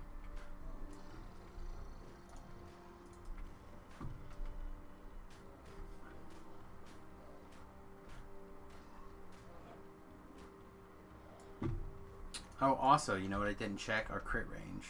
15 to 20 times 3. No, we can't pick that. Not going to waste a key on it. Oh.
You know, it dawns on me I did not bring any sort of True Seeing scroll or capability. I probably should do that. Have a good night, Wits. We'll see you tomorrow, buddy.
I haven't killed enough of these things to unlock their hit points, which is strange for me for a long time, really.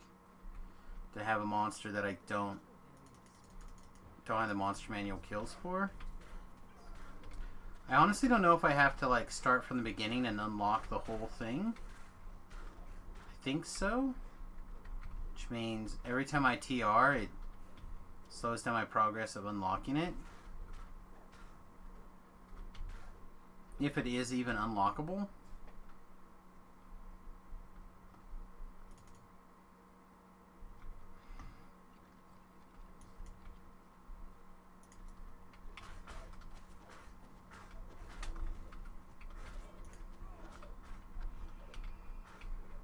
It's a Sword of Shadows.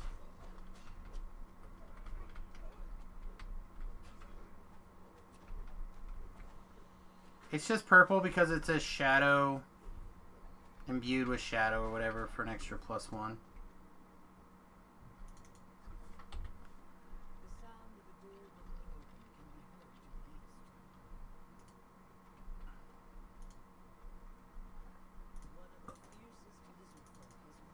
Although I think there's a purple... I think there's a cosmetic that's very similar to this, but I don't know for sure, so don't quote me.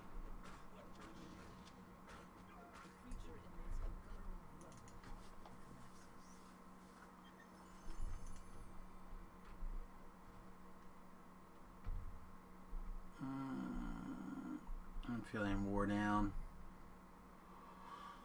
Oh, excuse me.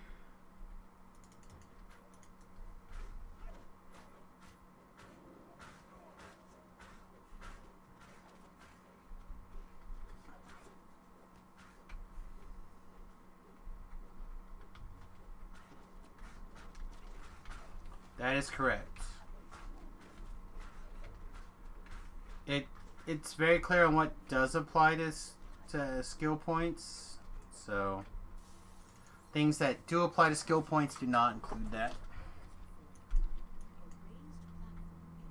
I don't have a cosmetic of the Sword of Shadows, but there is a cosmetic I think that you could apply to this.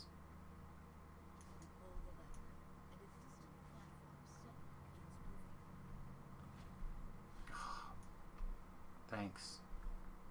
Wasn't 100% sure which one. The lag right here was not the greatest, so...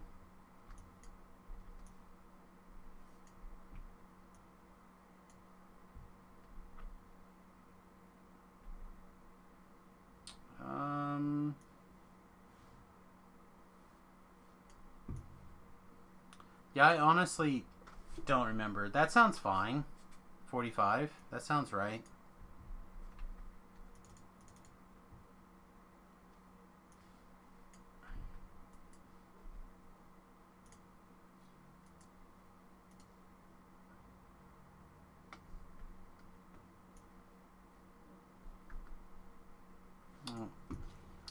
I'm letting myself get distracted with a million things here. And clear my mind of whimsy. Get through this Mario skill-based moment here. Also really just need to fart.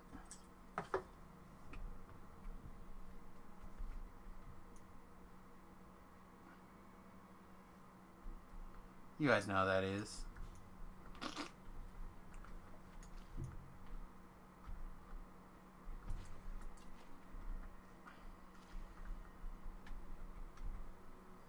Oh, come on.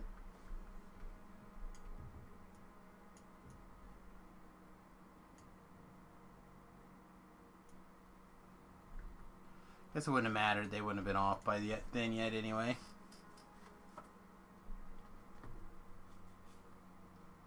I'm sure you do. Whatever the wiki says, but the Morn Lords are going to be under the iconic reward.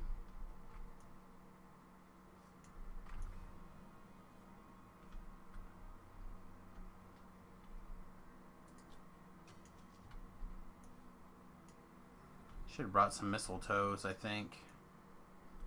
It would have saved me a lot of pain.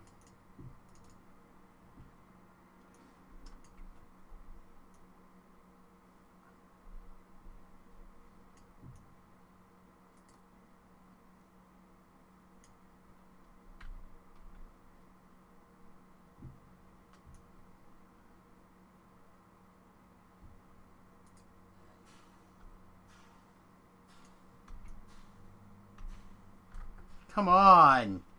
Come on. We timed it all. It was perfect. You monster.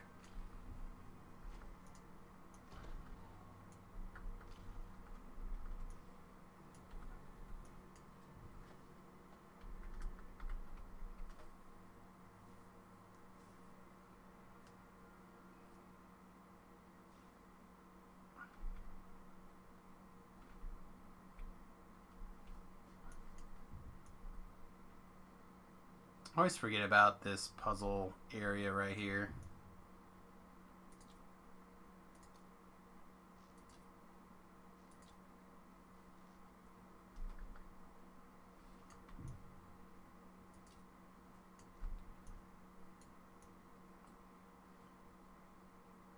There's always more to do.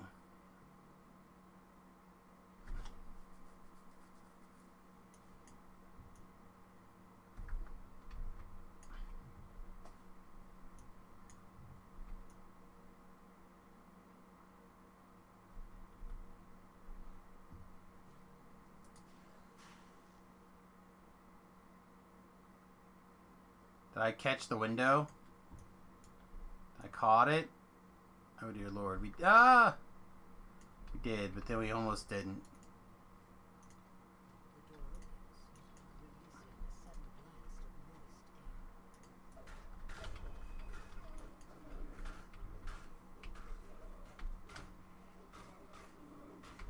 Oh no, we did it. We made it.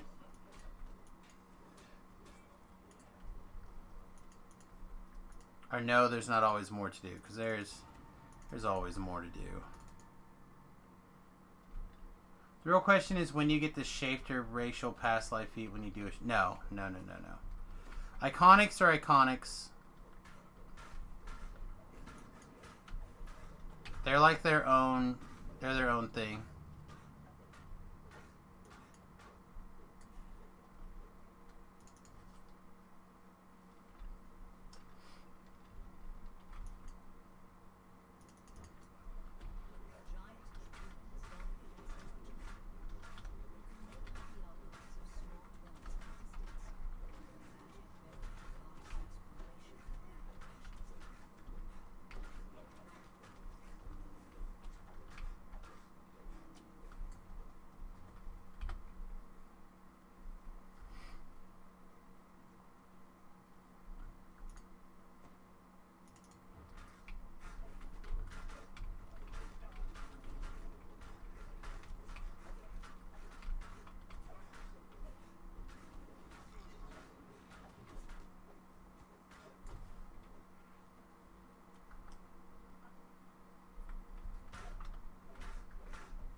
Again, we don't need a shrine, so we're fine shape. Honestly, I keep hitting this heroism, but we don't need to hit it either. Also, please keep the Crypt Raider set on.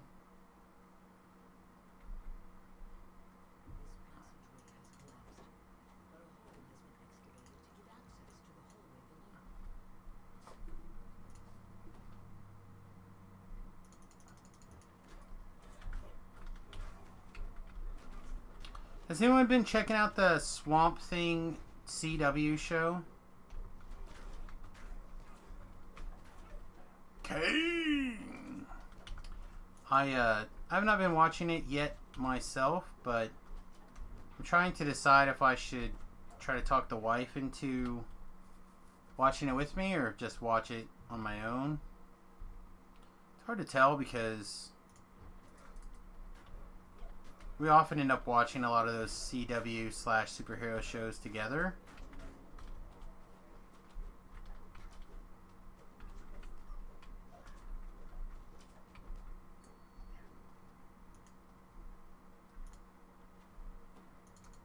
Don't know if she would be up her alley or not, though.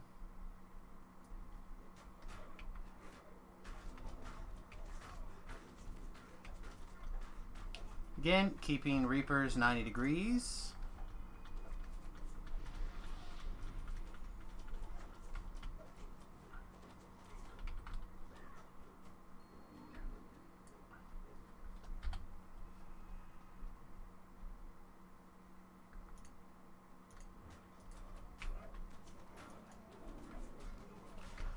Other thing I did is I finished watching Stargate Universe, and I think I'm going to buy there's like a 6 comic book run.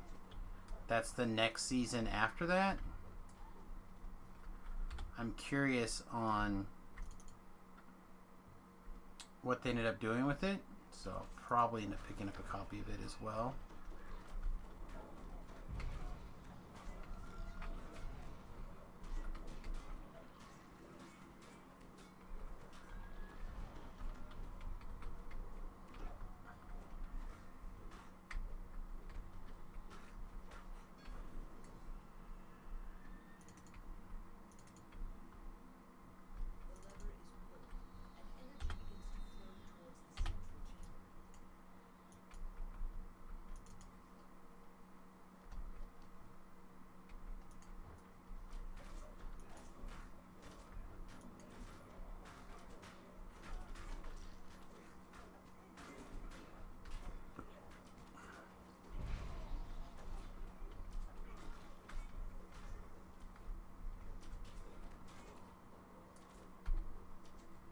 Oops.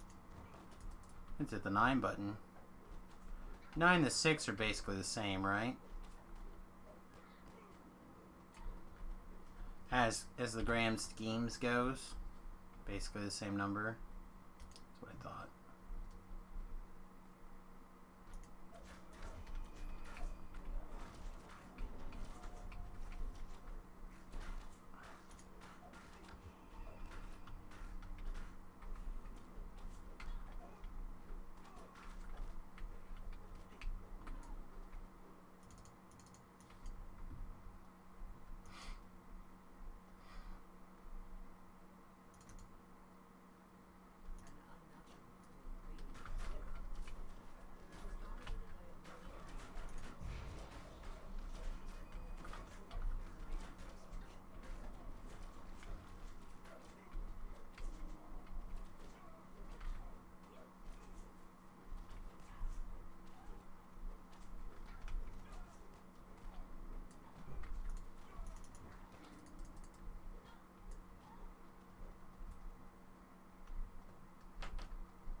No.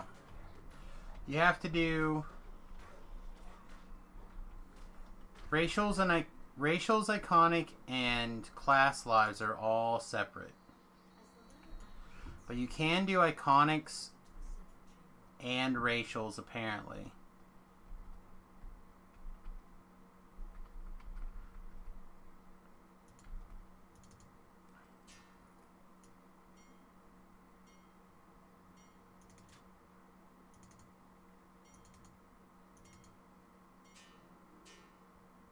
Yeah, iconics in class, sorry.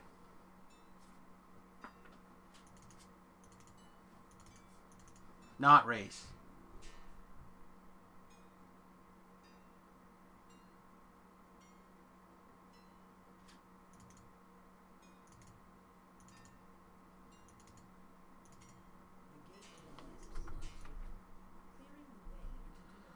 Yeah, so I'm gonna, like for example, I'm going to try to double dip my iconic lives and 2 of them with my racial lives. Or, sorry, I keep saying racial. Class lives. My bad.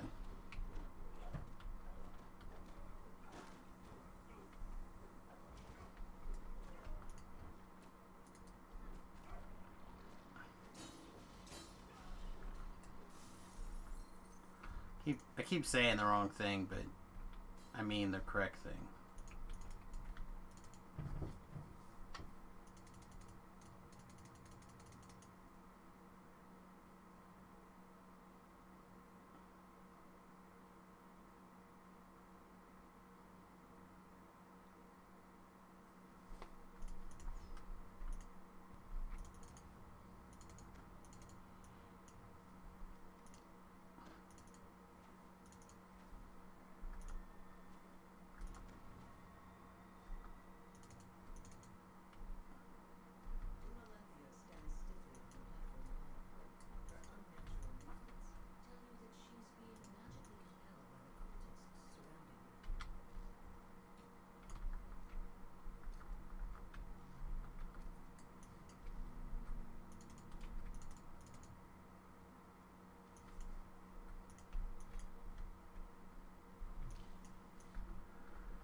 It's lag, man.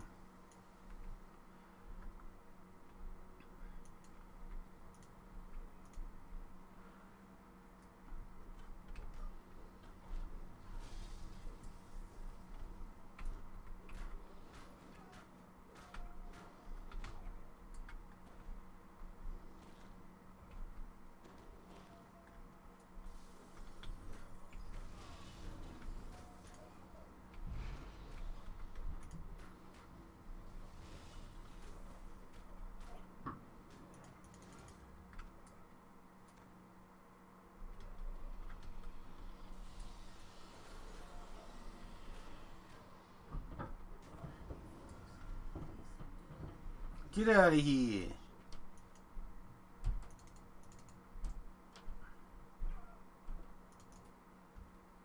Gave me a bunch of ice dots, you jerk. And not even any cool loots.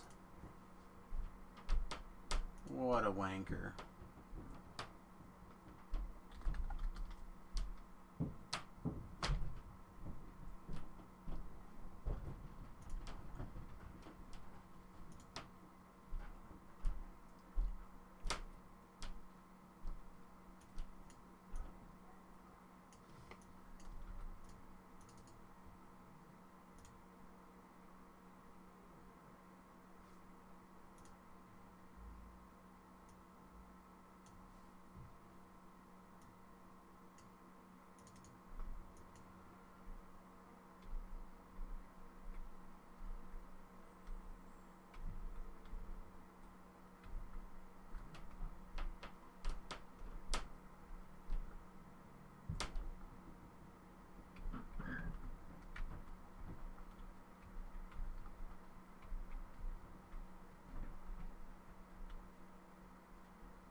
Load up them DDO points.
Oh, that's probably fine.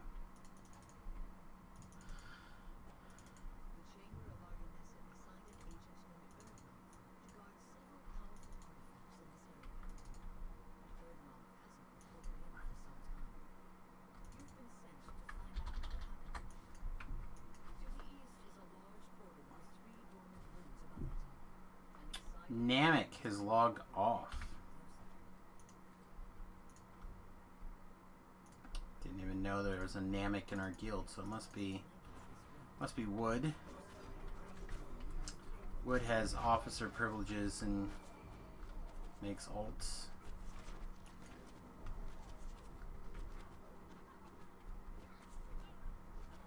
Quite a few alts. Ah, it's you. Okay. Also fine. Just not my go-to when I see an extra person.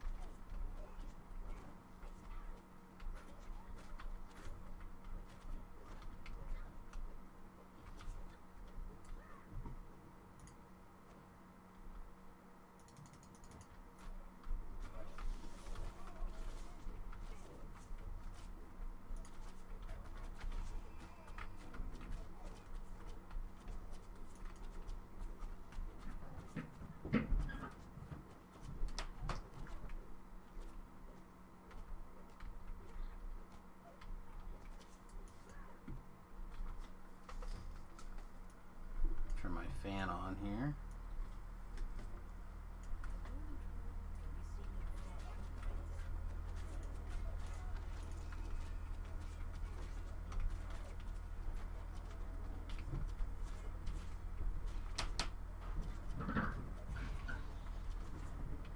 So, as a warlock, I'm a aura warlock. And I guess there's something squirrely going on with the aura coloration. It should be white, like my pew pew. It should look more like that. But something squirrely going on, some sort of interaction, and it makes it purple.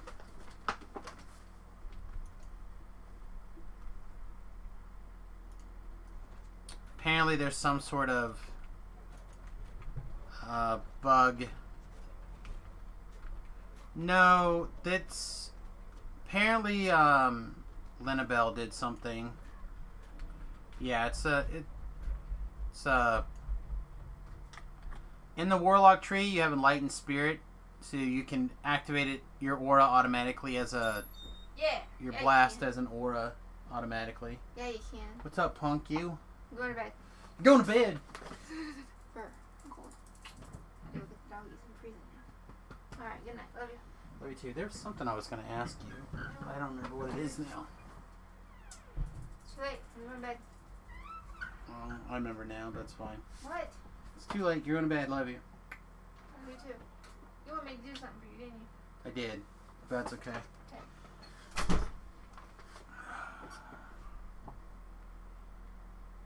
Oh, did you actually... Did it stay there and you were able to get it read? Okay, sweet. Then you can do some other stuff with it as well. So, one of the things that I'm doing with it is every time it goes off, you'll notice my temporary hit points increase. So it's not really healing me in advance, but it kind of is healing me in advance.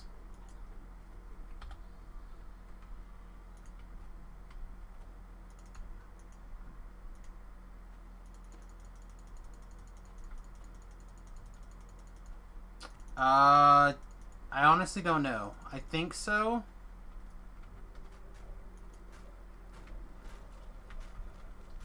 I'm not a warlock expert, although I have a lot of experience with this much of the warlock tree right here. but not a whole lot more of the warlock tree.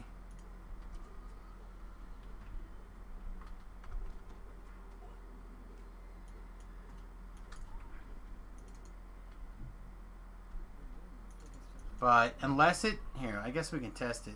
Unless it doesn't, unless it suppresses. Yeah, see, it didn't suppress. So I imagine it continues to hurt the enemy.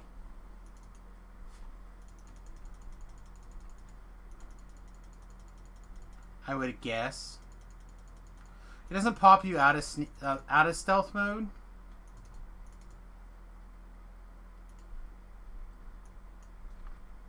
We'll just look.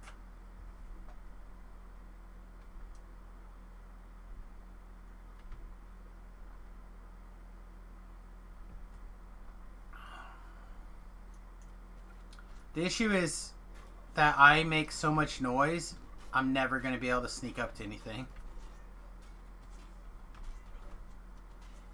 I'm not a quiet alt.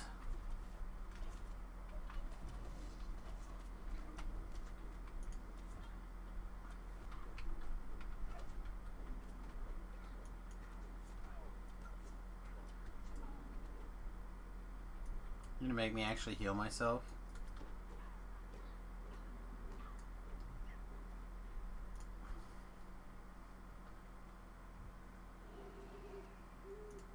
One could try it on Korthos if they'd like, I suppose.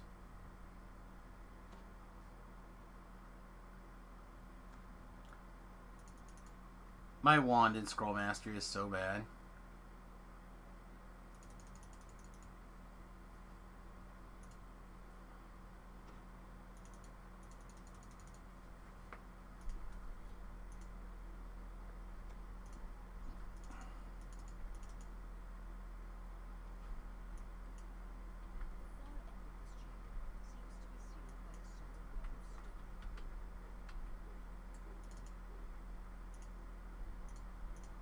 Come prostate yourself to the crack.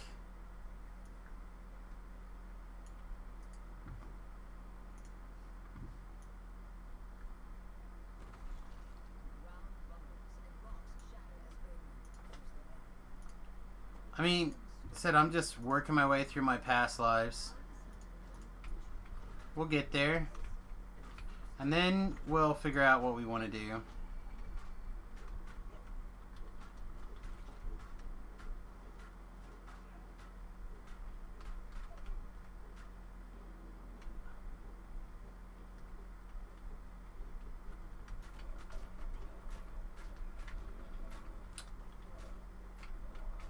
I tell you, this feels ridiculous.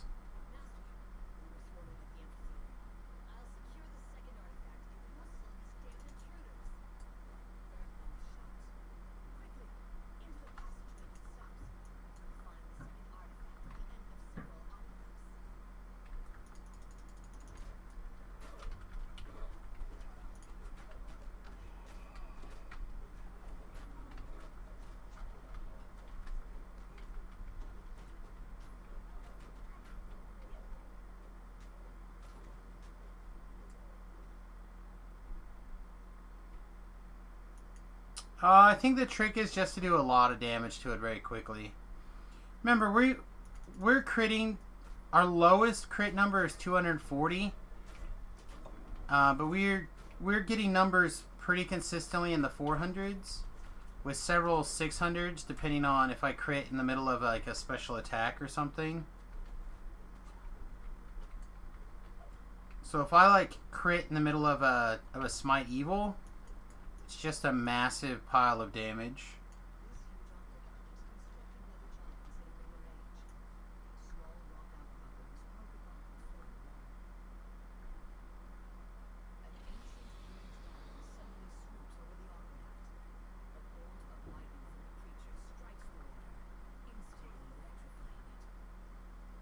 Oh, that's a bunch of damage.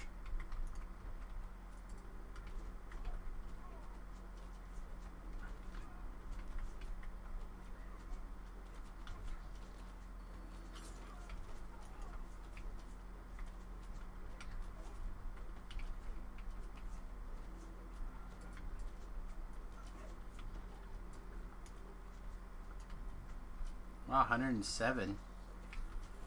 Ellery's gonna have her work cut out for her in a second.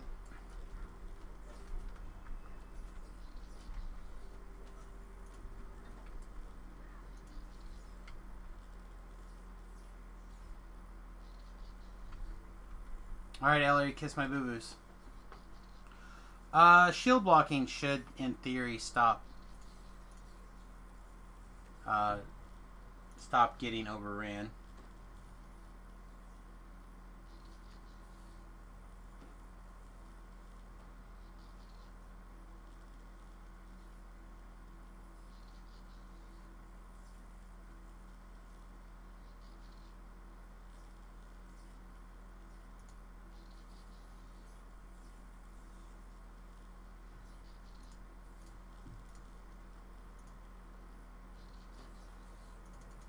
Actually holding the block key. If you block when like a Minotaur charges you or something like that, it should prevent you from being knocked down, thrown back, stunned, a lot of that stuff if you're actively shield blocking when the attack hits. You can look and see, like I think under effects of an active shield block. Wow. Another hundo points of damage there.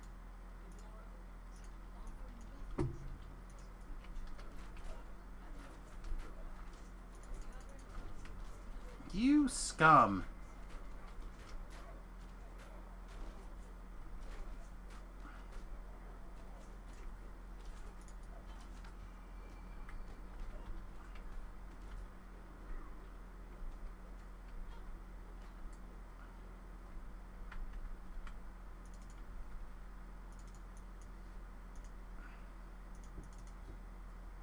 Ellery's just one of the most wonderful girls I know.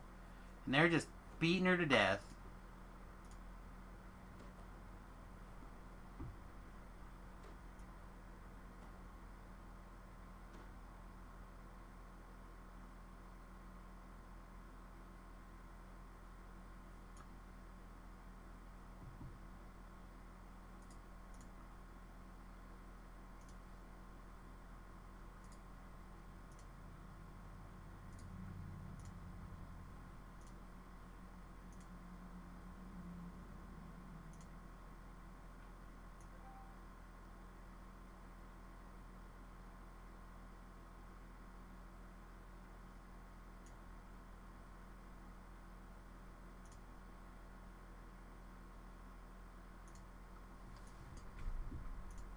Sorry, a tweet came across my timeline here about a woman whose 9-month-old child just died from a brain aneurysm. She's kind of going in a little bit cray-cray, which is pretty understandable. But I guess she's an artist and has her own shop, and she is looking. She makes things for people.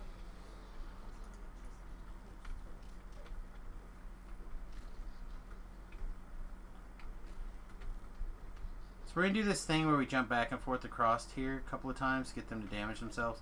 Anyway, apparently people are asking each other to like take a look at her items and see if there's anything that you'd be interested in to help support her while she's dealing with these shenanigans.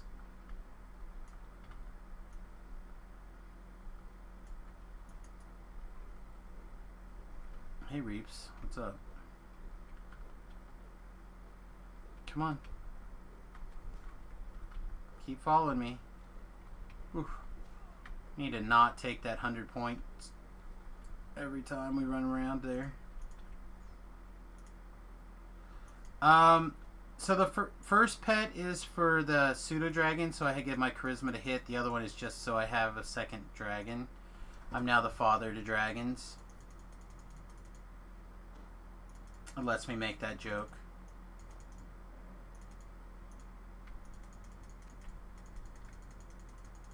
That is literally all it does. I mean, if you're gonna have one dragon chasing you around, don't you want to have two? Come on. Come on, man.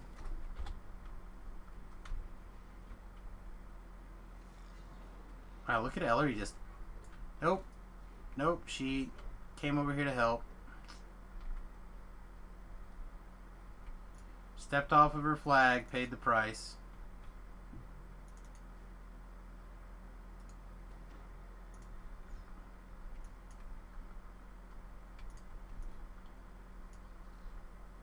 It doesn't only do the charisma boost, but that is... So I haven't got into it super deep, but you have like this distract feature that it can do. It has some other features at its disposal, but I don't know that all that well.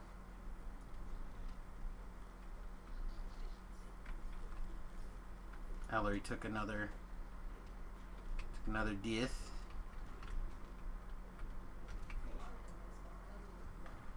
But anyway, I know you can make it distract. I don't know if you can do something else.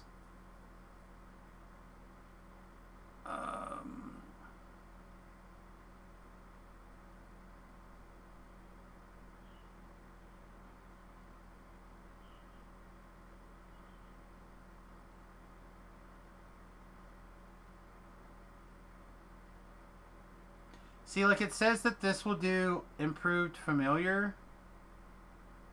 Will also hit it, but I don't know what, like, it doesn't attack.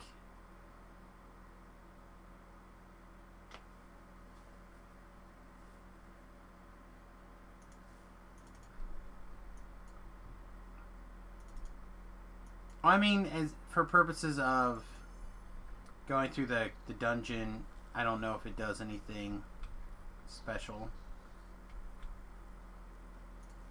I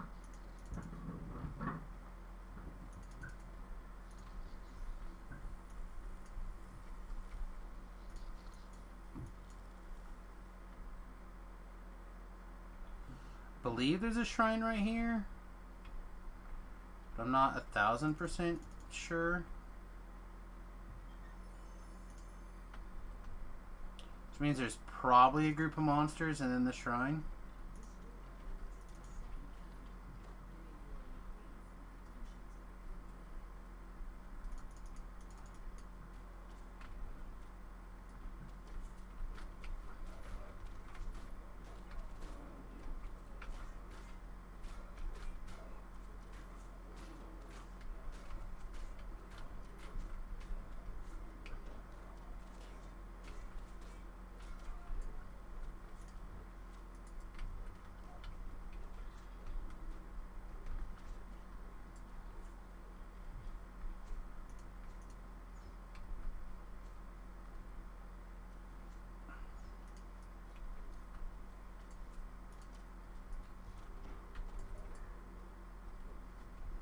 You see me shoot my SOS at that chick and kill her?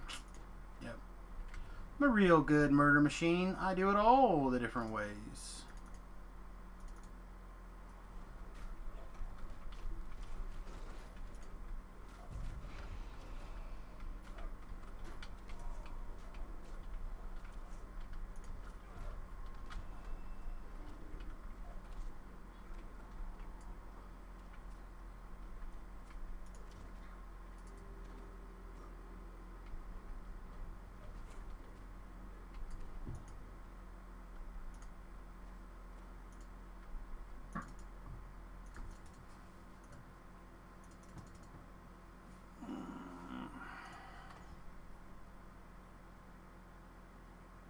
Tier 4 King of True Seeing.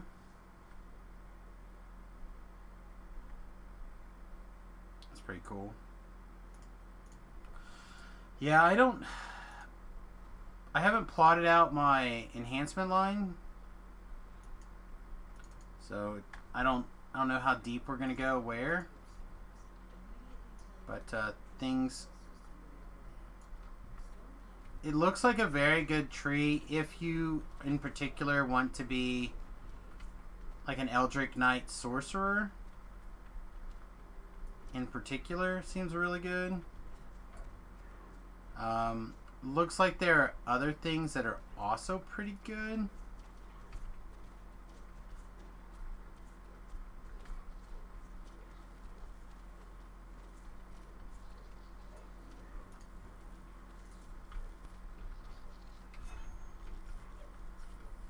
In it, but I have not dived as deep into it as I would like, for sure.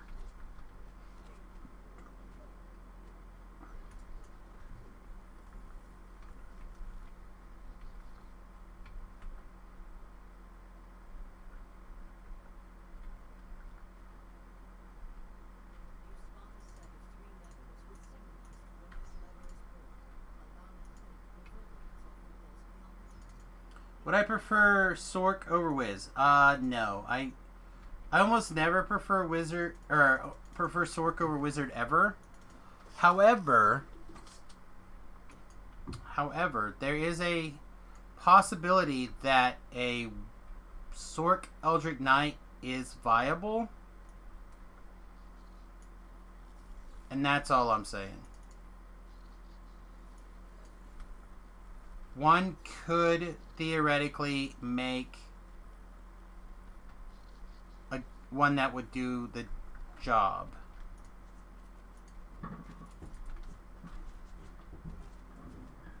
Yes. So what you would probably do is you would probably end up doing well,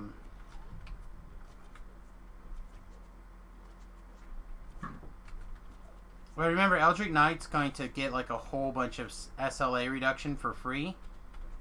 So keep that in mind. But you're probably going to want to do, I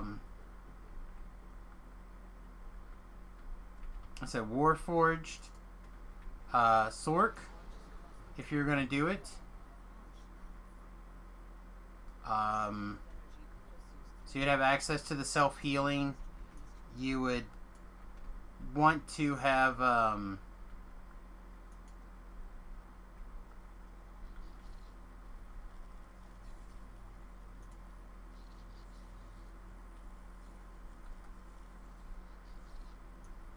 you would probably want to be an SL or an air sork. Sorry, an air sork, I would imagine, would be the best.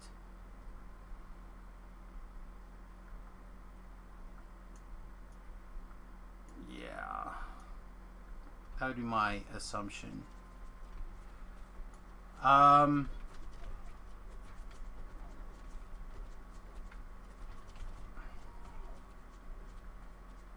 Well, you end up with just a metric ton of spell failure reduction.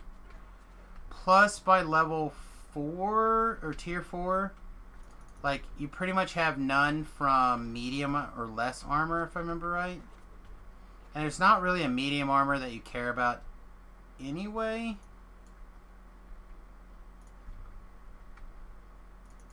I could be wrong, and someone could be like, oh no, you care about this armor. But I can't think of a medium armor that I care about. Unless you're an Eldritch... Unless you're, a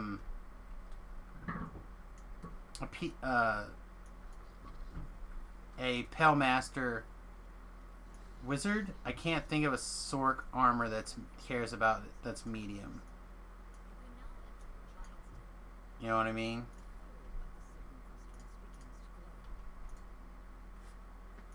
Thinking about mithril plate and a heavy shield, at least. You could get away with all that stuff. I don't even know if you have to have the mithril plate. So you'll get, I think it's something like 25 or 30 spell failure reduction from the enhancement lines in the cores as it is. And then, I believe, don't quote me, but I'm pretty sure you can get the spell fail reduction for the item applies to the item. So you can get 10 to your shield and 10 to your 10 to your armor from a blue slot. And that could be changing soon to be at a better level range. I'm not sure.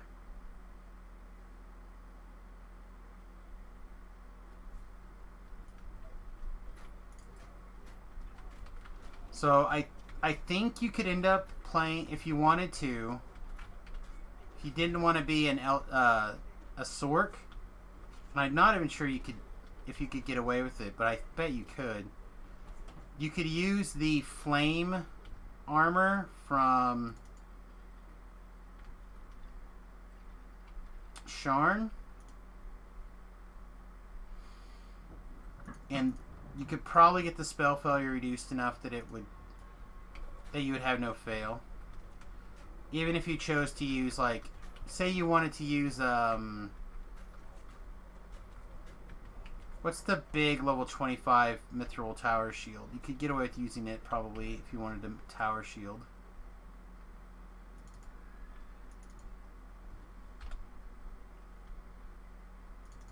The usual problem is, why would you bother to use a one-handed weapon? So you could squeeze out a few more.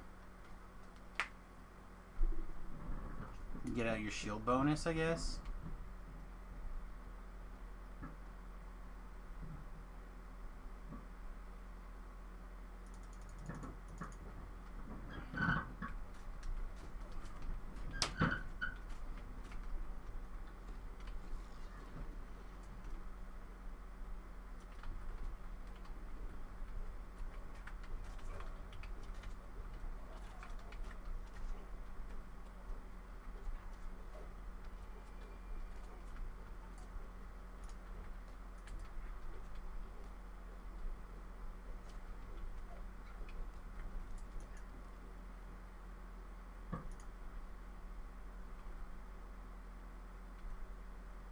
Whew, I'm getting tired. This is how I know I'm fighting off something. When I'm tired this early, usually means something's going on. Either I haven't slept, which is also probably true. I really haven't slept that much. Or I'm not feeling super well.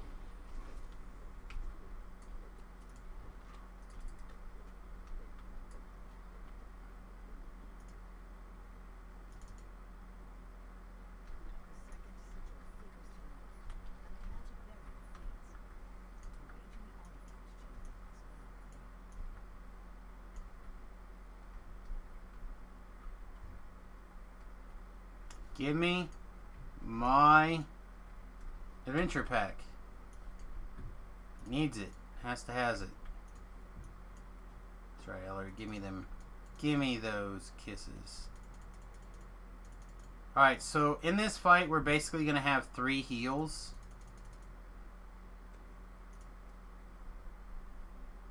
I don't know if it's going to be enough.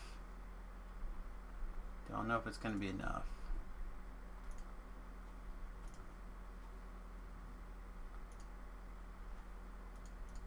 Fire off our pouch of jerky.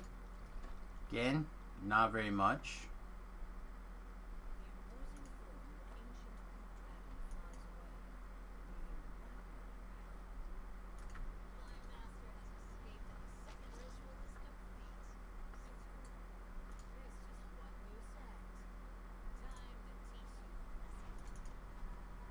A little bit further back. There we go.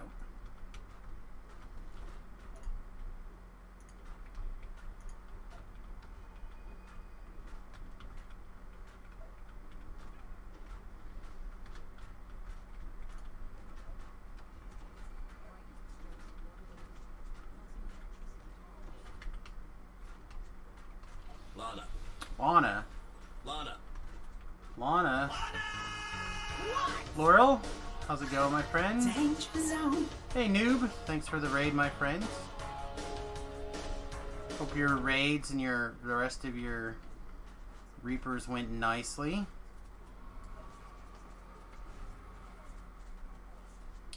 Oh, I'm just getting pepper sprayed over here by these archers all of a sudden. Come on, come on. Blam!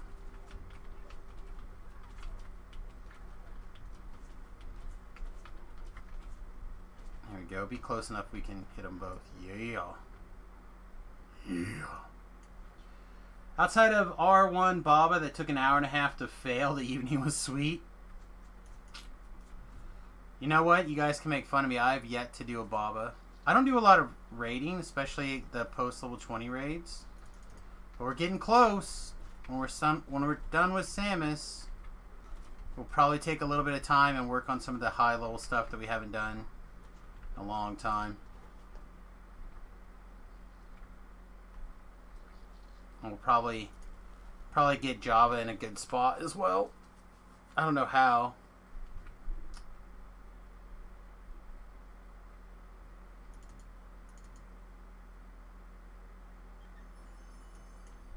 It was fine. If I would have brought a real hireling instead of Ellery, I think we would have been on a lot quicker, but I just brought Ellery for potions. Oh, come on.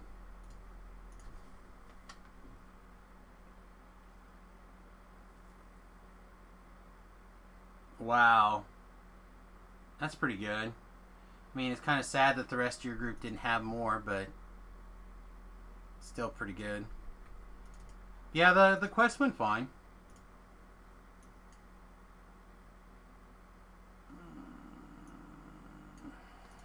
Very smooth. Very smooth. The build is solid. Like,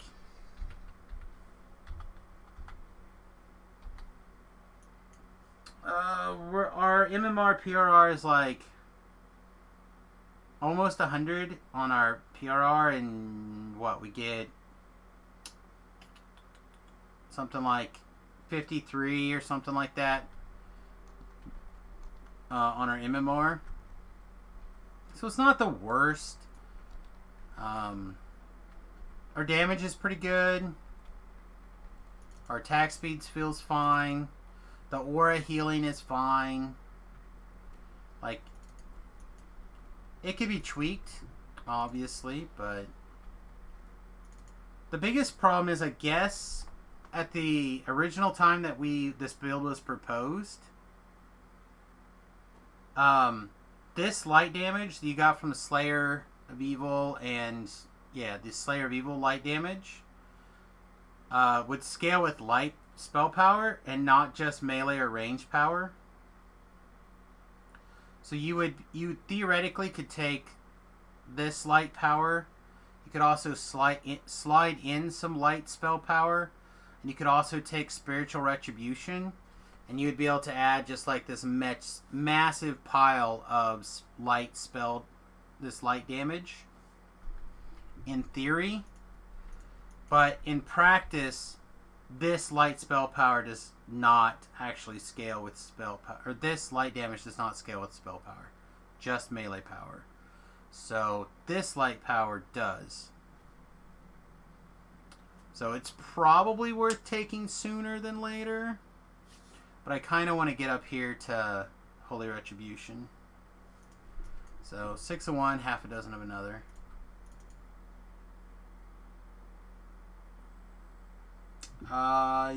Yes, I can.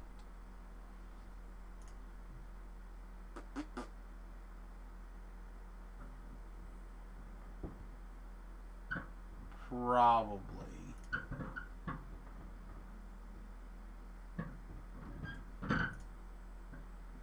Give me a second.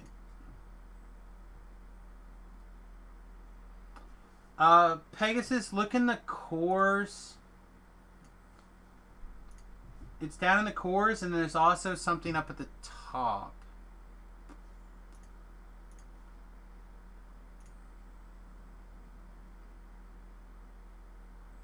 Wizard. It's like the third core. So you're getting... Imbue the Blade, you get 15 here. Subtle Force, you get 20 here. So you're getting, right here, you're getting 35. And then also, whatever that one's called. If you wanted, you can, in medium armor. Medium and light armor. Or medium or mithril body.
Where?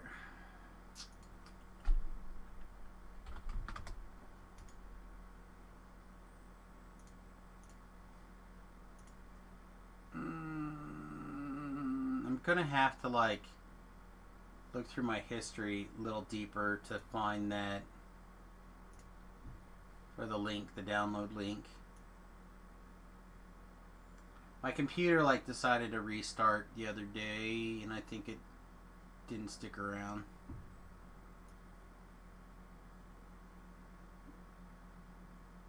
Give me a second, I'll find it.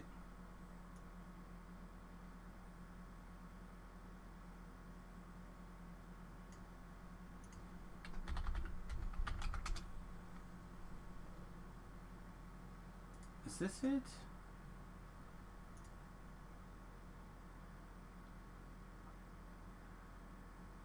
That is not it. So it's under the UI skin somewhere in the... There it is, UI. There it is. Alright, I'll post it here, and then I'll also post it in the...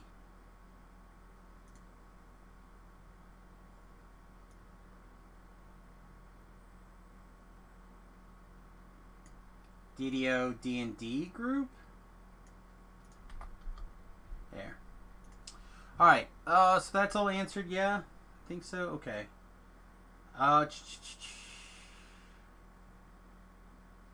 Just wanted to pop and say hello, welcome, bud. The DM sucks. Sorry to hear that. Deep dip into Sork. I don't think there's going to work for a splash. Shame. Yeah, I think what you're talking about, if you do an Eldritch Knight Wizard or Eldritch Knight Sork, is you're going to be something like really deep into Sork. And like I said, I think the best way to go is probably going to be some sort of robot, so you can take advantage of the fact that you can self-heal that way. Again, I haven't built anything per se, nor will I likely, because I don't think it's going to be as good as just like the Eldritch Knight builds that I run all the time. Again, I'm a really big fan of the Eldritch Knight PDK, PM. There we go, Pelmaster builds. And I really, really liked how it played with the quarterstaff stuff. I'm pretty sure that if I wanted to build an Eldritch Knight going forward, like an Eldritch Knight melee wizard, it would be a 17-3 split, which is what we kind of talked about after last life. But you could do that almost the exact same thing on like a 2 splash or like a 1-1 splash. So you could do like 1 rogue. What else would you even make that other level? Probably like 1 cleric, 18 sork. Because the 1 level of cleric would give you some turns, so you can fire off that 1 power. I don't remember what it's called, but the big special attack.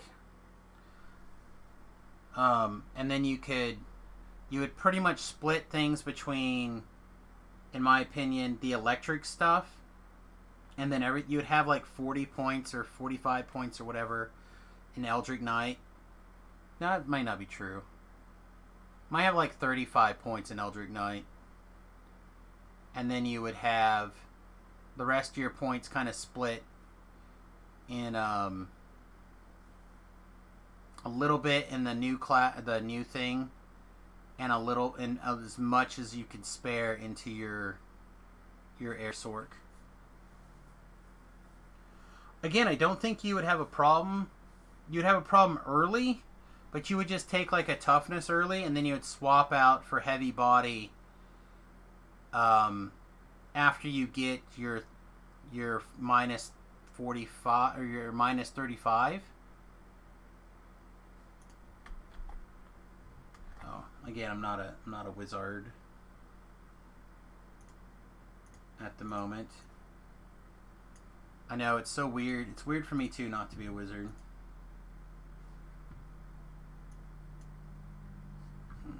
Something is eating a bunch of memory. Facebook's open again. It's probably Facebook.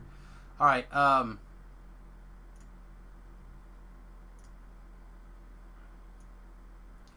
So again, you might.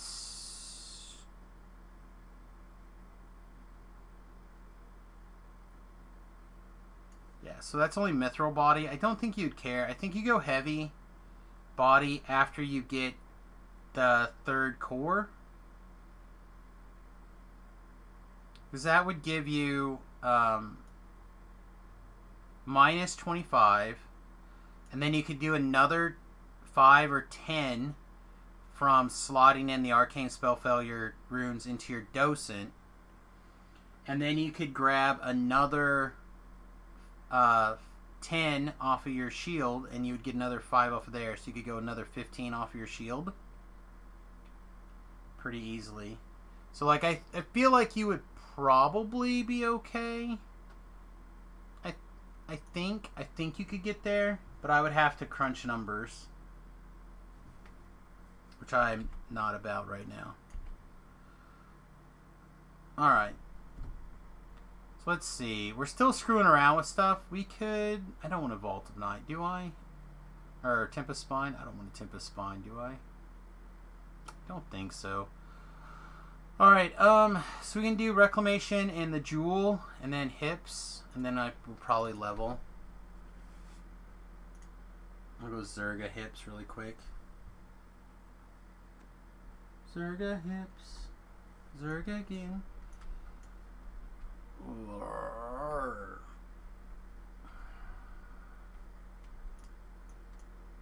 I hate not feeling well. I am like the worst person at not feeling well. I really am bad at it. I do my best to not take it out on the people around me. But when I don't feel good, I just start to shut down. And the worse I feel, the quicker I shut down.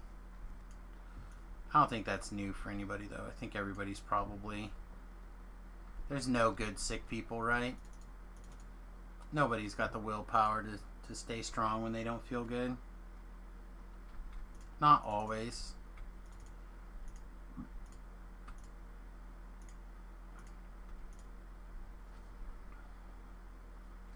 Just need to push through tonight. I might not fast tonight. I might see if I have any chicken broth, and if I do, I might just hit the chicken broth really hard this evening.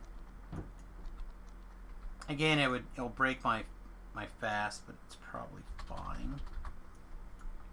I don't know. Maybe I won't. Maybe I'll just try to go to bed.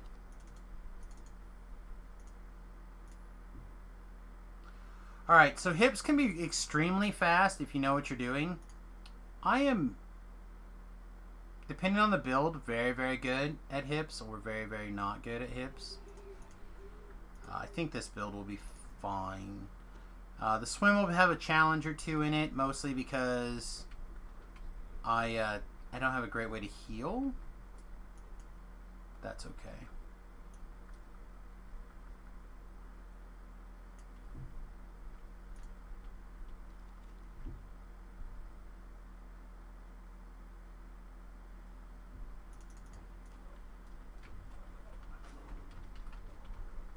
Clear this initial pile of crap.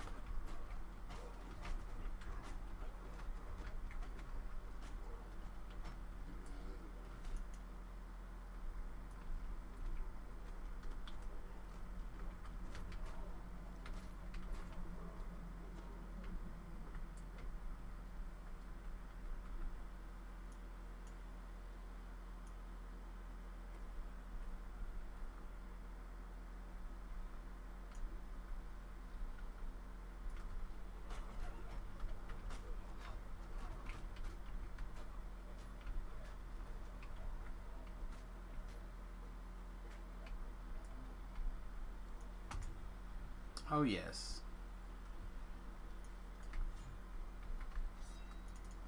I am mentally already to the next corner, which is what's going on here. Which ironically is not helpful, in case you're curious.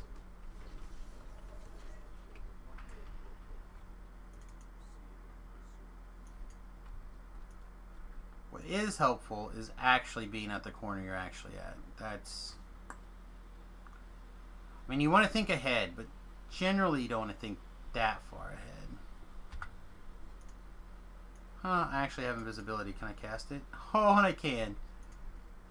Look at us. Or don't look at us. We're invisible. Don't look at us. I completely forgot about it.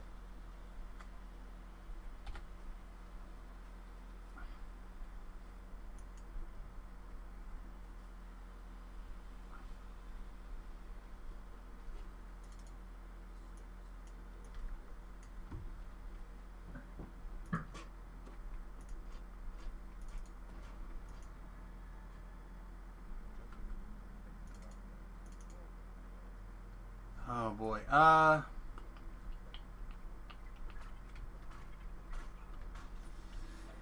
You're gonna pick up mage armor for free out of your Eldritch Knight tree. And you're definitely gonna want that because it's gonna give you bonus to your armor class. Percentage based armor class.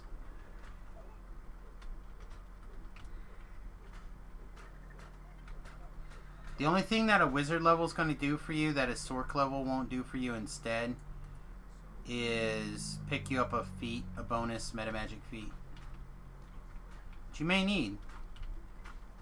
Sorry, Pegasus, it took me a minute to read that particular post all the way through, I think, and have my brain process it the way it needed to be processed. Said, I think you get away with one level of rogue. You don't need to take a second because you're not going to be evasion-y anyway. This way you have all your trapping skills. The problem is that you're not int based, so you're not going to have a million zillion skills. And then you take, you get that cleric level for, again, having turns.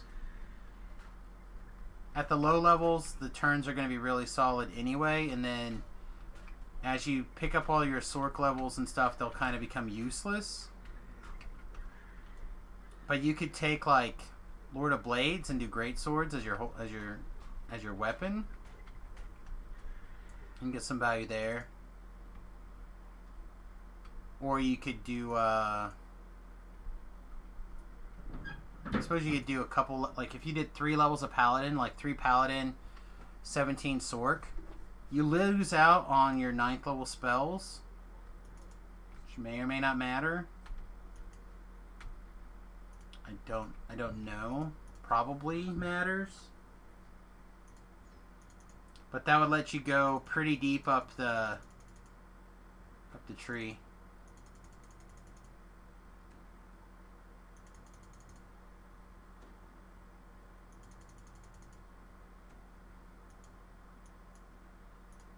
No, I'm just saying if you to splash.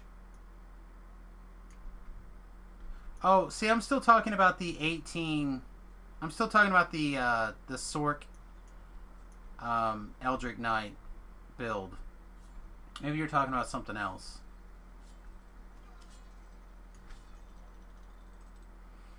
But we've been discussing whether or not you can make a viable Sorc Eldritch Knight now using the familiar to get your charisma to hit and damage and one or two other things.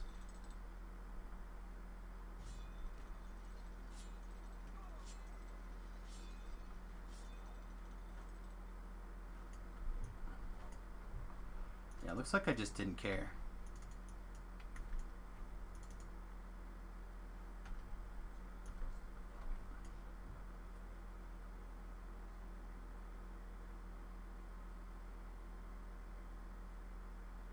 Oh, yeah, no. Eldritch Knight is really good. You can't overdo Eldritch Knight. But I don't know what build he's talking about here anymore. I'm getting all confused on which build is which now.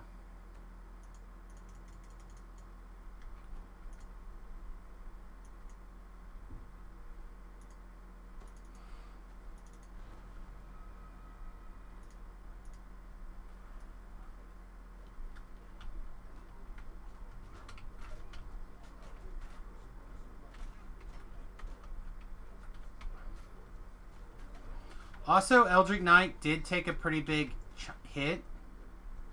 It may not be the king that it once was, Dark. Like, it did lose a big chunk of its damage.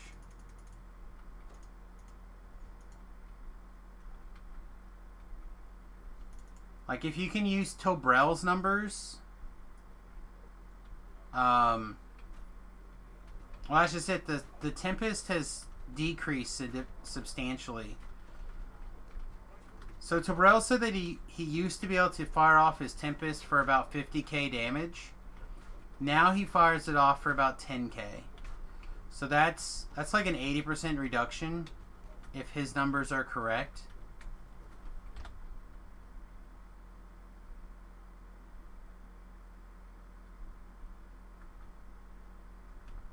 Again, I don't know. I didn't have any problems with it, but I didn't have anything to compare it to before. Oh dear Lord. Can we just jump on these damn boxes, please?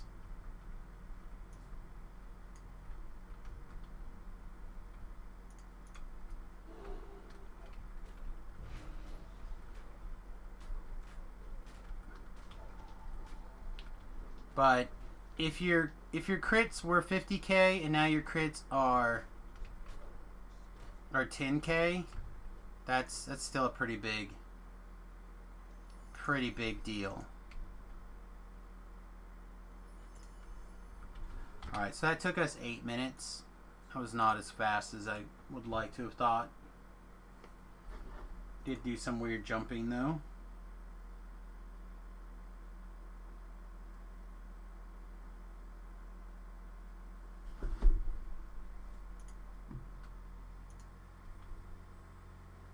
Do I care about... Yeah, I'll take this reward. Whatever. Give it to me. Give it to me, baby. And reward, and reward.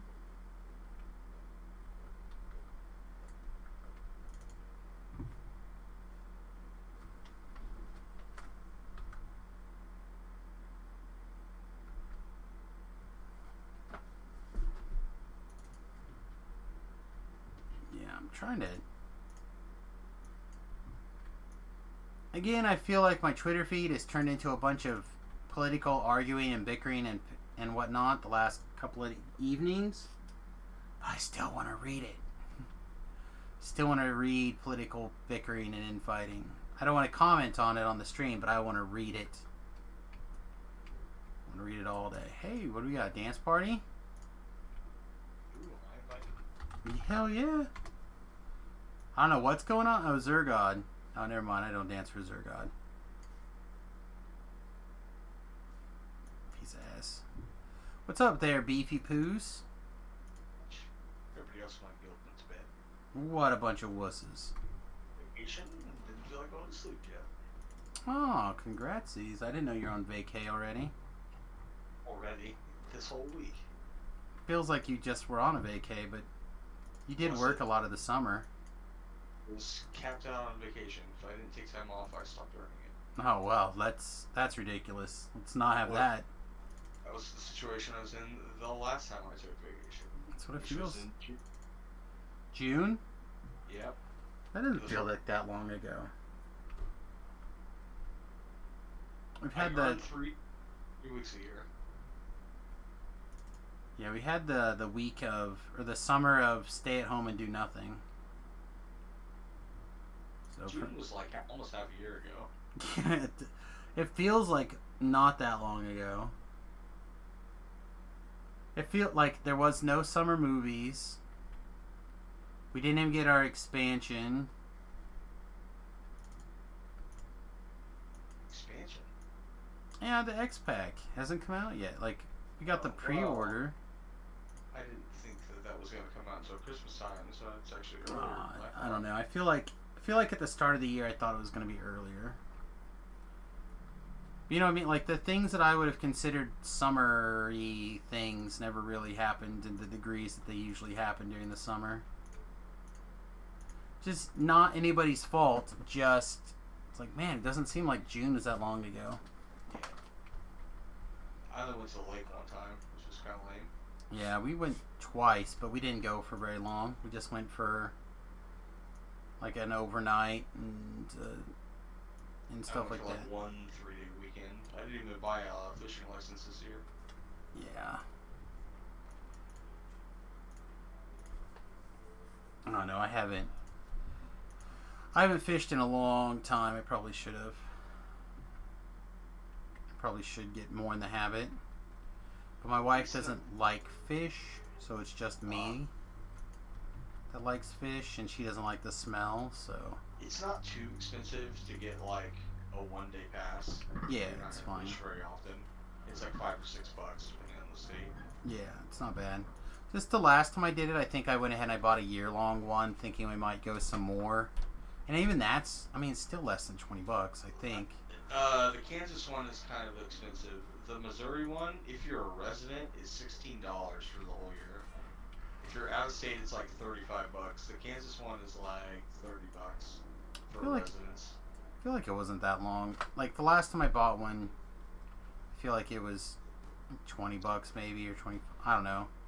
But it has been a little while. It's like $30, and then you have extra ones, like some counties have their own. Yeah. Kansas. Well, it was a few years ago when I was hoping to stock my aquaponics fish tank with local fish, and that did not turn out to happen. So I ended up instead getting some tilapia fingerlings to stock my aquaponics tank, and they got to about the 6-inch size before they died.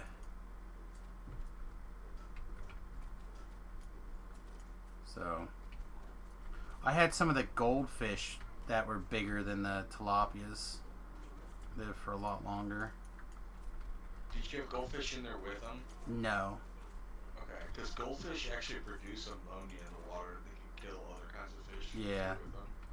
Yeah, the reason why I wanted to switch off of the goldfish was that they were producing a lot of ammonia, and that the plants had to like really flush through, which means I had to do partial tank switches every once in a while.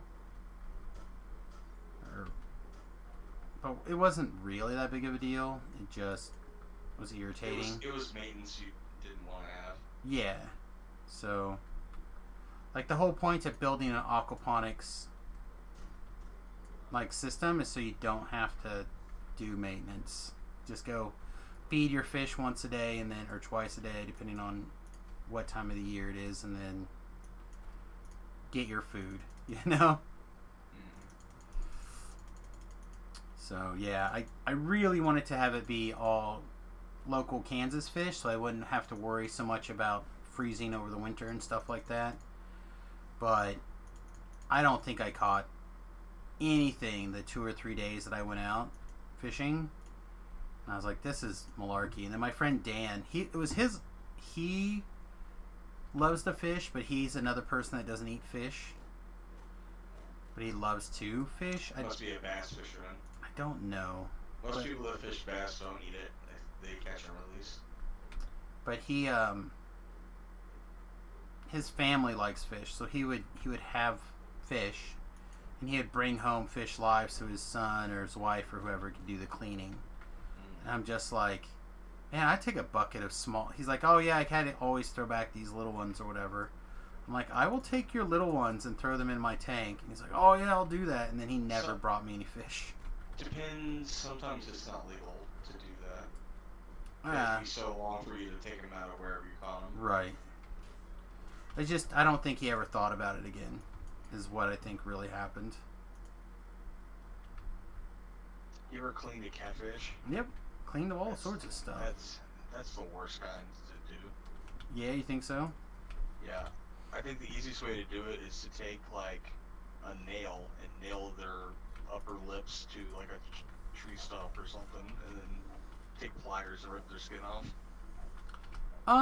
So depends on how you cook it. Usually I normally don't do skin removed when I cook at first. I take the skin off after I cook. Well, then it's not clean.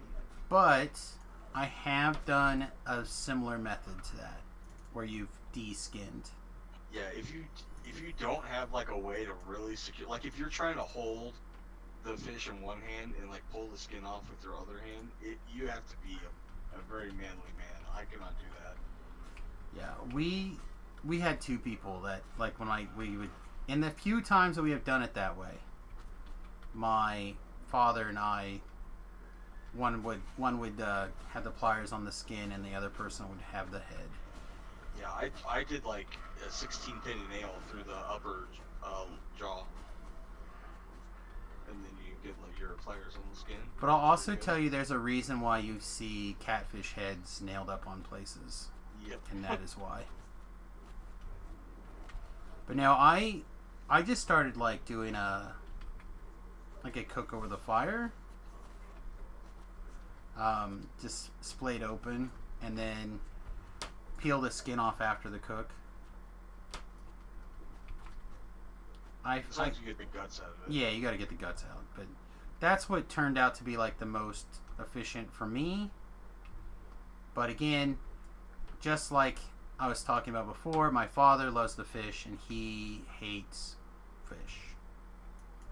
So he was the same way. He didn't mind cleaning it or anything like that, but he didn't care for the taste. And he loved it. He was a catfish fisher. I mean, I'm sure he still is. He's not dead. I don't know if he fishes anymore. I'm sure he does. Yeah, usually we go crappie fishing. That's what we normally do. Oh, and I was telling B-Love, I started watching...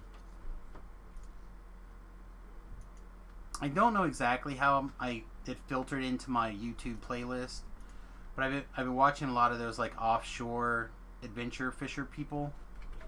You know, so they'll do like deep sea fishing, or they'll go spear fishing, or Get like a trigger or whatever off the coast of Florida.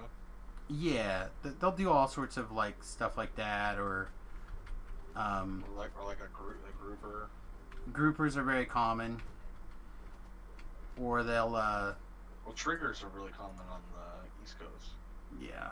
Well, the ones that I watch, I think most of them are in the South right now. Like, oh God, I can't even think of his name. I just Blue something or other, but Blue Gabe, I think is his name. I don't remember his YouTube channel. But they also do like they go and they hunt for the lobsters and then pull them out of their holes or whatever. The Like fishing line they're using is like braided steel. Well, they're grabbing them with their hands and pulling them out of their holes, and then netting them. I'm talking about like deep sea fishing. Yeah, they'll do that too. But like all that adventure fishing type stuff, and I'm just like, I watched a video of a guy doing deep sea fishing out of a kayak. It was insane. yeah, like the Ricky Talk or whatever. That guy I love No idea too. who it was. I can't imagine like trying to do deep sea fishing from a seated position. Yeah, he's another one of those. It's probably his shit that got me into that stuff in the first place. But he'll like go solo camp on an island for 3 days, and he'll like break the videos out over each day or whatever, and he goes and he eats what he can pull out of the ocean, basically. I don't know. Anyway, One of these deep sea fish, one of those would feed you for several days. yeah, if he gets a big one, then he doesn't have to worry about it. But he usually Anything that deep is doesn't. gonna be big. Nothing is small. Yeah, well, A small fish is like several pounds. sure, but what I'm saying is he usually ends up getting stuff much closer to the shoreline when he goes out like that, but he has caught very large fish on his kayak. Those fish usually you can't catch without cut bait, which is like something you can eat yourself anyway. Yeah. But anyway, I watch these guys with their videos and stuff, and I just think about how much not fun I have fishing off of these dirty lakes or dirty rivers in Kansas. Oh, you gotta get on a boat. That's way more fun. Yeah, I've had a little bit of fishing experience from a boat, but not very much. Anyway, good morning, Thakar. Welcome. So I'm hoping at some point I'll be in the right place with V-Love, because V-Love loves to take his boat out and do some sick fishing off of the... Crappie fishing off the boat is basically like you just drive over a spot and you kind of just dip your lure like straight down and you pull out a fish. Sometimes it's literally that easy if you get the right spot. Well, one of these days I'll have to try to come with you to the lake or something. See if we can make plans someday. Sometimes it's bad and it's not that easy. I also think there's probably a difference of doing it with friends as opposed to like your dad. Like my dad always took fishing super seriously. I'm just like, I don't know. I shoot the shit and drink a beer with my dad. yeah. Well, my father and I never really had that kind of relationship. We could, maybe we would now. I don't know.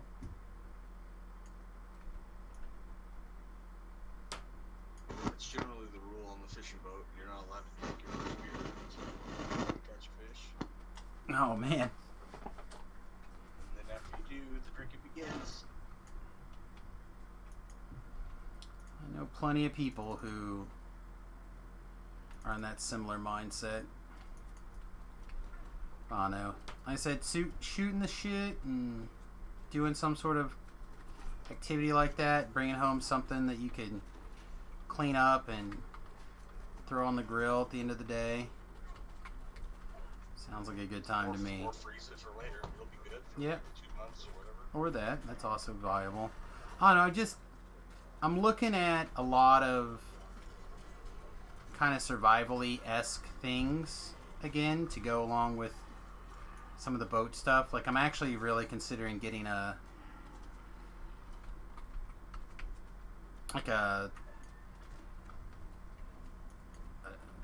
don't know, one of these big gauged or larger gauge, high powered air rifles. Yeah, you showed that on the street the other day. Did I show you the 50 cal one on the stream the other day? Yeah, it seems real nice. Like that's something you take down. Probably take a gopher out with that thing. Well, the deer, the arrow shots is legal for deer hunting. But Difficult. I saw a guy today. He was using a .22 caliber air rifle BBs, and he was taking out gophers and stuff with one clean shot to the head and Oh, such. Yep. So. My dad has a .22 caliber air rifle, like pump action air rifle. If you pump that sucker up like 12 times, you can take out a rabbit. Yeah. Well, and these are things that have like 200 pounds of pressure, and you shoot like 7 times or 12 times or whatever it is. I'm like, geez, I didn't even realize they made air rifles that powerful until recently. Well, I just meant even this single action, like, you just pump it up, you can get that much air pressure behind it. Yeah. Sometimes. I don't know, I just curious about the idea. Trying to clean some of that stuff and get back in the habit of. Oh, I think Thakar has requested a song. We don't do song requests anymore, unfortunately. Well, what happened? Everybody and their uncle now has basically said we're going to start shutting down streams for music. Gotcha. So I was like, oh, well, if that's the case, then I guess we won't be playing music anymore. It sucks because I think people really enjoyed it, but It is an unfortunate. It's an unfortunate bypass or side effect of people not realizing that fair use anymore.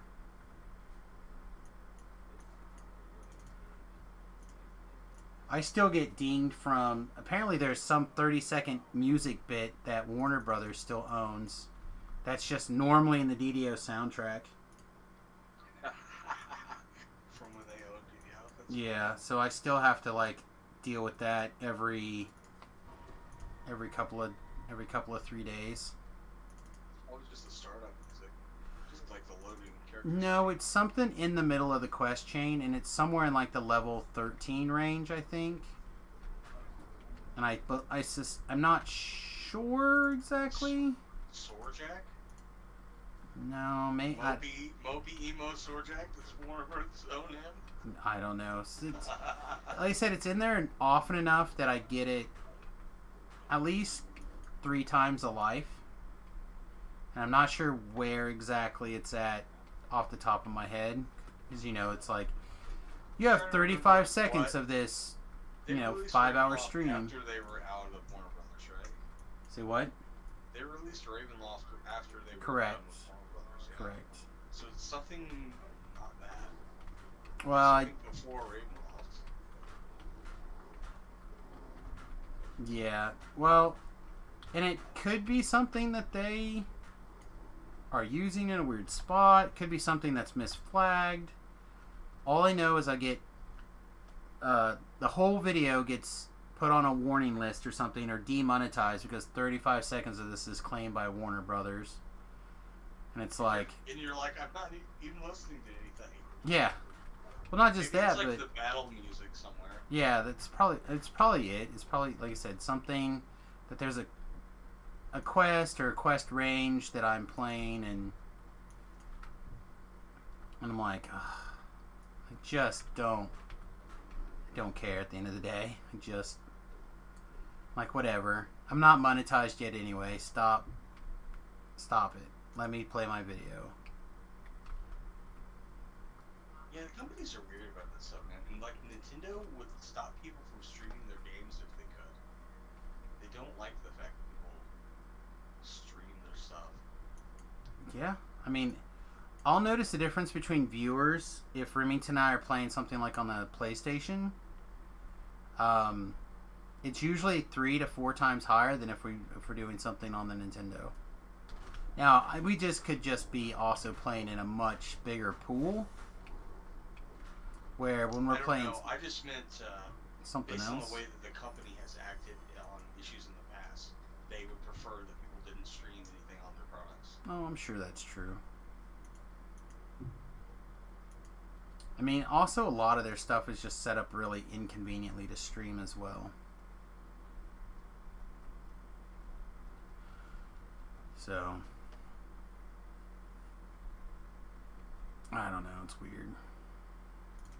A lot of weirdness when it comes to streaming and what I would consider fair use. I think they feel like when people are exposed to like the storylines or games, it de-incentivizes people to buy it. But I don't think that that's true. I don't think that's true When either. they engage with the streamer playing the product, it increases sales. Yeah, I know for a fact that when I watch somebody playing something, like I like watching Factorio videos, right? I guarantee you I would not have bought Factorio had I not watched the stream of it first. I bought a game I played one time because I watched somebody play it. Yeah. Like, if a game looks like fun to me, and somebody's having fun, like, I literally got Oxygen Not Included because I watched the streamer play it. Like, there's at least 2 games now that I could put in that list that I would not have gotten otherwise. And I will put those games away for sometimes weeks and months at a time, and then I'll catch that person streaming it.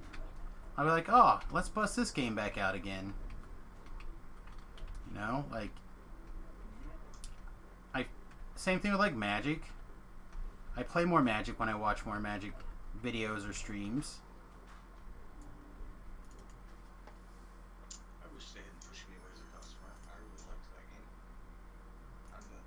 just Magic? interested in it now. Yeah. Yeah, I mean, they've I mean, made some They decisions. just told me over and over and over again that they did not want me as a customer, so I listened. Yeah, I still enjoy it enough that I will probably continue to play Arena, and obviously I'll continue to play in person when possible. But like, I bought a box of something because I just happen to have like a big pile of store credit saved up since we haven't drafted in forever. I'm like, oh, maybe I'll invite some people over and we'll do a little draft. It's still sitting on my table.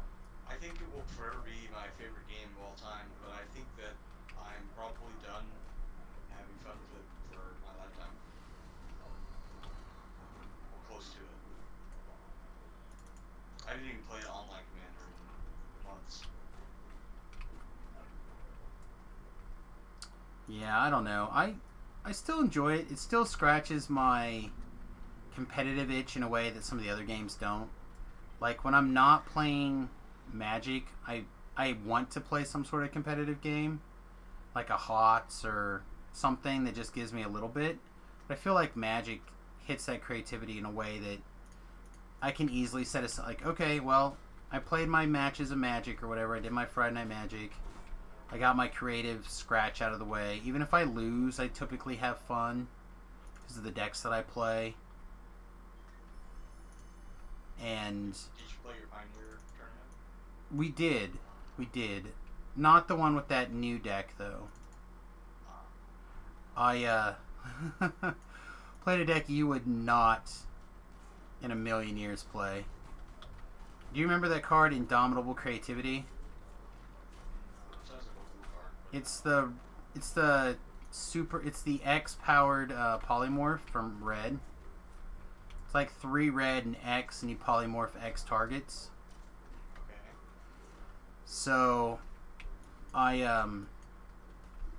it's all these make a goblin spells, and then like sick little Chandras. Uh-huh. And the payoff is you polymorph into Reality Smashers, Glory Bringers, or you could sideboard into, huh? So wouldn't Sakama be better? Um, Like a destructible flying guy? it would be Strike? it'd be okay, probably, but it doesn't have haste. So it's got everything that's haste. What about that other big ass dinosaur with haste? The problem with it is that you can't cast it from naturally. So I did that, and then my sideboard, and that's where those things could come in. I would play that deck because it seems fine. I sideboarded in like one of each of the big Eldrazi's in the format, Perforos. I played Through the Reach in Extended before that was cool to do. Well, then perhaps I stand corrected. Back when like you were through the reaching a Protean Hulk to win with your combo kill. Oh yeah, that was back in the day. Yeah. You were casting Flash on your Protean Hulk. Oh, I didn't have Flash because I wasn't Tech 1 or whatever they called it. Yeah. But now I'm hoping that I can assemble. I probably just should have ordered the cards online, but I hate buying stuff from an online vendor if I can talk to my. I played Eternal Dragon in Tech 1 though. No, Which you're is kind of similar. you're that guy. Yeah. I beat the That's hell what out of that. goblins. That's what goblins in Tech 1. Yeah, I was able to blow that guy out of the water by. I don't even remember how deep I got him to the point where he had to like go infinite on purpose to draw the game out. I played a tournament at Gen Con with goblins. The only match I lost was Steve and Indian. Oh yeah, that's a person He's a pretty to. good Magic player. That's a guy to hold your hand up to, like I lost to this guy in the format. He's been champion like 3 times. Yeah, he's one of the greats, Vintage world champion. and his writing on Vintage is probably the best. Prolific. Not just that, He but has an entire the book best. on Gush, the spell Gush. He has an entire like 400-page book on it. Oh, it's insane. The man literally wrote the book on Gush. Yeah, The history of the card, when it's good to play, when it's bad to play, unique situations involving it, unique card combinations involving it. It's all sorts of stuff. he's just a very. That's his format. He found it, and he's never gonna let it go. Yep. I don't know if he's writing anymore right now. Actually, I haven't He read does anything in a, forever. Podcast. Oh, that explains it. What is it called? I listened to it. Let me look at my podcast app. They only release episodes like when a new set releases normally. They kind of like go over what has happened in the last quarter and then talk about the new cards for vintage. See if it makes sense. So many insane plays. That's what it's called. I might have to check it out at some point if I It's remember. him and Kevin Crone, who was on the last season of the vintage streaming thing that they do.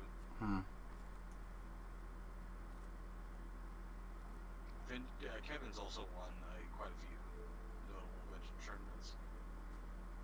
Oh, that would make sense. I don't know. I used to really enjoy Michael Flores and Yeah, Top 8 Magic. yeah, Top 8. I used to really love Top 8 Magic. They got really consistent, and then BDM basically has like a job that is not involved in Magic anymore, and it's like not part of his life. Well, that and they started, in my opinion, they started bringing in too much not Magic. About basketball and TV. I don't hate the TV. I mean, if I was into basketball, I don't think I would hate the basketball part either. But it always seem to pull in other stuff. I still follow them on Twitter, and I'm not really sure why. Yeah, Brian David Marshall's like big into the comic book scene at this point. Yeah, which I really liked. Like, I would like to be more into the comic book scene. In fact, I'm probably going to pull the trigger on a couple. I was telling people earlier today. I finished watching a TV show that didn't get its third season, but they ended up doing a comic book run instead as the third season. So I think I'm going to pick that up tonight or tomorrow and read it. Hope that it continues on to be something worth watching or reading. They did that with a couple other shows that were the comic book runs were really good. And I would be into like expanding my general comic book knowledge also. Not enough to like hunt stuff down, I don't think, though. Alright, what do we think? Do we want to do anything else? I really don't. I really just want to level.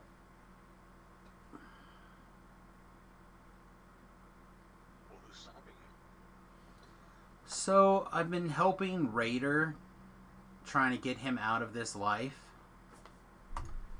And I feel like, one, if I level tonight, and in the stream, say like at the top of the hour, then I play tomorrow morning, I'm going to have 2 levels on him pretty easily. That might be enough that he slows himself down where he doesn't get out of this life. He made some pretty poor decisions. He'll come back around on it. Well, that's what I'm afraid of. He's not your responsibility. I know. When you're the guild leader, you try really hard to be there for your guildies. So Perla and Distributed are doing heroic lives right now. Make them dragon. So Distributed was like 13 the last time I looked. What is going on? Terrell is 24, which is the same that I've seen him for the last couple of days. He's on a different build. He must have boxed. He must have boxed already. Yeah. And then... What is... Distributed is 15 again, yeah. There you go.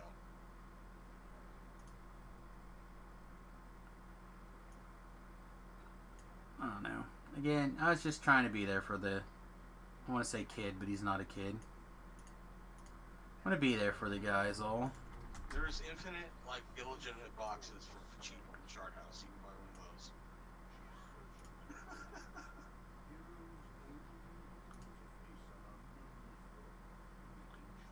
Alright.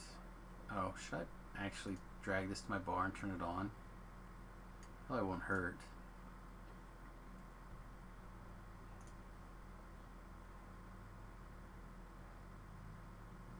Yeah, it's probably fine. I gotta start devoting my points to Knight of the Chalice pretty soon. I kind of want... Are you sure the Spiritual Retribution light damage isn't what you were thinking of that scales with spell power, Beef? No. Okay, because it does say that it does. It's not what I was thinking of. Okay. I am 100% sure that Tabrel tested it on a melee power thing. Okay. Chalice. But he also had all of the cores, so it might be different depending on, you know what I mean? It might be only the, like, capstone core that's bugged out. I have no idea. Oh, maybe. Yeah, I don't know. Well, we all have our specialties, Gore. You're definitely a better warlock than I am. Although I've done a lot of warlocky splashes of late. Is this your last human or your one more? Last human. Oh, how many more races? Just Shifter? Just Shifter. I have half orc to do and Shifter. Yeah, I can't TR again until I get my next report. Oh yeah, you're really close. Well, no, that was my goal. I had to get 2 Reaper points this life before I TR'd. Oh. Was the constraint I set. And I got 1, and now I'm 48,000 from the next one. That shouldn't be too bad. For number 52. 52? Yeah. Yeah, it's not bad.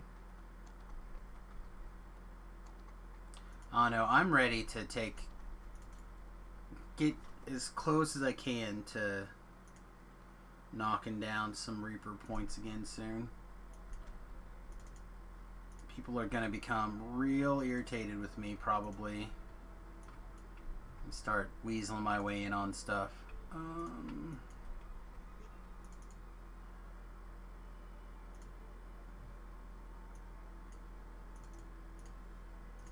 Like, hey, what's going on? Samus could use some stuff. I meant like we did Reaper for Tethymar earlier today and had an open spot the whole time. I've been like, hey. 3 more lives. We did this subversion chain with Nibbin on R8 earlier. I'll be like, hey. Reintroduce myself to the high level, post level 20 world of DDO. People are gonna be like, Samus, I thought you died. No. Didn't die.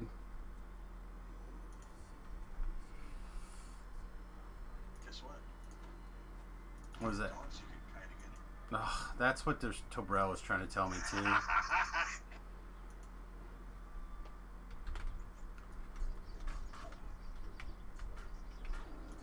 Can I do literally anything else, please? No, only you. Depends, you got a lot of practice. We know you're good at it. I'm not good at it. That's why I have all the practice. Not true. I'm probably fine at kiting still. We just killed them last time we did kiting. Nice. I'm a much bigger fan of this plan. Those chests have double, or chests, the raids have double chests in them. Oh, that's cool. Master Artificer and Lord Blades both have 2 chests that drop runes and Threads of Fate. And raid items. Yeah, it was pretty funny. I was I told Tobrel that I had done some raids on the hardcore server when we were looking at some of the augmenting up of my sentient gym. He's like, oh, well, how many Threads of Fate do you have? I'm like, I don't know. Not a lot. It's like, oh, well, go find. So I had to like go to my other characters and see how many You Threads need like of at Fate. least 250. Yeah, I'm like, I don't think I have 100 of them, Tobrel. Oh, they're real cheap. Just go gather them up. I gathered up 35 or something. Took me like 15 minutes to go through the characters. You're like, oh yeah, that's not enough. You have like 16 from those 2 Thunder Home raids you do with us, and then like Yeah, exactly. some more here, and like one from over here. So what I brought over I think like 20 some from the hardcore server because we did that R2 or the hard riding out the storm and stuff. That's funny. Oh man, I'd never done that quest before either. Did on the hardcore for the first time. Yep. That was amazing. It was lit. It was, people were lit. They were exploding. But no, I had a lot of fun doing raids and stuff again, so I'm kind of looking forward to working on some of that other stuff again for a little bit. I don't know what exactly. I think you would like Project Nemesis and Too Hot to Handle. They're both pretty I had fun doing Too Hot to Handle. I did Oh, some you of did those. that? Yeah, I did some of that with you guys, I think. Okay, I didn't remember. Yeah. I don't remember what. I think it was on some random range build. Okay. Yeah, They Too kept- Hot to Handle is like the most high stress raid. You know? Yeah. Well, at the time, is the lag any better? Mm. That did not sound like a yeah. Because it was really the lag that seemed to be the you can problem. get an instance that's like good, or you can get an instance that's not good. Okay. It kind of just depends. Yeah, it was pretty funny. Yeah, I was with you, I think, even. The group was like, Samus, you're going to do a puzzle. I'm like, okay, well, I've never done these puzzles before. And someone's like, I think it was you. You're like, this, and this does these things. And you just look at it and figure it out. I'm like, okay. And I think it took me 30 seconds or something to figure it out. And then I was like, oh, okay, I got it. And then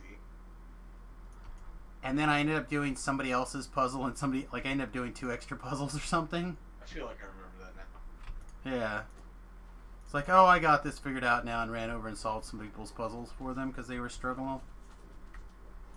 And then we died because the crowd control guy died and dropped his dancing balls, and then we all got lag death. Yep.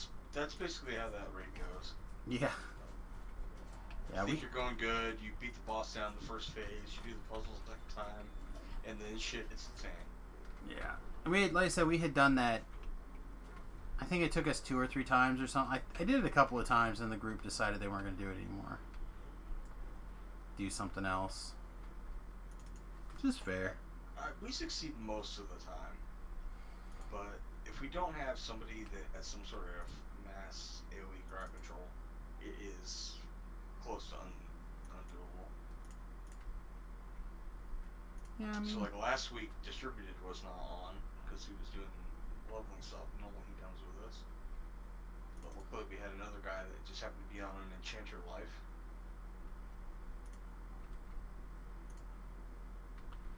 yeah, I have not figured out what I want to do. Oh, no. I don't even know if I remember how to find this thing without being able to search this door out.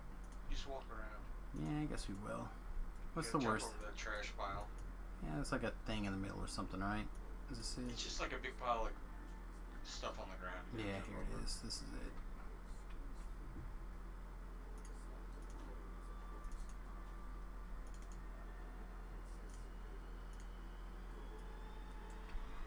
Let's go to work there, guy. Oh, vampire. Come take 2 more steps so I can hide behind this pillar. I think he's a vampire. I'm pretty sure he's a vampire. Oh, he's a zombie.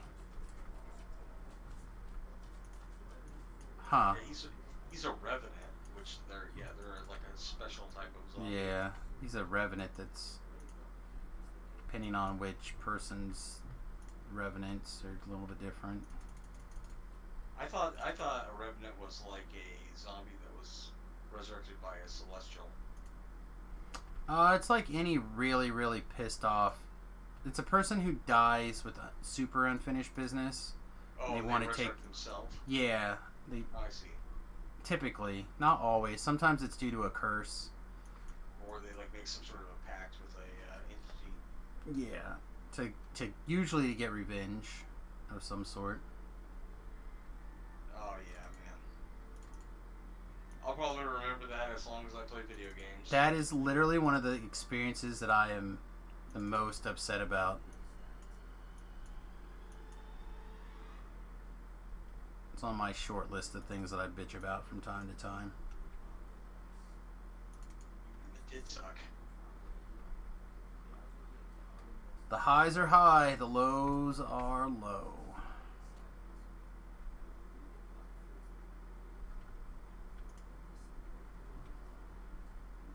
Yeah, the crappiest part about it is like I survived a hit and then I hit a second time.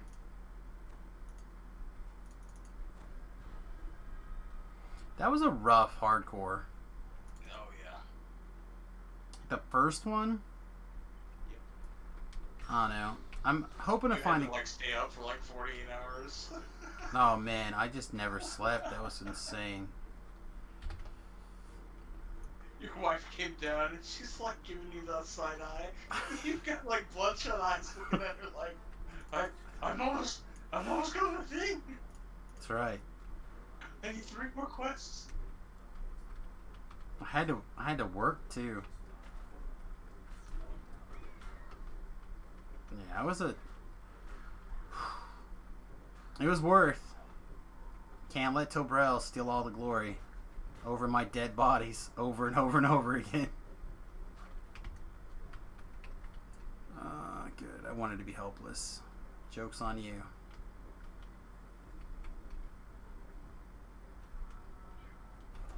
You know you don't have to kill her, right? It's impossible. Oh, really? Yep. You don't have to kill any of those harpies at all. Oh, shit. I just want her dead. Get out of my way. Now it doesn't even seem as fun. Like 4 seconds ago, I was having a blast killing this harpy. Now that you don't have to. Now that I don't have to anymore, I just like...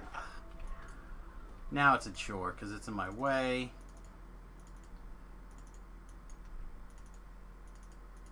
Just like Durham standing in the way. It does spawn that shrine when you do it. When you kill it. There we go. See? Small favors. Did you read the interesting book yet? I did. I do not know if I'm pleased. In regards to what? Oh, I don't want to ruin it for the one other person. Let's just say You could just name the character, or if it's not a character. most of be the vague about it. the most of the things that happened in the final 4 or 5 chapters, I'm not a huge fan of. Oh, just like how he loved Harry, like at the end of the book. You mean? Yeah, sort of.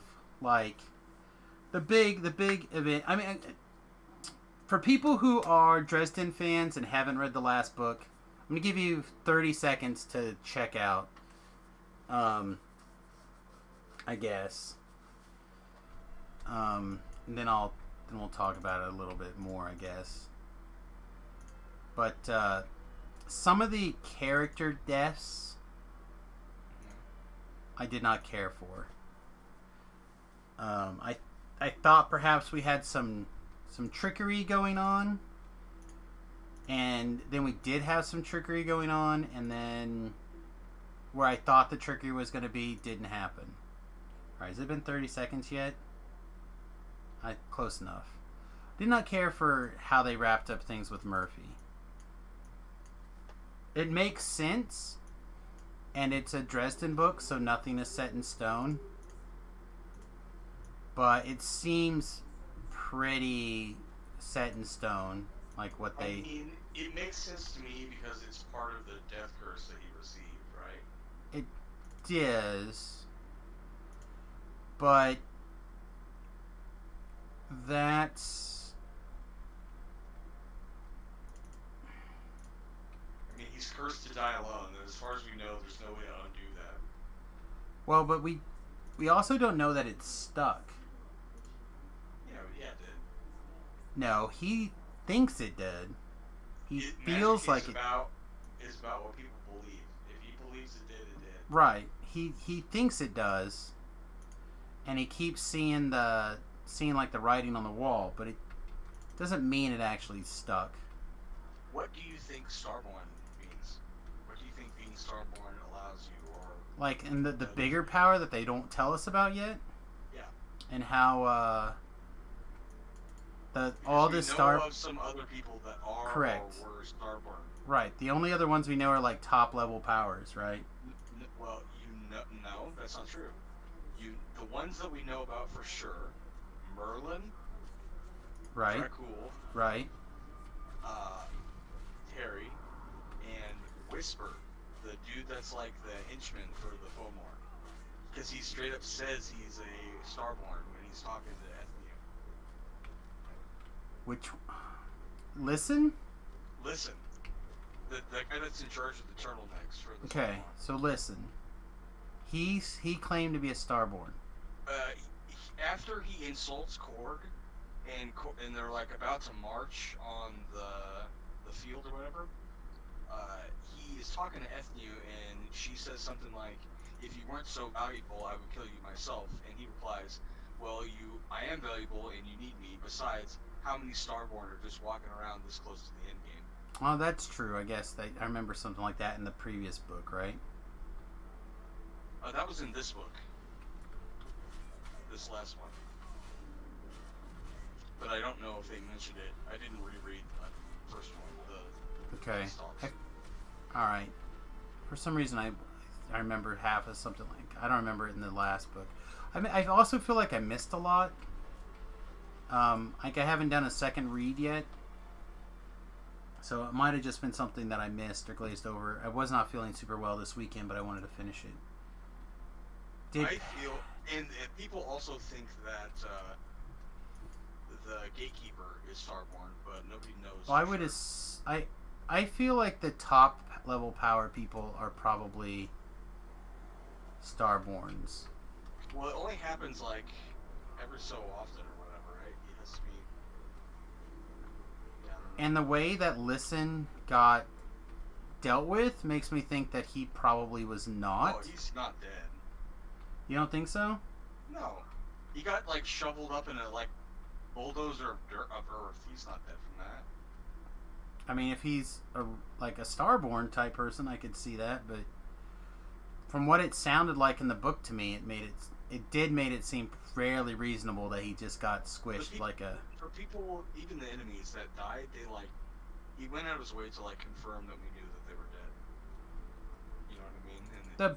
And A lot of the big ones, but I feel like those people. I feel like he did a pretty good job of confirming.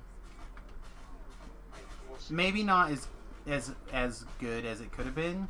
I was also surprised that we didn't see Cowl anywhere in this book. That was a surprise for me. When they first heard the drums or whatever, I thought for sure that's who that was in the graveyard. It could still be.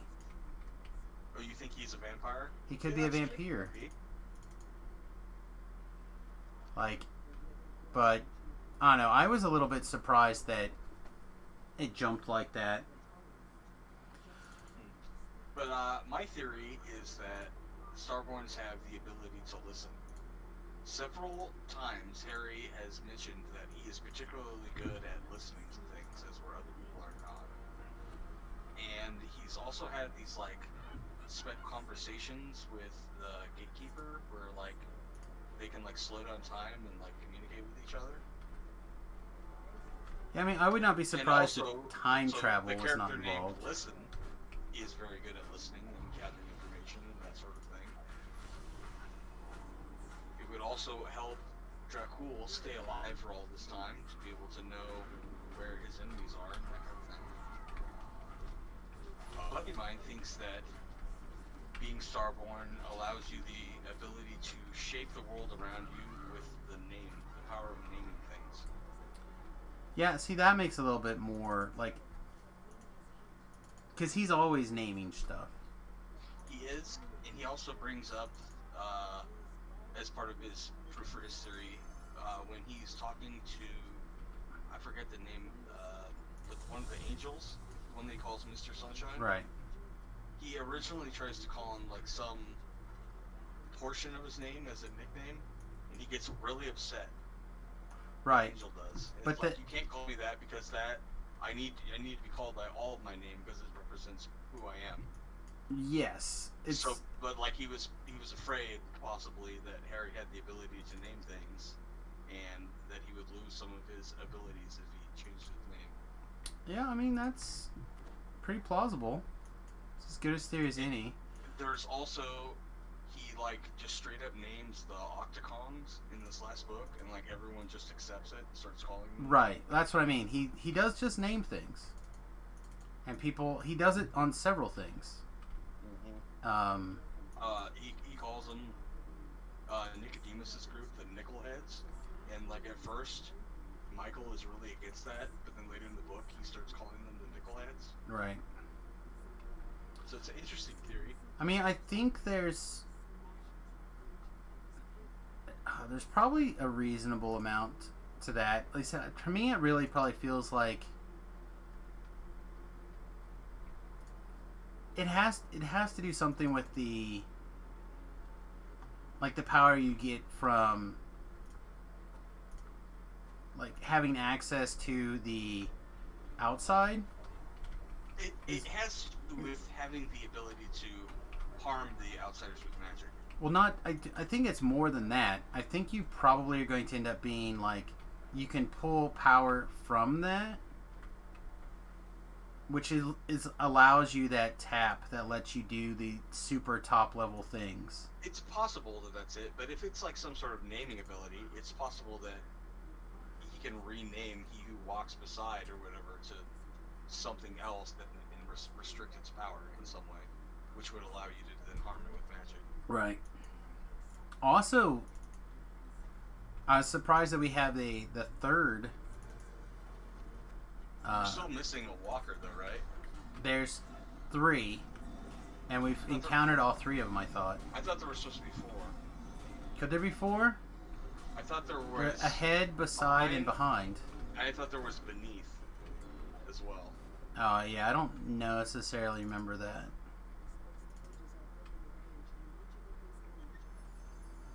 This isn't good. It is not probably, but we'll take it. I don't know. Yeah, I was like reading through the book, and I was like, oh, she's finally gonna get her sword. She's finally gonna take it because she needs to, because otherwise she's not gonna be able to do anything. He foreshadowed it like 3 or 4 times in the book before it happened too. I don't know if you noticed that. Yeah, there were some things, but it makes There's sense. like several times when Harry's like, I'm not gonna get taken out by some panicky normal with a gun, or like some offhanded comment like that. Right, but also in his personal life, he said numerous times that his wife was Karen. So like, it made sense that she had to be written out of the series. But I just kind of hoped that it wouldn't be the case. Think about that part of it. Yeah, I was just kind of hoping that wouldn't be the case. But, and then Laura is probably my favorite character in this series. So, Well, I really liked Thomas, but he's out of commission for a while, it seems. yeah. Well, I have the feeling that next book, a lot of that stuff's going to resolve. I also really like Michael, but he's basically done as well. Yeah. Well, I think the role that he's in is probably correct. Yeah, I just like that character a lot. Yeah, I don't dislike that character, but Laura has always been one of my favorites from the very first book, even. But Having the reveal with Justine almost makes me want to go back and reread some of the books, like in the scenes that she was involved in. Don't think there was much in the way like, I was not surprised by that, but I could not point to something that I would say Right. that would have foreshadowed it.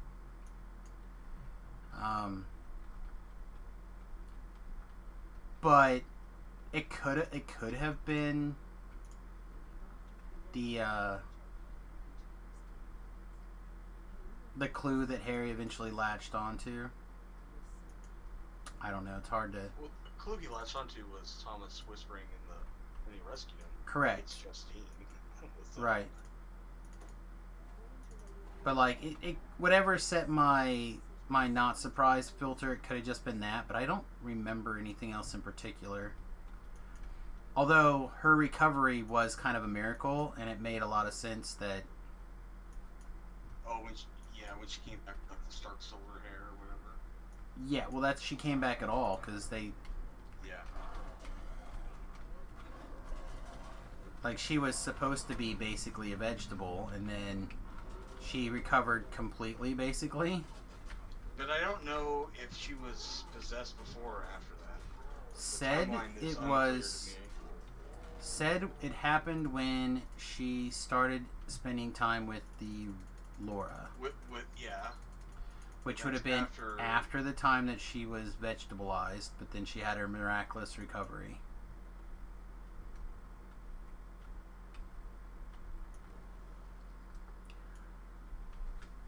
I don't know. Like I said, I will reread it once I give Remington a chance to read it. I'll probably reread both books at that point. I do dislike that Anthony was basically a throwaway villain that meant nothing. I feel like so much of it was kind of that way. But it's also possible that it'll be important in the future. I did feel there was a lot of stuff in the early chapters with like stuff you're getting slapped in the face of. Like, oh, I forgot about that from 3 books ago. Well, I had just reread the whole series before the first book, the Peace Talks. Mm-hmm. So, like, a lot of Peace Talks kind of, like, I kept waiting for the actual book to start. Mm-hmm. It's like, all right, well, this is review. Can we start the book now? Like, and then the book was over. I was like, oh. So. Also, River Shoulders is way more powerful than I first envisioned. I mean, he's the oldest wizard known, right? Basically. Well, except for, like, a Nickelhead. That also pissed me off. Oh, what's his face? Yeah, Marcone. Marcone. It fits him. I like it. I don't, because he was... He's very Machiavellian, though. It makes sense to me. See, for If me... it wasn't going to be that, he was going to get power from somewhere else. That was just the most expedient route. Right. But see, if he was gonna just take it then, why did we go through all the hassle about the previous book? Or not the other book with rescuing Marcone. He needed the fear and exposure to the rest of the supernatural world to understand that he was outgunned that badly. Hey, Skimore, what's going on? I do like this build.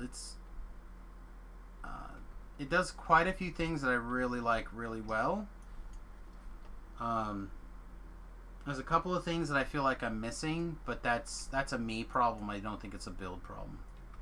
It's one of those things for the fault. No. One of those things is that because there's no search I do miss traps, but specifically searching. You don't have a rune arm. I don't mind the not having a rune arm if I'm going to be a two-handed fighter. But I do miss the ability to search things in particular. So I think I just need to go ahead and go back to having a true scene something, whether it's a pile of scrolls or... It basically stops working with this anyway. Yeah, which is part of the reason I feel like I need the search back. Anyway. Yeah, I felt like Marcone was the guy who... He's supposed to be the character that tells us what it means that humans can contribute and exist in that world. He's like the Tony Stark of villainy. No, he's not a good guy. No, I don't mean that he's a good guy, I but think that his Vincent's capabilities. character How about exactly. Doom? How about Doom then? Does it Doom make more sense? Like his will and a willingness to get shit done makes things happen at almost any cost. He's very Machiavellian. I don't know. I think that this really fits his character. Oh, see, I didn't care for I'm that. glad that he has it because it makes him a threat to Harry again, which he wasn't really before. I feel mean, like- yeah, he had influence, which could be a hindrance or a pain in the ass, but like, Well, see, you and know, that's where Marco's not stopping a fucking fireball, but now he is. But to me, that's the thing that made him interesting and scary as a villain, is that if you found that he figured out some way to stop a fireball because he thought it through, Batmaned it out or whatever, and he like had a solution figured out in advance for that, like he could still be the villain. But instead of being a supernatural villain, he was just a man who figured shit out because he wanted to get shit done. I also like it because it's surreptitious. Like, Harry is like one of, maybe like 5 characters in the universe that know that he has these abilities. It might not even be that many. It's like Guard. I guess Hendrix is dead. Hendrix is Nicodemus dead. And all his people know. No, they may not. Oh, I would assume that they have some sort of a link. I don't You know. could- You would also assume that the Because Archangels they- know. Because they can hide shit from each other and they can hide tasks from each other all the time. So That's true. seeing about going full warlock and using ES with the new tree. That'd be okay probably. I just feel like the paladin stuff is so good. The only problem with doing that is you want to do a life or a race that has some sort of strength through in its racial tree, because you have like 0 strength through in Warlock. Yeah, that's true. So you're limited to like PDK. Human. Does human have strength? Yeah, human has strike through. Okay, human, half orc, and warforged. 2 of those are not very good for Warlock.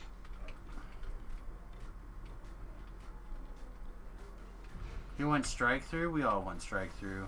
People that want to be good. I want strike through.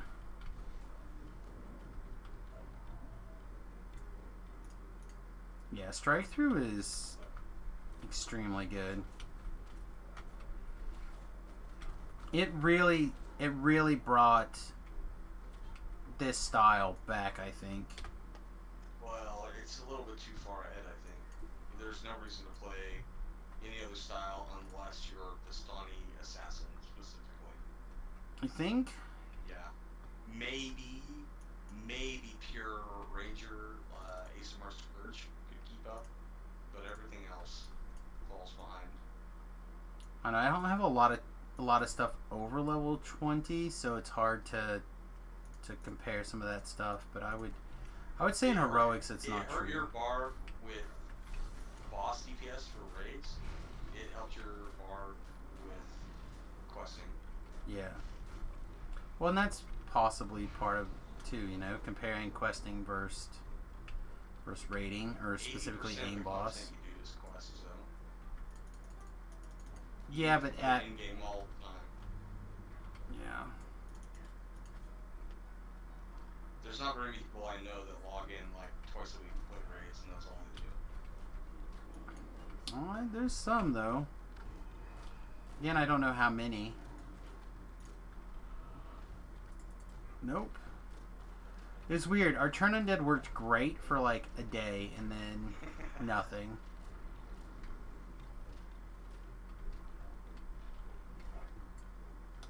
I think the hit dice of the undead got it too far ahead of us.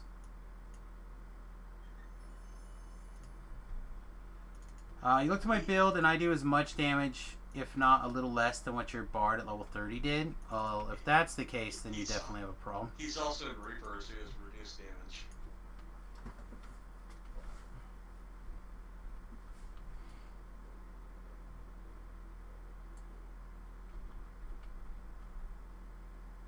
Yeah, if that's the case, then there's probably something else going on. Yeah, the shuriken build is still good, by the way. If you're worried about that. Ah, good, That's excellent. what I'm on right now. It's still gross. Now, I was watching a little bit of Noob stream earlier today, and he made a really good case for the dagger build that people keep asking. But he's like, Dagger build's good. he's like, yeah, because I said that people keep asking about it, but I don't put it on the list because it doesn't seem particularly good from 1 to 20. He's like, yeah, I would not. And I'm like, well, people like watching me struggle bus with bad builds. The dagger build and the shuriken build are similar in the fact that they're excellent at cap and very mediocre in between. The difference between the two of them would be the dagger build is higher straight damage by about 15%, but the shuriken build has more crowd control. Because you can't make throwing daggers a monk weapon, there's like no way to do that. You can't take advantage of water stance in the perfect pinnacle like you can with the shuriken, which is a lot of free crowd control. It's basically free trips, like 6% of the time that you attack, and with your extremely high rate of attack, it goes off a lot.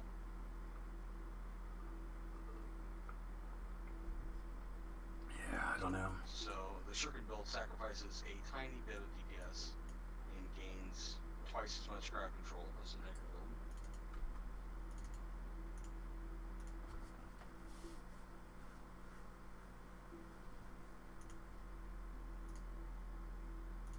There's also a new shuriken in this Feywild stuff, so that's pretty good. Hasn't been one since Ravenloft. Yeah, I'm kind of surprised they put a shuriken in there. Well, okay, actually there's one in Charn, but it's bad. A lot of bad Sharn stuff, though. The Wild Ricochet, it's probably the worst item in Charn. Sharn's like they can't decide if it's great or it's bad. Goes back and forth so much.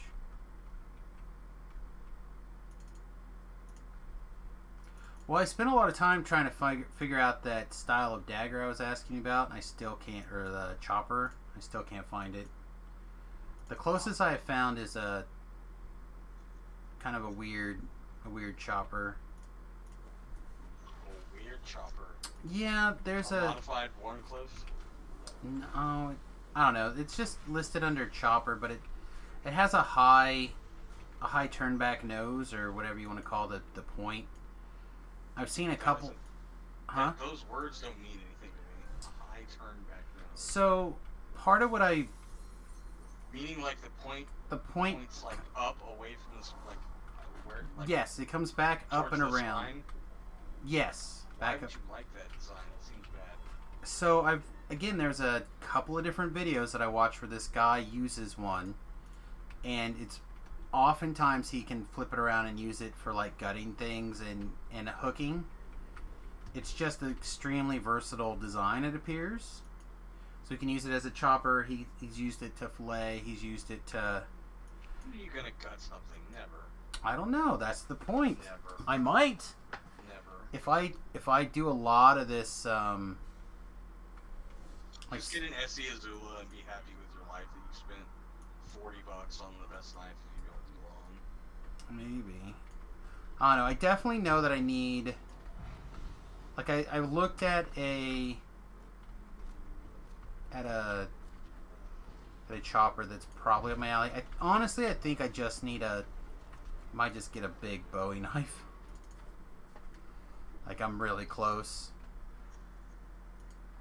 Need to drive your girlfriend to be back in about 20 minutes. I don't know if I'll still be here by then. I think I'm going to finish this quest and probably call it an evening. I have not been feeling great. Oh, he also typed that 5 minutes ago. Oh, sweet. Perfect. Well, then maybe I'll be done by the time he gets back.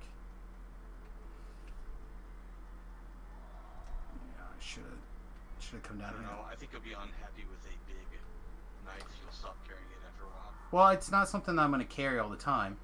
It's something that is going to go in the bus for doing things.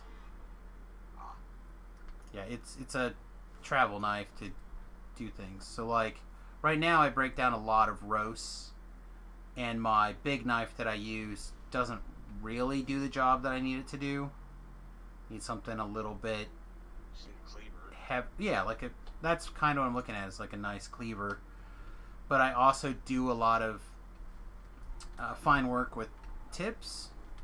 So there's, like I said, there's a couple of choppers I'm looking at. There's a couple of cleavers I'm looking at. I still just can't find this. Again, this like apparently one. It's got to be completely custom, I guess. Style that I'm kind of digging. Nice, we're able to search this up. That's good. But yeah, I don't know. I found one I kind of liked, but I sent it to the wife and told her I want to get it, and she like never responded to me. So I suspect the answer is you can do whatever you want when you can find the money to buy it. I suspect that's the answer. I don't know that that's the answer yet, but I call it a hunch.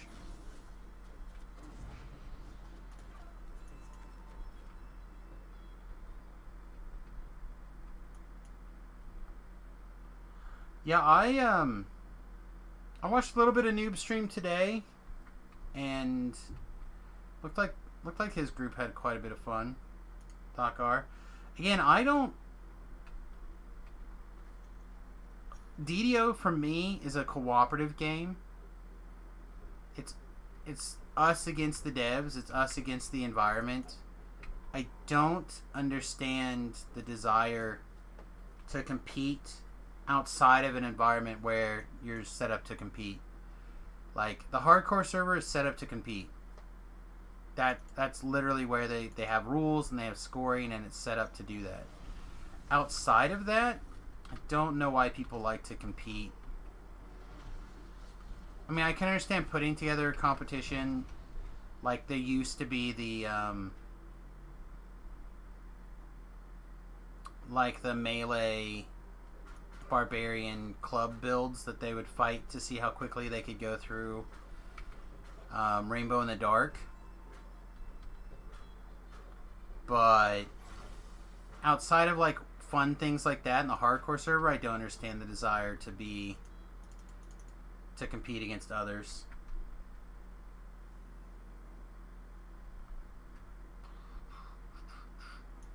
I guess we gotta go this way.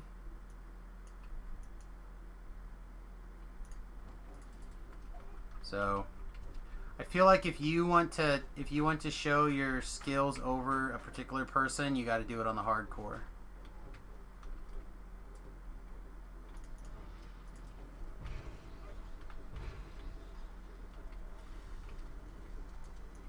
Which is part of the reason that I want to find a different.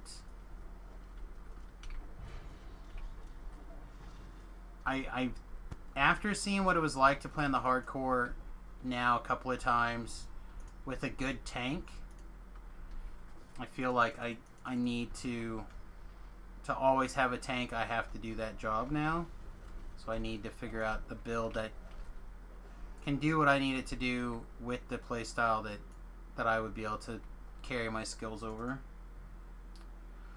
Darkhaven says, as much as I think D&D is all about teamwork, party fighting is a thing. That's true. But unless you're somebody who's going to go like battle it out in the P versus P pits, I don't understand this overwhelming desire to be better than X or better than Y. Again, I understand the idea that, hey, my build's not bad, or whatever, when people tell you that your build looks bad on paper, but I don't understand the idea like, hey, I do more damage than this person, or hey, etc. I don't understand that.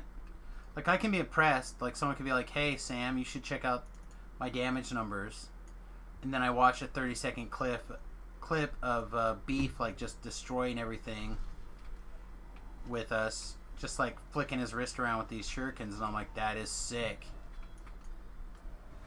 But I'm not gonna be like, oh man, I figured out a build that just wrecks your build. I'm gonna be like, hey, how about these numbers, Beef? What do you think? Good? Bad? I don't know. Maybe it's me. Maybe I'm just not as competitive as some people. Have you looked at bushcraft knives at all? I've looked at a couple. Have you looked at Topps brand? I have not, in particular, looked at that brand. Pretty good.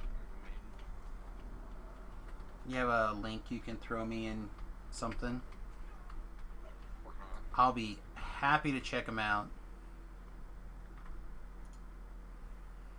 I know I've looked at a couple of trying to find like a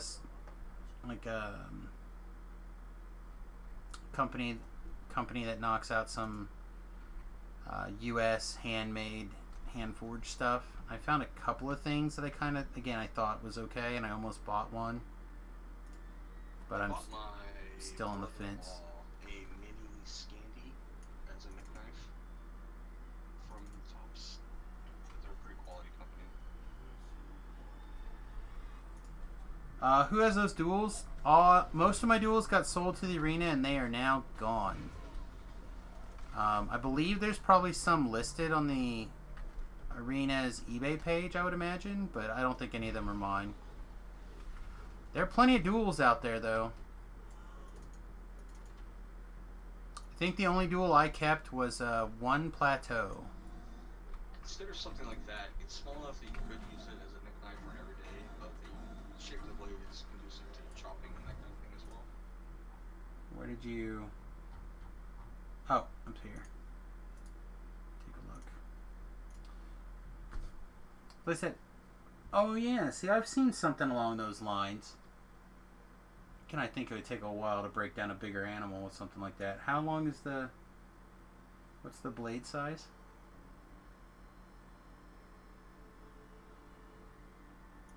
The specs, the overall length is 6.5, the blade length is 3 inches. That's pretty tiny. Just under 5.5 ounces. Yeah, it's definitely a Skinner. But they have other stuff, right? Like, they have bigger knives. Yeah, I'll The shape is something. I'll definitely dig through there. Like I said, I've just been looking at different That just the hunting section has a ton of stuff you might be interested in.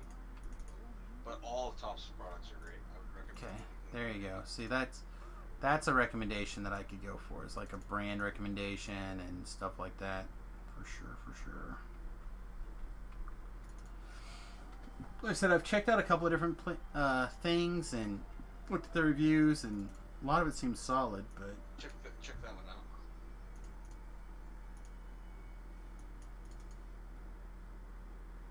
Yeah, it's not the... Looking for something I think a little bigger. That's a half inch longer than the last one. Yeah, this is not something I plan on carrying. I'm gonna probably continue to carry my knife mech I already use. This guy. And that's what is your blade length? That's a 3.5 inch. What you need is a Tom Brown tracker #1. Tom Brown tracker #1. Alright, let me get this started. That has a 6.38 inch blade. Overall length 12 inches. That's at least in this right kind of style. It's closer. So I've looked at several knives along those lines, but it doesn't... I don't know... Like, why does the blade come back in the way that does? After the... What do you mean? After the curve, after the point, when it comes down to the base of the blade? Why does it... Why do... Like, what is the point other than, like, carving? It is a... What do they call that? A field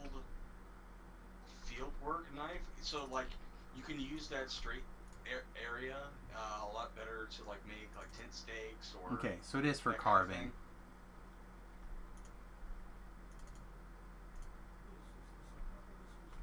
Yeah, or, like, you could sharpen a pencil with it straight. A lot easier. That kind of thing. Let's see if I can get the thing that I was actually... The style that I was actually looking at. There are lots of YouTube videos of people doing forestry with that Tom Brown tracker. It's a very popular forestry knife. People can use it as like a quick replacement for like even a hatchet, you know, because it's got so much weight behind the blade. Yeah, see, I've just been looking at like this. The thing is, I don't... The manufacturer is like nobody in particular. I was looking mostly for styles. And this one just happens to be from an Etsy manufacturer that has really good reviews. But I'm looking for, again, something mostly for breaking down bigger cuts of meat. Something that I can use if I need to, like, if we took down a rabbit, that I could quarter up the rabbit very easily. If I take down... Well, then what you've linked has a way too big of a blade for that. You need a smaller blade. Yeah, you think something like... You want something like 4.5 inches long. See, what I use now is probably in that 7 inches range. It's just not heavy enough to like really do the slicing that I want to do now. You need something with a thicker blade stock. Does that make sense? Because it... Yeah... A thicker blade stock, and then the wider that the blade is with that thick blade stock is going to allow for easier cutting, but it'll make it worse at chopping through like bone and cartilage. So you have to look at your blade shapes and make those compromises. So like this thing that you've linked is probably fine at cutting. It's going to be really bad chopping. See, and this is the other one I think I've been looking at. Now this is... I don't know this manufacturer, but this is closer to the style that I was originally thinking of.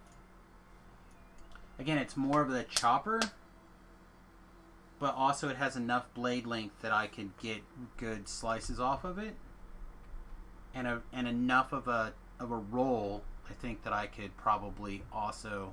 This would be difficult to butcher a rabbit with. Or a hen. It would be fine at like cutting the head off. Right.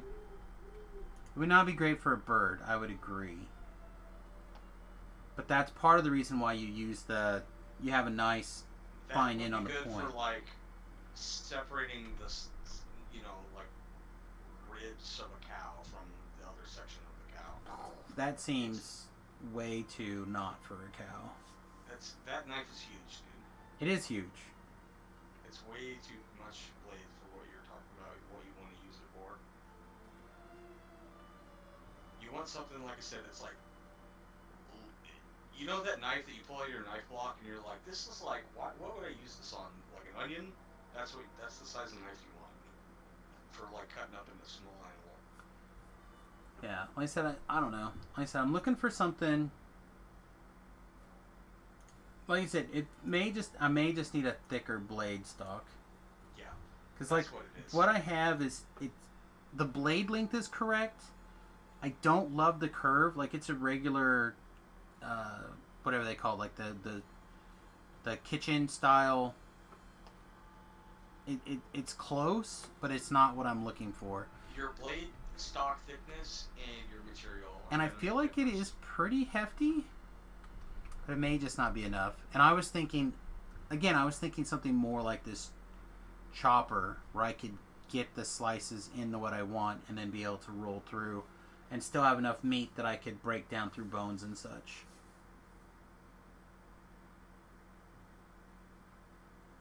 Because once you, like, say, roll the back hindquarters through or whatever, I just want to be able to lay that blade down and just go and be done. I think you'd be better served by getting 2 blades. Something It's small possible. and I've been dexterous that's really sharp and thin, and then something that you can, like, use muscle and move around. Yeah, I've been thinking about it. I've been thinking about getting, because I've seen a couple, like, 3-knife kits that kind of do all, like it's a chopper and then more of, like, that other kitchen knife style. I think if you found something that you think is going to be perfect for what we want, it's going to be not as good at any of the things that you want it to do. Yeah, maybe. I wish I could just find that other knife and see if I can find it someplace and. But yeah, spend 30 minutes or so looking around on Top's website. They have probably 300 different designs on there. Yeah, I'll do that then. I said I literally have spent what feels like probably 6 hours since we talked last, looking through different websites and knives and, like, different combination of searching and. Yeah, Tops is good. They have a lifetime, like, no questions asked guarantee. You can mail it back and they fix it. And they mail it to you. That's good. Yeah. And the USA made. Are they stamped? They must be.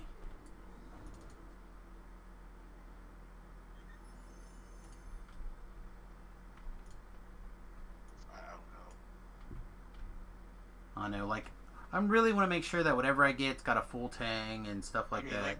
Yeah, they do that. They're hardened, like, properly. But, like, a lot of the... It's a quality steel. A lot of their, like, outdoor stuff has a really tough powder coating on it, so it won't rust or anything. Okay. Yeah, like, a lot of the smaller places that kind of have a design closer to what I was looking at, they don't do full tangs typically, and I'm like, why? Who doesn't do a full tang? Their smallest neck knife is full tang, up to their, like, biggest knife. As far as I know, it's all full tang. They have, like, karambit style knives as well, with, like, the ring and the little pointy beak. Everything from that Right. to what I showed you, the ginormous 4-street blade. I know. I also have found a what is it called? It's like the knife that I have now. It's the Asian style. It starts with an N. I can't for the life of me think of it now. But it's bigger, like kind of what I have for the hunting style that I have now upstairs in the kitchen. I could try using that to break down the next thing and see if that would do what I want. It's just the handle is not the way I would like it to be for handling food. Yeah, you want something with a 4-finger grip for sure. You don't want something with a compromised smaller handle. No, it's got a full grip. It's just it's got the back. It's like the rubber. It's definitely not. It's more of a outdoor thing where if I think if it had like a wooden handle or a natural material handle, I think it would. Oh. It would feel better for what I'm like breaking down. Since my diet is like all fats and meats now, I need something that can really kind of put stuff in size categories that I want it to be in. I think all you need is an extremely sharp knife and a way to keep it sharp. Maybe. I don't think you need I am not good at sharpening my blades. Look I'm at terrible at it. Work Sharp. It is a small, like desk size belt sharpener for knives. It's about 100, 125 bucks, something like that. It basically spins a sandpaper belt, and it comes with like 3 or 4 different grits, and you just kind of drag your stuff through, and it sets it at the proper angle for you.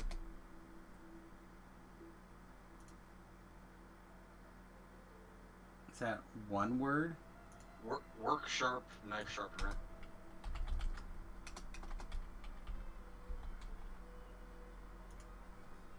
Did you find it? I can link it. Yeah, I found it.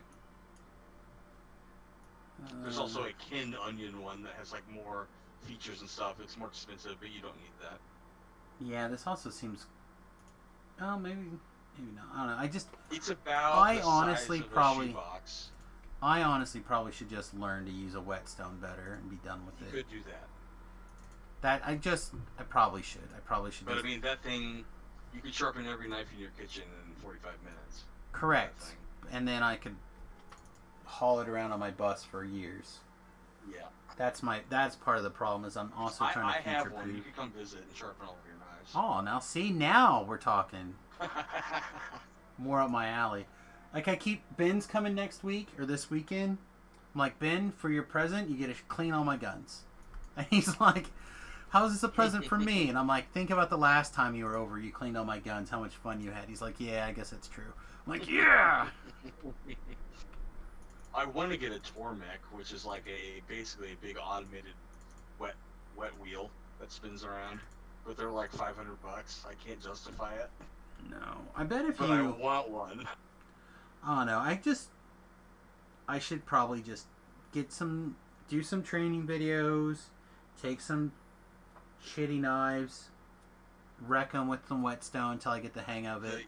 A good set of whetstones is going to take as much space to store as I don't think I need a bunch.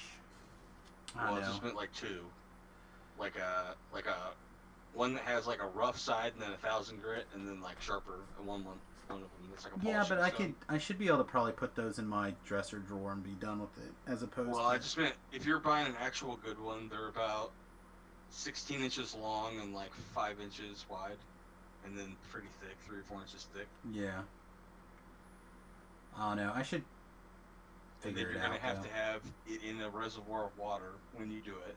Sure. So you're gonna need like some sort of a Tupperware container that's slightly larger than that. So it's gonna take up however big that is. That size of a shoebox, like I said. Yeah. Yeah, but I feel like that could probably figure out a way to like multitask that. You know what I mean? Like that's not something Sure. that's not a unitexter in the same way that this work sharp knife tool is. That's true. It does scissors, but yeah. So, welcome back, Skamori. Unfortunately, we are getting pretty much ready to wrap up the stream. I was going to wrap up at the top of the last hour, or 30 minutes ago, but it took me a little bit longer to finish that quest than I thought, and then Beef and I are having this knife conversation. Oh, were you questing? Your stream has been stuck on the loading screen of... Oh, are you kidding me? The entrance of this quest. I It's supposed to literally speak just to did the whole Casimir. quest. Yeah, I thought you were just like waiting, talking to me the whole time. No, I literally did the whole quest. Yeah, it was frozen. It said, "Speak to Casimir." Oh. Yeah, there's something that weird that happens, and I don't understand it, where... Your camera kept moving around, but the Where gameplay screen was stuck. where DDO will like try to adjust its size, but that's why I went ahead and I went borderless full window, so it wouldn't do that anymore. Well, it did it. Oh, it did it to me yesterday too. Well, I'm sorry you guys missed the last quest. It's alright. Super crappy. I bought a steam cleaner yesterday. It came today. I'm excited to... That's how lame I am. I'm excited to clean things. Been there, done that, my friend. I'll probably be doing that again in the next over the next couple of months. Remington theoretically is moving out in the next month or so. I'll believe that when I see it. Well, he and his best friend have applied for a house down the street, and they're pretty much already been accepted unofficially. They just have to be officially accepted. Is he just like still working full time at the same place he was at? Yeah. He's full-time there and is set to go back to school in the... He's going to be doing the interim term to finish the classes that he needs, so he can go and hit the nursing program the next go-around in the spring, I think. And then Riley, he was working third shift cleaning for like a ridiculous amount of money, honestly, for an unskilled job. It was like $16 an hour or something to basically run a power washer for 7 hours a night. But he just got transferred to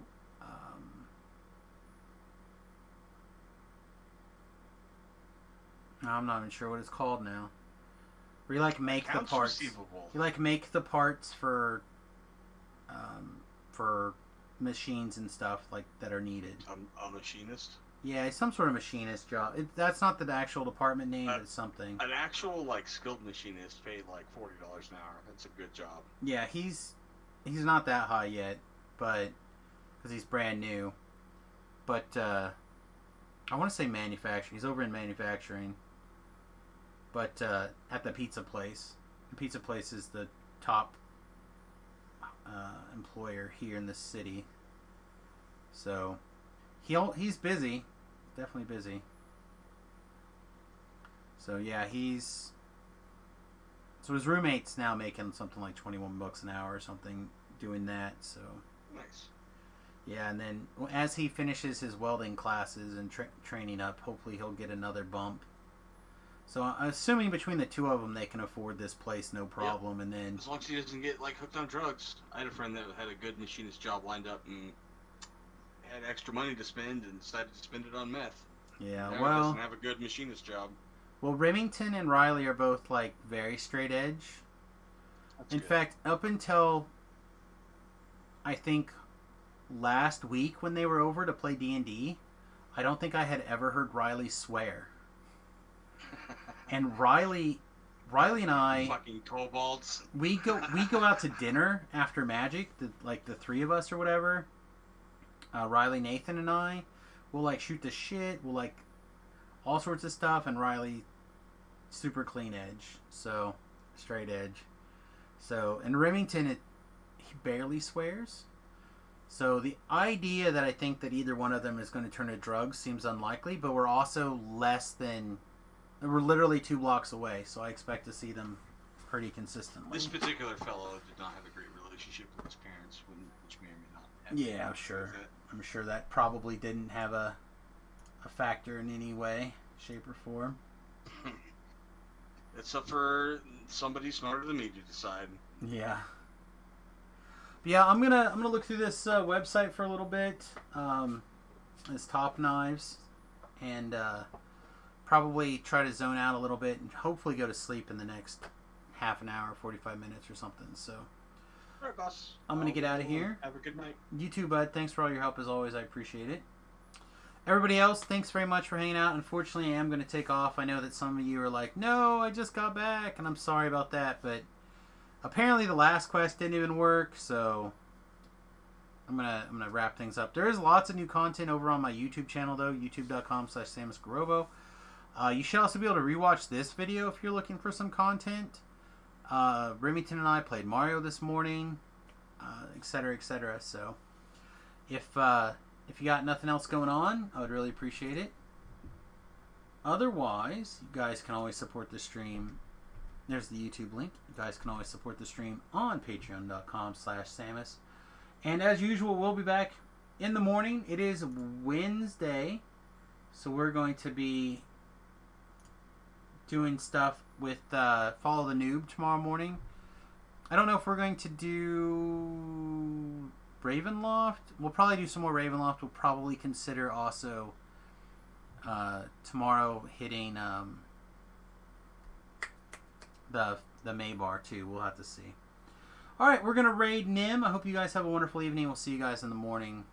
Sorry, and toodles.